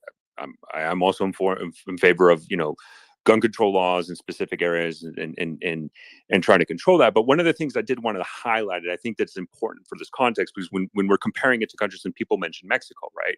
And it's right? It's like, Mexico has an epidemic of gun violence. That is disproportionate, right? I mean, it is one of the most violent countries in the world. And I think one of your previous speakers mentioned, cartels, through international gun trafficking can get guns easily. And although that is correct, one of the things that is very important to highlight is that 70%, there's been a massive amount of studies of this. 70% of guns utilized in Mexico come from the U.S., right? And we fail to analyze the debate, and I don't necessarily want to get into the domestic politics of it, sort of the constitutional rights of it in the U.S., but I do believe there's a fundamental national security risk when we're talking about guns and how easily accessible U.S. guns are, specifically in Latin America and South America, and how it disproportionately affects those countries, third world countries, and increasing levels of violence. Last year in Haiti, we saw Haitian gangs paralyze the country and having the ability to outgun Haitian law enforcement and police because they had an easier time getting weapons into their country compared to the Haitian government and utilizing that against. We see this in Mexico consistently. A lot of the guns that we see in Mexico, and by the way, we talk about mass shootings, something I covered. Mass shootings happen in Mexico daily, consistently. Yesterday, there were 6 killed in a targeted attack against a known gang leader in Veracruz. 6 people died. 2 of them were his children. There was a mass shooting in Michoacan, in one of the provinces there. 1 dead, 3 injured, probably a lot more based on the videos that we saw from the inside. Just today, 3 Mexican police officers were killed also in Michoacan in an ambush by sicarios. And I think that's something that, if we're talking about, the Mexico and the epidemic, and we're trying to utilize it as a comparison, I think that's something that we just also need to highlight and understand that, a lot of it, that weak as a country, as the U.S., maybe internally, this is going to be a lot of domestic political debate. But I think outside of it, right, there should be a concerted effort, more so than it done in the past, to control outflow guns from the U.S., specifically to South America. And I'll end with this point. I talk to other accounts that track conflicts around the world. And when there's one specific account that I talk to regularly that centers on conflicts in Africa, and he's from France. And one of the things he highlighted to me was he was kind of shocked that there was a specific rifle that was utilized a lot in South America, the M82. It's an anti-material rifle, 50 caliber, very lethal weapon. And he said he was very shocked that it's prevalent in Mexico and in Brazil and across Latin America. Because when you look outside of those areas, if you look at Africa, if you look at Middle East, right, or even Afghanistan, the M82 is just not it is not a rifle that is utilized extensively, even at all, in those conflict zones. Yet when you look at Mexico, Brazil, and other Latin American countries, it is predominant. It is easily accessible to the point where it's almost like a necessity for these gangs and cartels to have it as part of any formation that they utilize. At least one of them has an M82. And I think we just have to acknowledge that, a lot of that comes from the US. It's a hard thing to do. It's a hard thing to solve. And I know, multiple administrations, both Republican and Democrat, have attempted to stop that. And that's something that the Mexican government always goes back to the US to say, hey, you want us to control fentanyl, you need to control the guns. And there has been concerted effort on the US side. The Mexican government is just unable to do it. But I think that's just an important point that I wanted to highlight, that I think it's important when we're comparing gun violence in the U.S., if we want to use Mexico and South America as an example, that we just do need to acknowledge as a fact that a lot of those guns do come from the U.S. So what's you are always tracking that stuff that's going on down in Mexico. Other than some of the stories that we hear in the media, and in fact, the idea that guns were going into Mexico through programs that the Obama administration was doing, and maybe even before then. How is that actually happening when it comes to Mexico and the countries nearby us? Yeah, it's just easily smuggled. I mean, I know people are going to reference Fast and Furious, and we can debate that to death. But I mean, that did not cause the massive amount of weapons that are in Mexico right now, right? I mean, there was a specific program that had a lot of flaws that was not correct. Did you say? Sorry. Also, did you say Yep. Fast and Furious? Yeah. You know about Operation Fast and Furious. Yeah. Oh, okay. Just confirming. Yeah. Operation Fast and Furious. That was the name. But I think it's a lot more than just that. I mean, if you follow, for example, Customs and Border Protection right on Twitter, they regularly update, hey, this U.S. citizen attempted to, or a person tried to cross the border from the U.S. into Mexico and he was carrying weapons. Right? It just as drugs flow from Mexico to the U.S., guns flow from the U.S. to Mexico.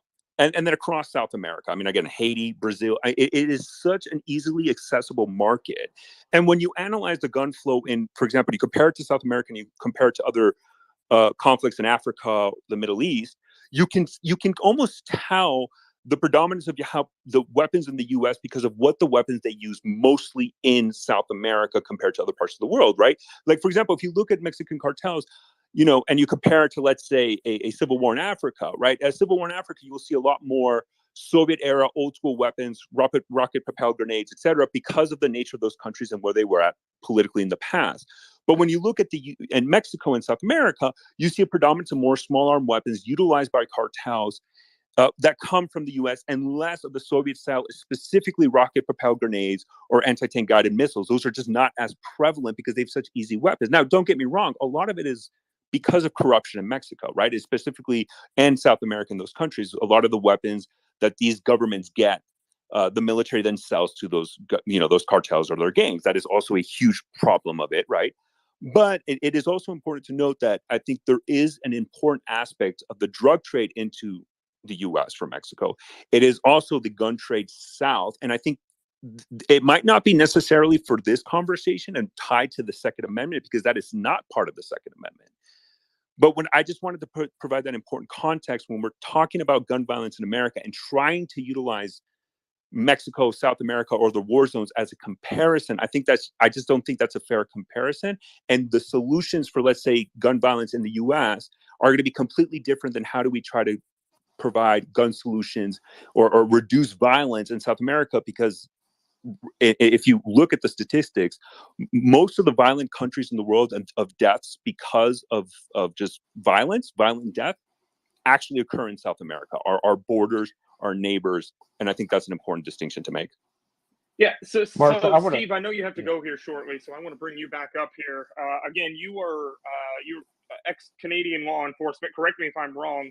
And, being across the border to the north, obviously you have a lot of different gun laws. What is your take on the effectiveness of Canadian gun laws versus gun laws in the United States? Yeah, well, we've got various, and thank you for the invite, by the way. And for the record, I spent 30 years as a Toronto cop, most of it in homicide. I now do local television reporting, but I'm here just because I was invited as a private citizen. Our gun laws are very strict, so we do not allow guns for the sake of protection. You can have hunting rifles for hunting, of course, or you can have some handguns for the purpose of sport shooting. And the laws are quite clear when it comes to sport shooting. When your gun's at home, it's got to be locked in a safe that's fastened to the floor. It's got to be taken apart. Your ammunition's got to be stored at a different part of the house. So if you're using that gun to protect yourself from somebody breaking into your house, good luck. That's not going to happen. And if you're taking your gun to and from sports shooting, you've got to go directly to the gun range. And then directly, you can't stop for groceries. Then you got to come directly back to your house. We have a problem up here with guns, much like your last speaker. And I'm not here to stick my nose into American politics whatsoever. We are on the border with New York State and Michigan. Ontario is a pretty big province. The guns that we have that come in here are illegal handguns being smuggled in from the United States. I did 150 murders before I left the job and went on to reporting. In fact, I wrote a book, and my 6 worst homicides, not one of them was gun related, but we have a huge problem with illegal guns being smuggled in from the States by the boatloads.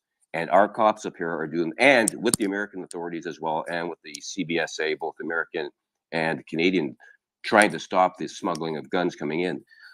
But they're coming in by the boatloads. And the murders that we see up here, I can tell you in Toronto, we've got 3.5 million people up here in Toronto. We average about 75 murders a year. And the majority of them are gang related, and they are illegal guns. I've only done, and I've mentioned this many times before, one homicide in 150 homicides that I investigated was committed by a legal gun. So our perspective on why guns are used up here are completely different from our cousins, you guys to the south. And again, I'm not judging either way, but our philosophy on firearms up here is much, and we've got a very big political debate going on up here right now where our government, we've got a liberal government up here, wants to target, and I haven't got an opinion either way, but just so you know, they want to target, they are not focusing, most people think up here, are not focusing on plugging the holes in the borders, trying to stop these guns from coming across. What they're focusing on is taking rifles and legal guns away from legal gun owners, and that's causing quite the stir up here. But our problem with guns It's certainly not what you guys have down in the States. But the guns that we are seeing being used in murders up here by gangsters are being smuggled in by organized crime. Steve, let me ask you a question. I'm also from Canada, so I'm just curious because we've really doubled down in Canada on gun crime, or specifically outlawing gun in a way that's quite significant, and kind of like as if we were tackling the issues that are happening in the U.S. And I'm just wondering, why do you think the Liberal government has taken such a hardcore stance on guns, given what you've just said, where you're saying that most of the gun crimes are committed, murders are committed by illegal guns, not legal weapons? Yeah, that's a great question, and I can answer that based on this is just my own personal opinion as a Canadian citizen, nothing to do with politics or my job or anything of that nature. I'll base it on my past experience of 30 years in law enforcement, most of it in homicide. I just think it's the easier answer. I think politically it sounds better to target.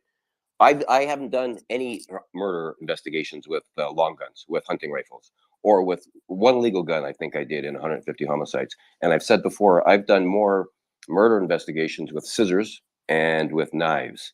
So if you're going to ban anything, ban scissors and knives and cars for that matter, because I've seen more homicides committed by those things rather than legal guns. And I think that's because our gun laws are as strict as they are. Even when you're transporting your gun from your house to the firing range, if you're sports shooting or just practice shooting, that's got to be locked in a safe as well in the trunk of your car. That's got to be separated.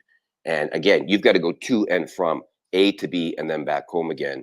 And the other thing that we can do up here, and let me just say this: my first few years as a young detective back in the early 90s, my job was to, if you applied for a firearm, it was called back then a firearms acquisition certificate, if you wanted to get a hunting rifle or a sports shooting gun.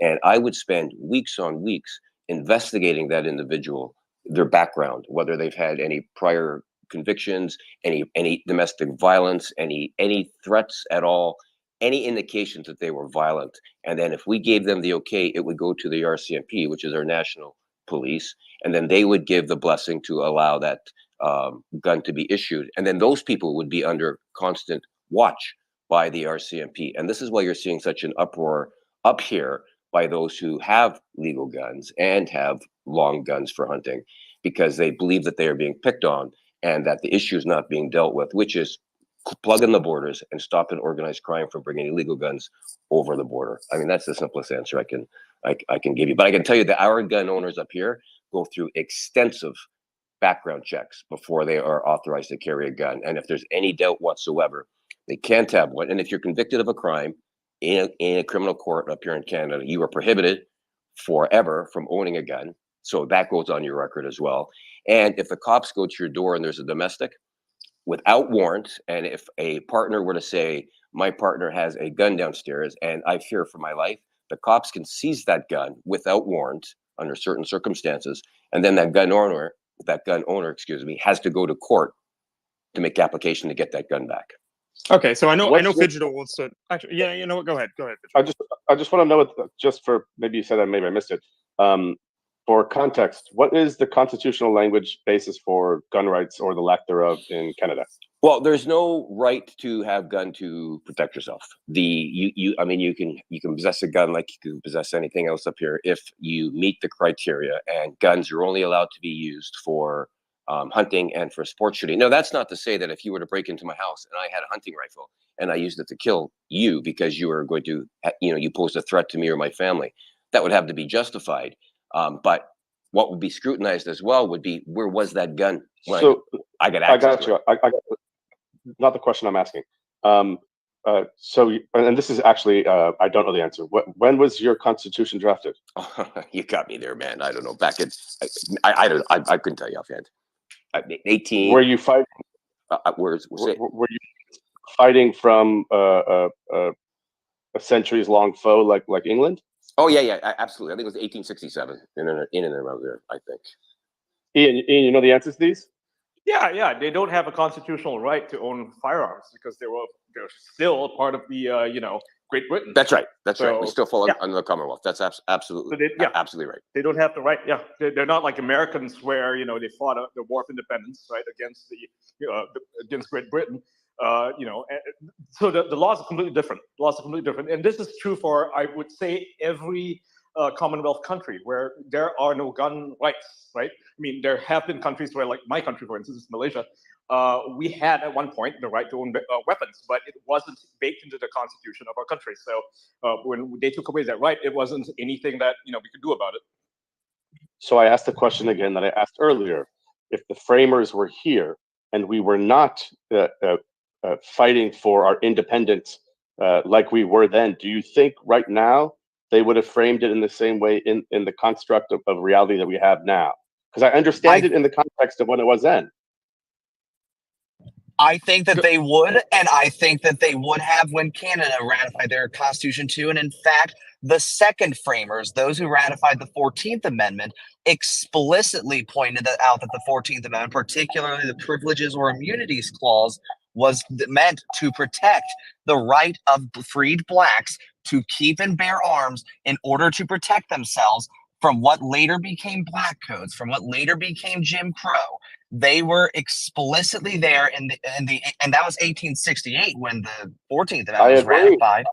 I agree, but you're using a closer in time date to obviate the fact that there was another pressing reality at that time of another unequal positions of power and access, money, and rights that legitimized and necessitated them at that time. I don't see that. And there, I see it every time I point. Every time TJ, I see how many disconnect your phone from nonviolent. Bluetooth. Okay, 1 second. Let me do that. There you go. You're better. Go ahead.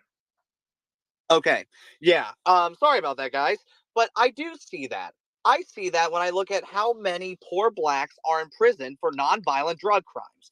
I see that when I see the fact that we have such a wide disproportionate population. There is indeed a power imbalance that does require there to be a right to keep and bear arms, at least for the right of self-preservation. So yes, I think that there still is that issue, and I do think that we do have an overbearing government, and I think we've seen that quite recently. And I think the only reason that 2020 wasn't worse than it was in the United States was because of the Second Amendment.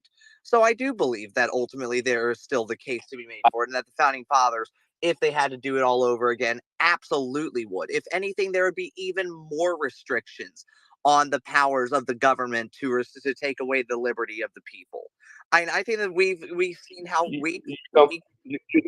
You don't believe that there's a logical connection between everything you just said and home and weapons. I absolutely do. I mean, the fact is, we used it like a bunch of goat farmers from an ocean across from us was able to hold us all for more than 20 years using AK-47s that came from the fucking Cold War. No offense, Brandon, I'm on your side. I own an AK-74. I love the AK platform. But the fact is, they were able to beat They were able to beat the Moab. They were able to beat us. We lost that war. TJ, I would love to know at what point you think it's okay for an armed citizenry to go ahead and tackle the government. At what point is the government so tyrannical that we are allowed with our guns to start storming? Well, when it turns into China, when it turns into China, right? Benchmark, and I'm curious to hear TJ's response to this because he's been talking quite a bit about history, etc. I mean, that's not up for me to decide. The same way that it wasn't up for John Adams to decide in the 1770s. That's not up for me. That's not up to me. That's up to the people. But you can't give me an idea between what is treason and what is a rightful taking back of our rights with weapons. With armed I can't. Weapons. And the reason why is because if the Founding Fathers had lost, they would have been considered treasonous scum in our history. History is written by the victors. Well, what would have happened if during January 6th, or, we had people storming the Capitol with guns instead of just, walking in, and they felt justified, or let's not put January 6th into it, but at any point people can decide that they're being treated unfairly and they can take up arms against their fellow citizens. To answer you, I mean, that's what government is. To answer you, in 1983, the Black Panthers invaded Congress. You know that, right? With guns. with guns. You can look it up. It happened. Nobody talks about it because, it goes against the whole, narrative. But look it up. There have And been do you think that insurrections. do you think that was justified, or? Yeah, I do. But we have a They got legal it right. system, right? We have a legal system. So at what point do Doesn't we matter because justify? they felt that the black community was being infringed against, and they took up their right to bear arms, and they protested with guns in the Capitol. But they're They did I that. just want to point this out. The New Hampshire majority during the ratifying conventions, they included language in their proposal for the Bill of Rights for the Second Amendment to protect the right of the individual to keep and bear arms unless they were in actual revolt. That was the exact wording, unless in actual revolt. I actually do have an example, if I can throw it out there. Yeah, absolutely. Well, we'll go back to you, Brandon, and let TJ finish his point. Go ahead. Yeah, and finish your point, TJ. But the New Hampshire majority during the ratification, they proposed having a revolt exception. You revolted against the government, you lost your guns. The founding fathers, the framers, and those who ratified the Bill of Rights declined to include that in their Second Amendment. There's a reason they declined to include that language. And what is that reason, TJ? Since you seem to understand what was going on in their minds. Just wondering. Okay, here's the thing. I just want to point an example here. In 2020, I don't know if you guys remember, in January 2020, thousands of armed protesters rallied against gun control bills in Virginia. Do you guys remember that? Because they all showed up with guns to protest, and it worked. It worked. So, this idea that you don't need firearms, imagine if they were unarmed at that point. They wouldn't have their gun rights anymore. It's as simple as that. So you should be able to take things by just having guns? I want to let Brandon give his example. Because the government is trying to take their guns from you, right? You have a right to protest that with your guns. That is a right that is enshrined within the Constitution. And I'd like to go to Brandon. Is that the only time where you can use your guns? Is that the only time when it's justified to use your guns against the government? I guess what I'm wondering is that there seems to be a really vague line that we're drawing between when is treason and when is a justified use of the guns for this express purpose, right? When we look at Bruin, when we look at the case ruling, and the justices are specifically mentioning, this uprising against tyranny, right? If we're gonna really break that down and test the test and say, is this appropriate to be applying in the modern context? Surely there has to be a more clear line drawn between tyranny and something that would be considered a criminal and an act of domestic terrorism and an actual legitimate use of our gun rights. And I guess that has not been made clear to me. Let me before you say anything, TJ. Also, so to Ian's pass point about the Black Panthers, it was not the capital; it was the state capital of California, which is very different. And he was allowed. But it's still the same thing. They were right? allowed in. But essentially, they protested with their guns. They protested their guns. They went there armed to ensure that they had the right to protest, to have their guns. So it's as simple as that. It's the same thing in Virginia, where they protested the state capitol in Virginia in 2020 to protest against the seizure of their weapons. And I think Brandon had an example here that I'd like to go to because he's been trying to talk for a while. So Brandon, go ahead. Yeah, say it, Brandon. So this is an example that kind of gets thrown around a lot, but in my opinion, not quite enough, because I think it's a really, really clear example of when a citizenry used the Second Amendment or their Second Amendment rights, so to speak, to actively and violently fight the government that was justified. It was actually the example I had in my mind was the Battle of Athens in Tennessee in 1946. And basically, for those who aren't familiar, is there was a corrupt mayoral candidate, I believe, who was basically running the entire county before or during the war, while all the men were off fighting. An election came up. When they got home, they didn't like what he was doing. They didn't like the way he was running the town. He was basically running the town like a mob, had the whole sheriff department in his pocket. And so they held an election. They had their own guy going up against him. And they basically used the sheriff's department to shut down the polls and basically decide, you know what, the election's over. We're going to take the ballot boxes back to the sheriff's department under locked door and count our own votes. And that was when, and I think someone was actually shot when they tried to dissent that. They tried to fight back against that. They were shot at the polling place. And so all the men went back. They got their World War II issued M1 Garands. I think they even raided a local armory.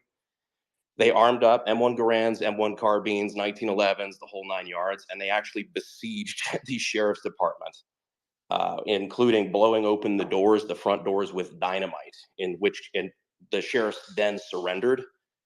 They held them at gunpoint until the National Guard showed up, and it was determined that they did no wrong. And then the election results came out. And of course, the good guys win. And Brandon, what's the difference between something like that and something like the killdozer, right? Where a guy builds a bulldozer and takes out a town because he believes his rights are being infringed upon. I guess I'm just wondering for more clarification on, because both happened, right? One was okay and one was not. For sure. What is the determination?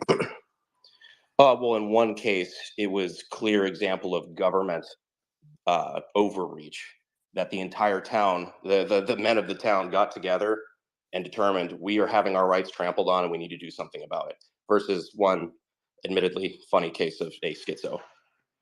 And by the way, on the bulldozer, on the killdozer thing, I mean, we might take into account that happened, I believe, after a taking by the government of the man's property, and he was incredibly frustrated by that situation, and he reacted to it. I think a lot of times, this is one of the difficult realities of the Constitution, is that the government is of we the people. Like the 9th and the 10th Amendments, it seems to me, were put at the end of the list because it was kind of a reassertion of the First Amendment was put at the first, and the 9th and 10th were at the back end to say, so let's remember, this is a document of negative rights, not of positive rights, and those rights hold within the people in the 9th Amendment, and in the 10th Amendment, the states hold their rights as well.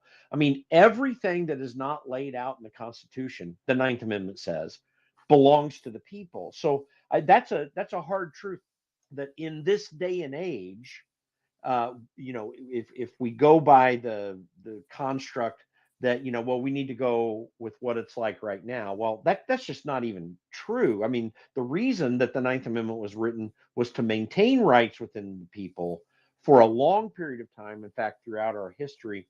And to reassert those rights is necessary to keep the government in check. I mean, I would argue that the federal government is well beyond its constitutional means right now, and I assert often that 60 to 80% of our federal budget is unconstitutional every single year. I mean, we do it and we allow it and we kind of live with it, but the only way to get rights back is with the people, and that requires pushing it. I mean, this is what's so challenging about the January 6th. Jim, you just glossed over.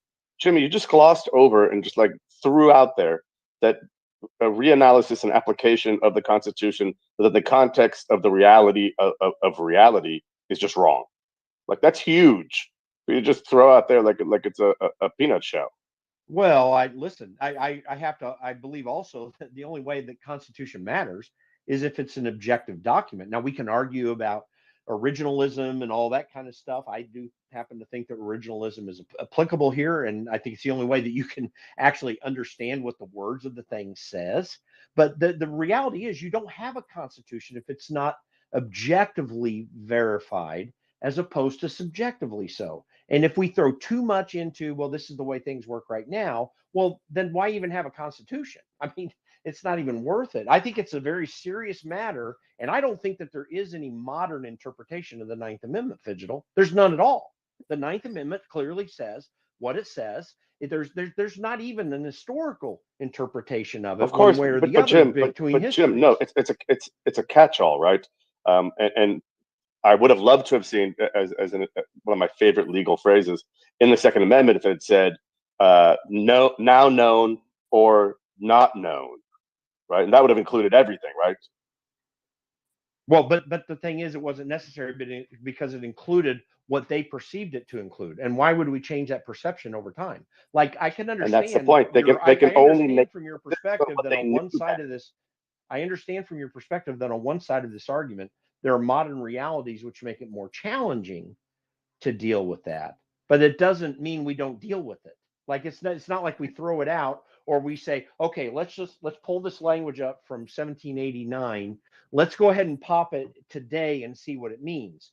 That's not it was even their intent. That's not even the reason for any written document. If it's going to be written down and it's going to be the rules that we go by, it has to have an objective anchor. Now we can argue about what that objective anchor looks like, but it must be there nonetheless. That means we have to go back and see not only what the actual straightforward words say, but we also have to take those words as they are meant and apply them today. But back to my bigger point. But historical we've context, had that argument right, on the Second Amendment. The Ninth Amendment of the Constitution is unambiguous in its statements, and it doesn't. Even though it comes from an historical context, it's easily transferred into any historical context, and it by implication asserts that the Constitution is a charter of negative rights.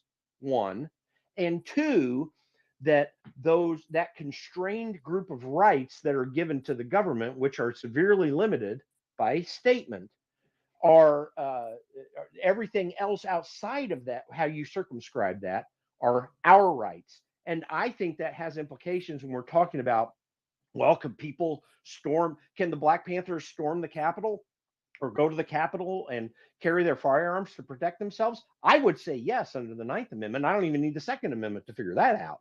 Like there are rights that we have as citizens that need to be asserted. We don't just throw this off and say, okay, well, we need all these people in government to tell us what our rights are. No, we need the people in government to validate the circumscribed rights that are laid out in the document itself.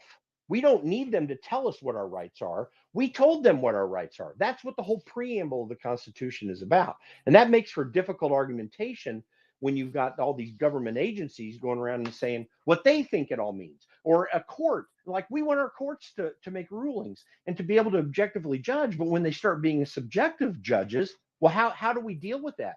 Like, do we just say, oh, okay, well, they're the courts, so we got to go with that? When we all know that there's subjective rulings that come out of courts all the time. And that's a huge problem that we have to deal with. Who deals with that?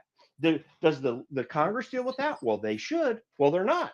Okay, should the administration deal with that under its powers? Well, it should, but it's not. So who else is there left? So you're saying that the Congress or the executive should somehow interfere with court rulings because some people think they're subjective? Is that what you're saying?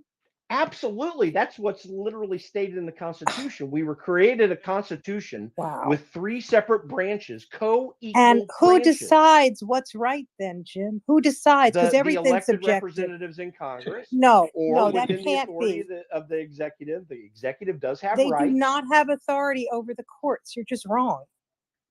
Well, actually, no. The Tira, Congress has authority over the courts, Tira, because the Congress is the one that is constitutionally given the right to set up the structure of the courts. That's why when it wasn't crazy, Correct. when Newt Gingrich in That many is years correct. was But then you're recognizing saying hold on, okay, let me finish sure. this point, and then you say I'll let you.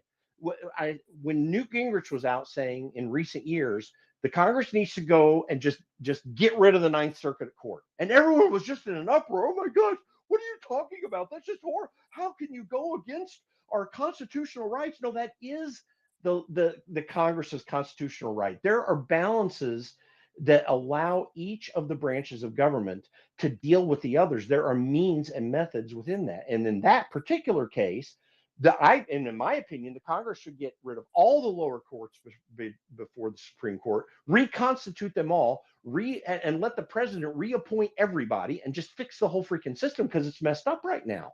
That's within the Congress's right to do that. It seems strange. It seems outrageous. It seems like we're going too far. And one of the things is, and I'm trying to be a moderator here, but I just got to speak on this.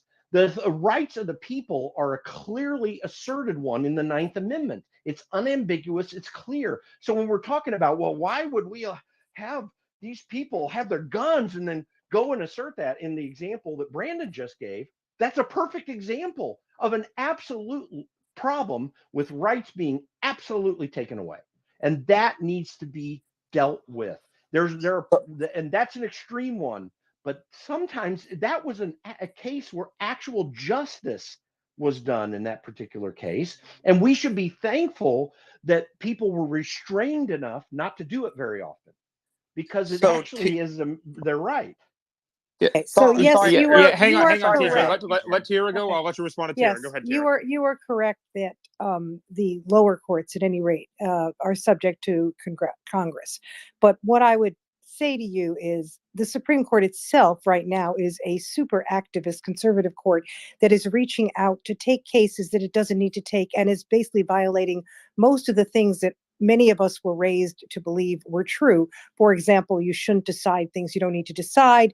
You should look at the least the decision that will have the least impact, things like that, right? And this Supreme Court is running roughshod over that. And so I sort of feel like, how do I say this? I think we are in a time now of conservative judge activism.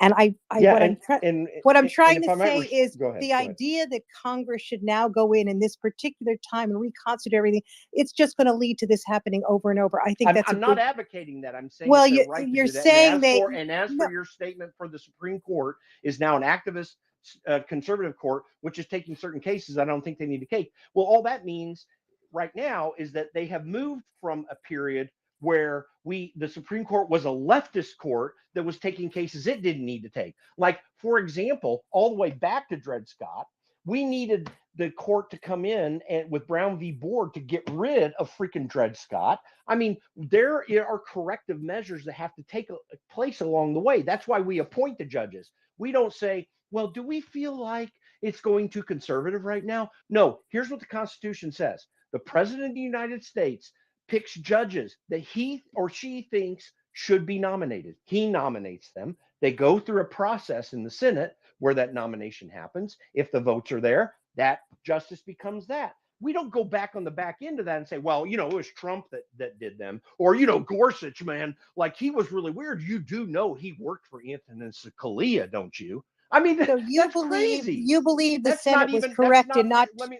Can I I want to ask let you speak, but let me say this: that if we are willing to do what we did to Brett Kavanaugh, who, by the way, I think he's a smart guy, but I think he's kind of a crappy judge. If we are able to do what we did to Brett Kavanaugh and say that we have some justification for that, which was an abrogation of the system that was laid in place clearly in the Constitution, that Donald Trump can nominate Brett Kavanaugh and you don't treat him like crap, but even if you do and he becomes a Supreme Court justice, it's over with. They've been going after Clarence Thomas for 40 years almost now. And Clarence Thomas was duly and rightly appointed to the Supreme Court and approved by the Senate, and it's done. And people are still arguing about it. See, that's the problem with all the reinterpretations of the Constitution on subjective criteria. It is an objective document that says something clear. We disagree sometimes with precisely what it says, but it remains an objective document and a charter of negative rights. The government is restricted by that document, not empowered. And that's something that we need to talk about. And people in this country have a right to assert their rights in that regard. And we have left that principle, and we are far worse because of it. We need to go back and refigure. I mean, I totally respect with what Fidgetal says. I think Fidgetal is an extremely intelligent guy, and I appreciate it. And Tira, I appreciate you greatly too. But guys, both of you, if we're going to listen to what you say about the Constitution and we're going to respectfully listen to that, you have to respectfully listen on the other side. Neither of you can make a rational argument that we need subjective means to interpret the Constitution. We have to have the rules of the road, or we have nothing at all. Jim, we're not saying subjective. Can I respond? Tira, respond, and then I want to bring Joa in as well, because you've been waiting. So, look, what I was saying about the court was that, for example, it reached issues it didn't need to. In the Dobbs case, it could have taken the middle ground, as you know, could have said a viability, after 15 weeks, states have the right to make the decision, etc. It chose to just sort of junk the whole thing. Maybe that was right, maybe that was wrong, but it is basically reaching out and doing more than it had to. And you're saying it's doing this as a corrective measure. I now, don't. with respect, Tira, what do you mean it's reaching out too Jim, far? please? In what manner too far? Go ahead. What I'm saying is they didn't have to go there, did they? They didn't have to. They could deal with the Missouri case. They could have just sort of said that statute is fine, right? They could have. They didn't. Now, number two, one would you make some interesting points, but of course you're basing this all on one side. Let's talk about the fact that when Obama nominated Merrick Garland, the Senate did not do its duty, did not do what it was supposed to do. The procedure that's laid out in the Constitution. It does No, not no, require no, no. the Senate to accept a Jim, nomination. The Senate gives the advisory consent. Jim, be fair. Jim, please be, that is, of course, that's a ludicrous thing. And you know it because what they were saying, it was based on precedent, etc. So basically my view of that is then we need people in the executive branch who are activists as well, who will say, okay, fine, you're not going to do your job. So I'm just going to assume that this justice is confirmed and he's on the court, and then let the court, and then see if the Supreme Court takes that case. No, there's not one bit of, I got to interrupt you. There's not one bit of my argument which would argue for what you just described, because the Constitution is very clear. No, the Constitution says they shall advise and consent. The Constitution doesn't say what they do if they refuse to do it. And whatever, but it says advise and consent. Right. So term. one In other might words, argue when Mitch that by McConnell not can get a doing majority anything, of Republicans, they are basically when Mitch McConnell can get a majority of Republicans to side with him in not hearing the Merrick Garland case, there's no requirement that the vote happen. It says advice and consent. Well, fine. So basically, if I were Obama, and I said this at the time, if I were Obama, I would have taken the position that that was their decision, that they are giving tacit approval. But he may not do that because it's clearly stated in the Constitution that the Senate makes the decision, not the president. No, it doesn't say what happens there. No, it says advise and consent, but if they choose not to. Is there even a little bit of wiggle room for a president to just say, okay, well, screw you, I'm putting them on the Supreme Court? Is there anything there? No, you don't understand. What I'm trying to say is when they took that illegitimate position, because it was illegitimate, and they based it upon the fact that they said, oh, it was precedent. That, of course, as we now know, is nonsense, particularly given Amy Coney Barrett. That's ridiculous. They were lying about that. I think that Obama could have said, okay, fine, you've made your decision, and I believe that your decision is not to weigh in, which is advise and consent, and so you're giving tacit approval. He could have done that. It would have been very contentious, but in all honesty, after I saw what they did, I would have tried it. And what would the Supreme Court have done? It would have been very difficult for them to weigh in on that, wouldn't it? Because it would have been a political question. So we might have had a different, I'm just saying, if one side plays that sort of constitutional, ridiculous hardball, the other side should as well. I'm truly serious about this. I think the Republicans did something that was heinous, and they did it for political reasons with no precedent. They lied about the fact that there was precedent, etc. And in that case, as I said, Democrats have a right to respond, and I don't think the court would have taken that case, because how could they? So TJ, okay, let Joel respond, and then we'll go to TJ after that, and then I want to get Shu in here after that. Go ahead. Thanks, Nick. I'm a liberal. And I used to be very anti-gun. But I was anti-gun when I was not well informed, right? And I hate to be contradictory. And when you apply this to crypto, which I'm sure a lot of the listeners are from crypto, would you blame Bitcoin for FTX's collapse? Right? You wouldn't, right? Because Bitcoin is the tool. It's not the murder, right? Murder is already illegal. Guns don't have to be illegal. Murder doesn't stop people from committing murders, right? There's a lot of data that's been thrown around tonight. I've done one of the biggest researches for Unilever on human decision factor, so I've had to parse data a lot of different ways. You can't use data from 2020 as Alpha Warrior used. Even Dr. John Lott was using data without taking into account police forces in each country. Guns aren't the problem.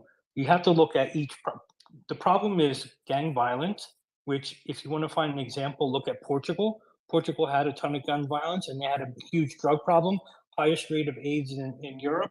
They made drugs a health problem, not a criminal problem, and now it's the second safest country in the world, right?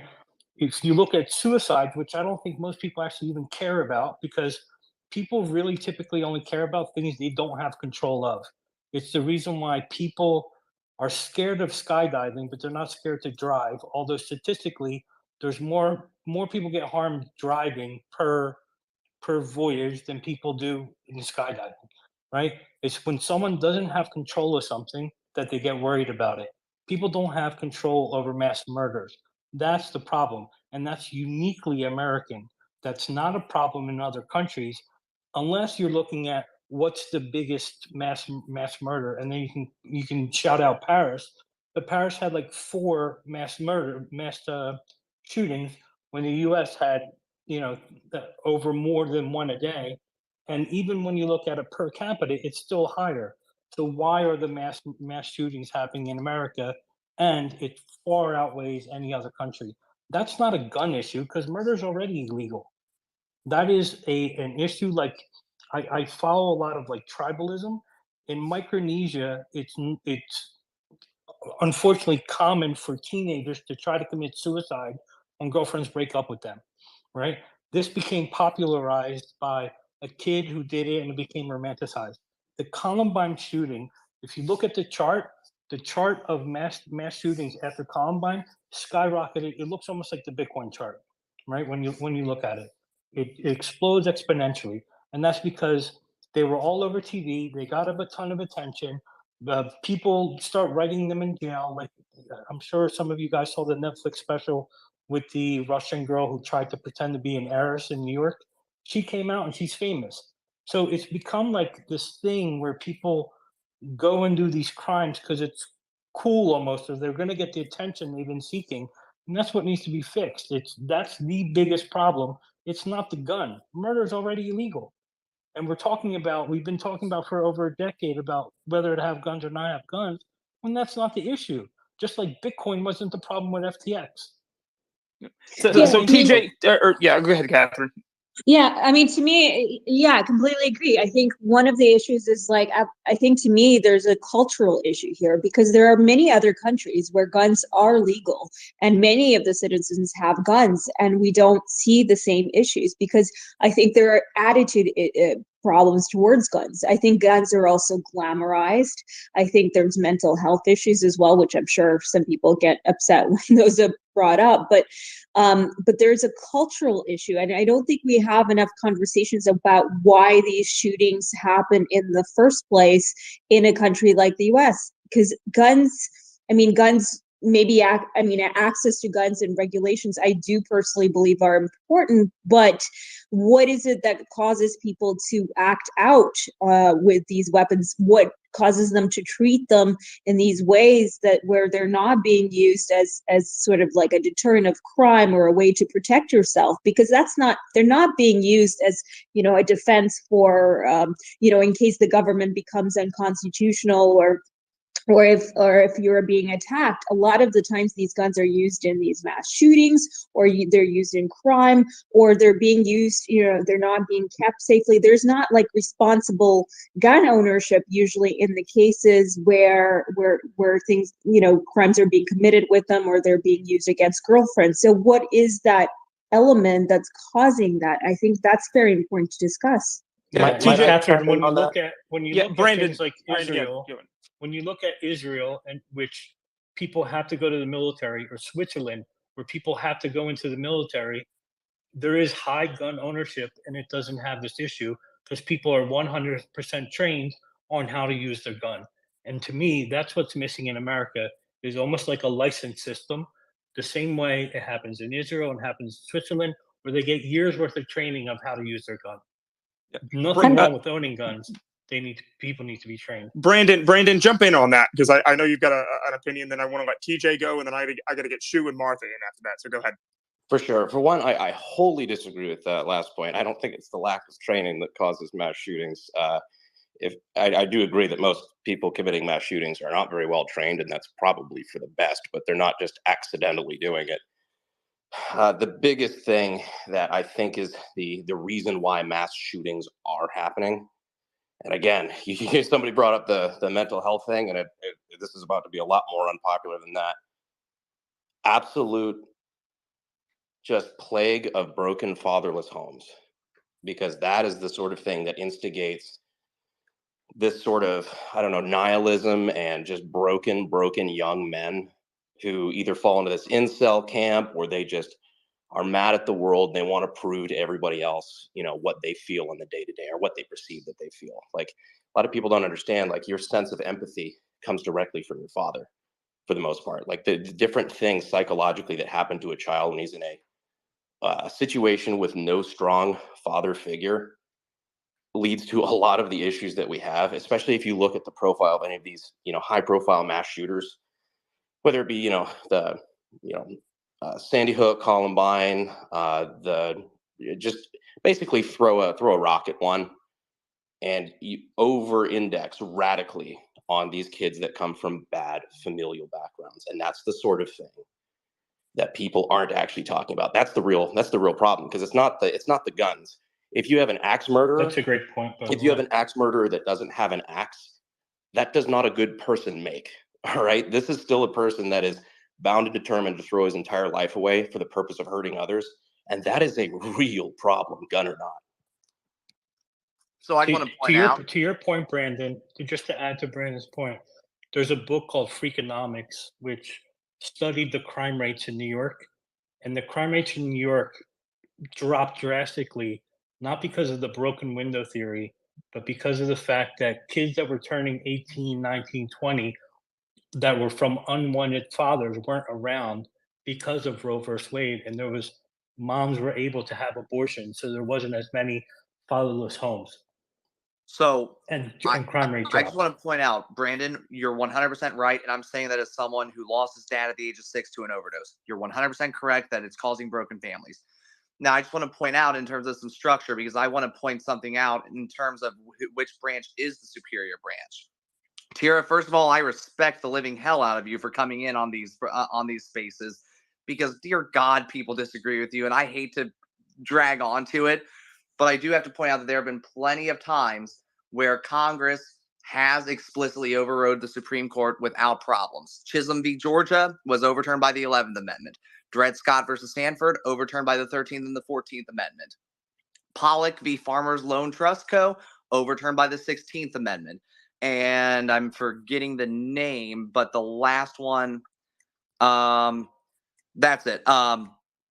But these are all amendments. Didn't they have to be voted on by the states as well? Or maybe it wasn't the procedure at that time? Article 5. So Article 5 has two procedures. You have the just purely congressional, but there's also states ratifying, and states did ratify these. But also, that's what I'm saying. It wouldn't have happened just with Congress, right? I believe the 16th Amendment was just with Congress, and they did not get the requisite number of states, actually.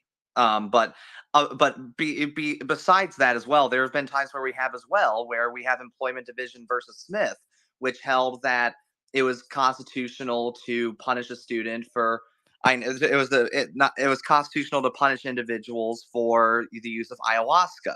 Scalia wrote an opinion that, frankly, I disagree with, by saying that this, by allowing for religious exemptions there, despite our long history of offering religious exemption to nonviolent crimes, that a man becomes a law in itself.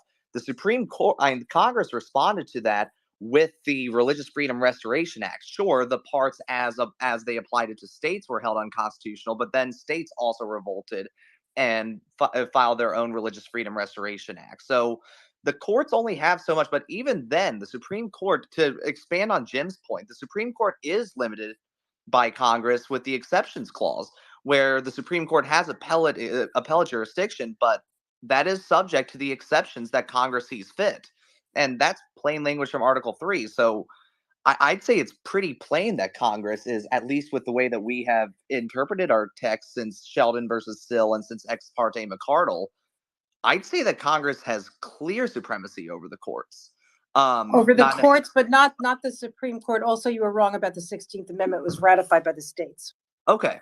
I don't necessarily know the direct one. As I said, I could be wrong on that, and apparently I am. But what I'm pointing out here is that this does apply to our questions here. For all the people who are going for, we need more gun control, there's a simple challenge to you. There's a pathway to changing the way that the courts have done it, if you disagree with the way that the courts have interpreted it. You could start Article 5 up and repeal the Second Amendment. Obviously, I'm against you guys in doing that. I think that that gun ownership is a right, an individual right, whether the Constitution says so or not. As Jim pointed out, the Ninth Amendment makes clear that the rights enumerated are not the only rights, but there is a pathway to doing it. And we don't have to do any of this dance around stuff of what is in my opinion, very clearly a constitutional right. So you guys want to do that, there's your challenge. It's been done plenty of times before. Yeah. So I do want to go ahead and I want to bring in Shu and Martha. Martha, you spent a lot of time and you lived in Venezuela actually for in the 80s and 90s. And so you know how that country kind of transitioned into what we see it as today. But Shu, you were born in Somalia, where you lived under a tyrannical regime. You were disarmed, and your dad was one of the victims who was left defenseless after the president's soldiers raided your house in the middle of the night. And then you fled when you were 9 years old after the Civil War. And now you're in the United States. You live in Minnesota. Judging based on everything you've heard tonight and your previous experiences, what do you believe that the Second Amendment does for the United States and how much of an effect it actually has? Thank you so much, Rick. I really appreciate the time to allow me to contribute to this great discussion. Like you said, I came from I survived a tyrannical regime, and I survived that. But unfortunately, we lost my dad, who was left defenseless, like you said. My background is also, I'm a combat veteran of 11 years in the armed forces here in the U.S. So I'm a great defender and believer of the Second Amendment. One of the things that we have to remember that gun control is predicated on the belief that private citizens cannot be trusted with firearms. Instead, it's the state that should have a monopoly on violence because it's less violent than individuals. Consequently, firearms should be taken away from private citizens because only the state is, responsible enough to handle them. But truly, states are statistically and historically far more violent than individuals. I'm just going to give you guys a couple of examples to just, summarize of these historical, events of, what happened with gun nations or citizens being left without, defenses. In 1991, Turkey established gun control from 1915 to 1917. 1.5 million Christian Americans were rounded up and exterminated. In 1929, the Soviet Union established gun control from 1929 to 1953. 20 million dissidents were rounded up and murdered. In 1935, China established gun control from 1948 to 1952. 20 million political dissidents were rounded up and exterminated. Lastly, in 1938, Germany established gun control. From 1939 to 1945, 13 million Jews and others were rounded up and exterminated. And we can go on and on, with Cambodia, with Guatemala and Uganda. But truly, a state that deprives its law-abiding citizens of the means to effectively defend themselves is no civilized, but barbarous, becoming an accomplice of murderers and rapists and thugs, and revealing its totalitarian nature by its tacit admission that this organized random havoc created by criminals is far less a threat than are men and women who believe themselves free and independent and act accordingly. I believe to own firearms is to affirm that freedom and liberty are not gifts from the state. It is to reserve final judgment about whether the state encroaching on freedom and liberty to stand ready to defend that freedom with more than mere words and to stand outside the state's totalitarian reach. That being said, we must recognize that the most dangerous part of any gun is the loose nut that holds the trigger. And we need to stop blaming the tool for the full period. And let me just finalize this by saying, I put it in the nest, a tweet that I just did.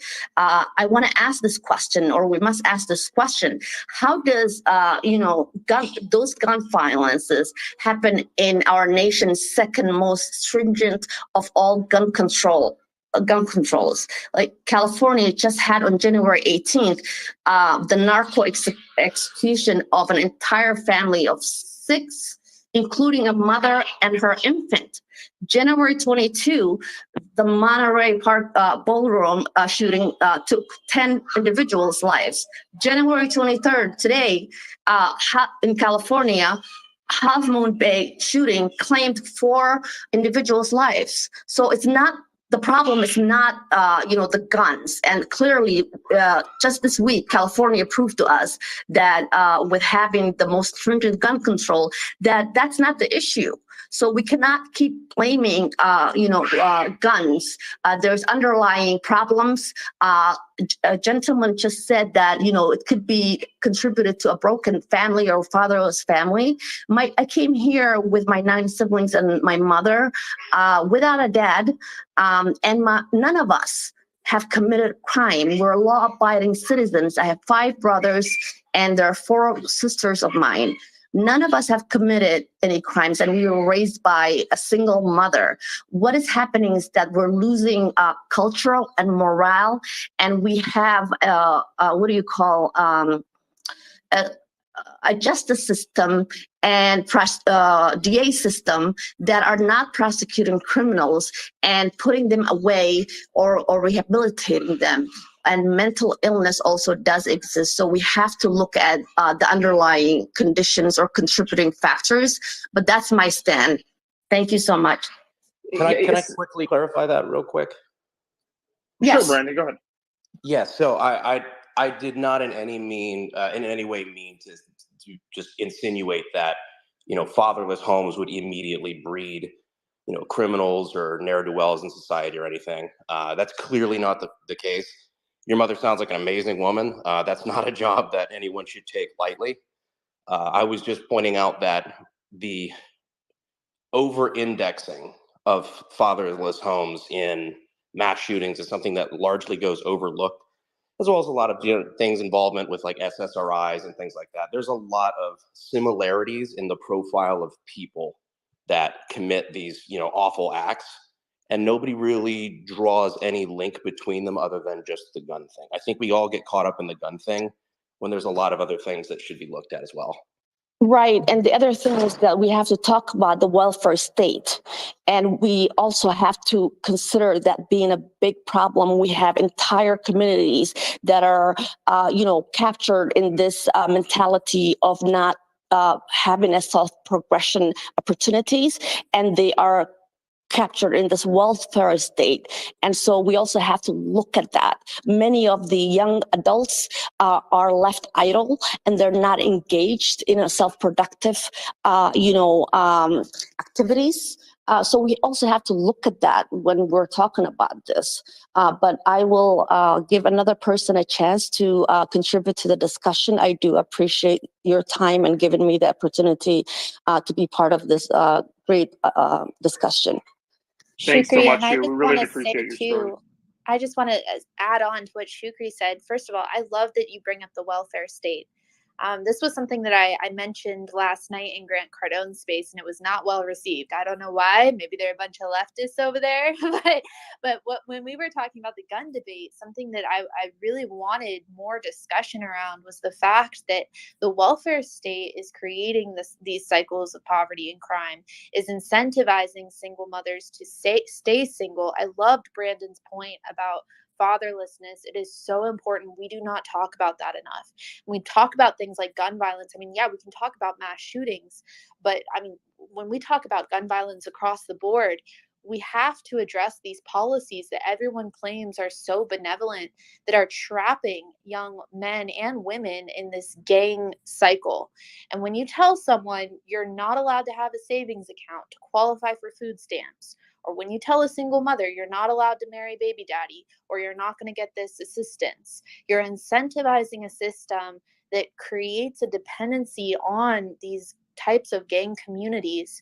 And this is where we're seeing a lot of the violence come from. And, it's almost when we talk about originalism, and I get the sense that you guys think I'm like some sort of liberal or something. And I just want to clarify, when we're talking about originalism and we're talking about, our absolute rights to these certain things, there's a lot of variables that we're not talking about. For instance, like when the founding fathers say that unless our federation stays virtuous, the entire system will fall apart. Unless we keep the system small, the entire system will fall apart. And yet our very policies have incentivized gangs and have incentivized violence and are incentivizing, minority men and women into horrible, cycles. We're incentivizing liquor stores to set up shop in these areas and incentivizing vices. I mean, it's one of those things where, like, as much as I want to take that position, I also see that by equal measure, we have so far wandered away from what the founding fathers envisioned, particularly when it comes to a virtuous society, just by means of a lot of these democratic welfare state policies that have made it almost impossible to live virtuously in certain communities in our nation. Like, it's very hard to choose to do the right thing when you're constantly incentivized to lie, cheat, and steal, and to have each other's backs in these sorts of violent gangs. So I think it's important when we're having the originalism conversation, we either have to care about the full scope of originalism, including the fact that we should be encouraging virtue, education, keeping government small, all of these things. And unless we're doing that, we can't pick and choose what rights we want. Otherwise, you end up with this very lopsided conversation where you're not going to see anything but more shootings and more destroyed lives in these minority communities. Yeah, so before we go to Prodigal and Justin, I do want to remind everybody, go to the top up there, the pinned tweet. It's actually the second pinned tweet now because you pinned something that is very great as well.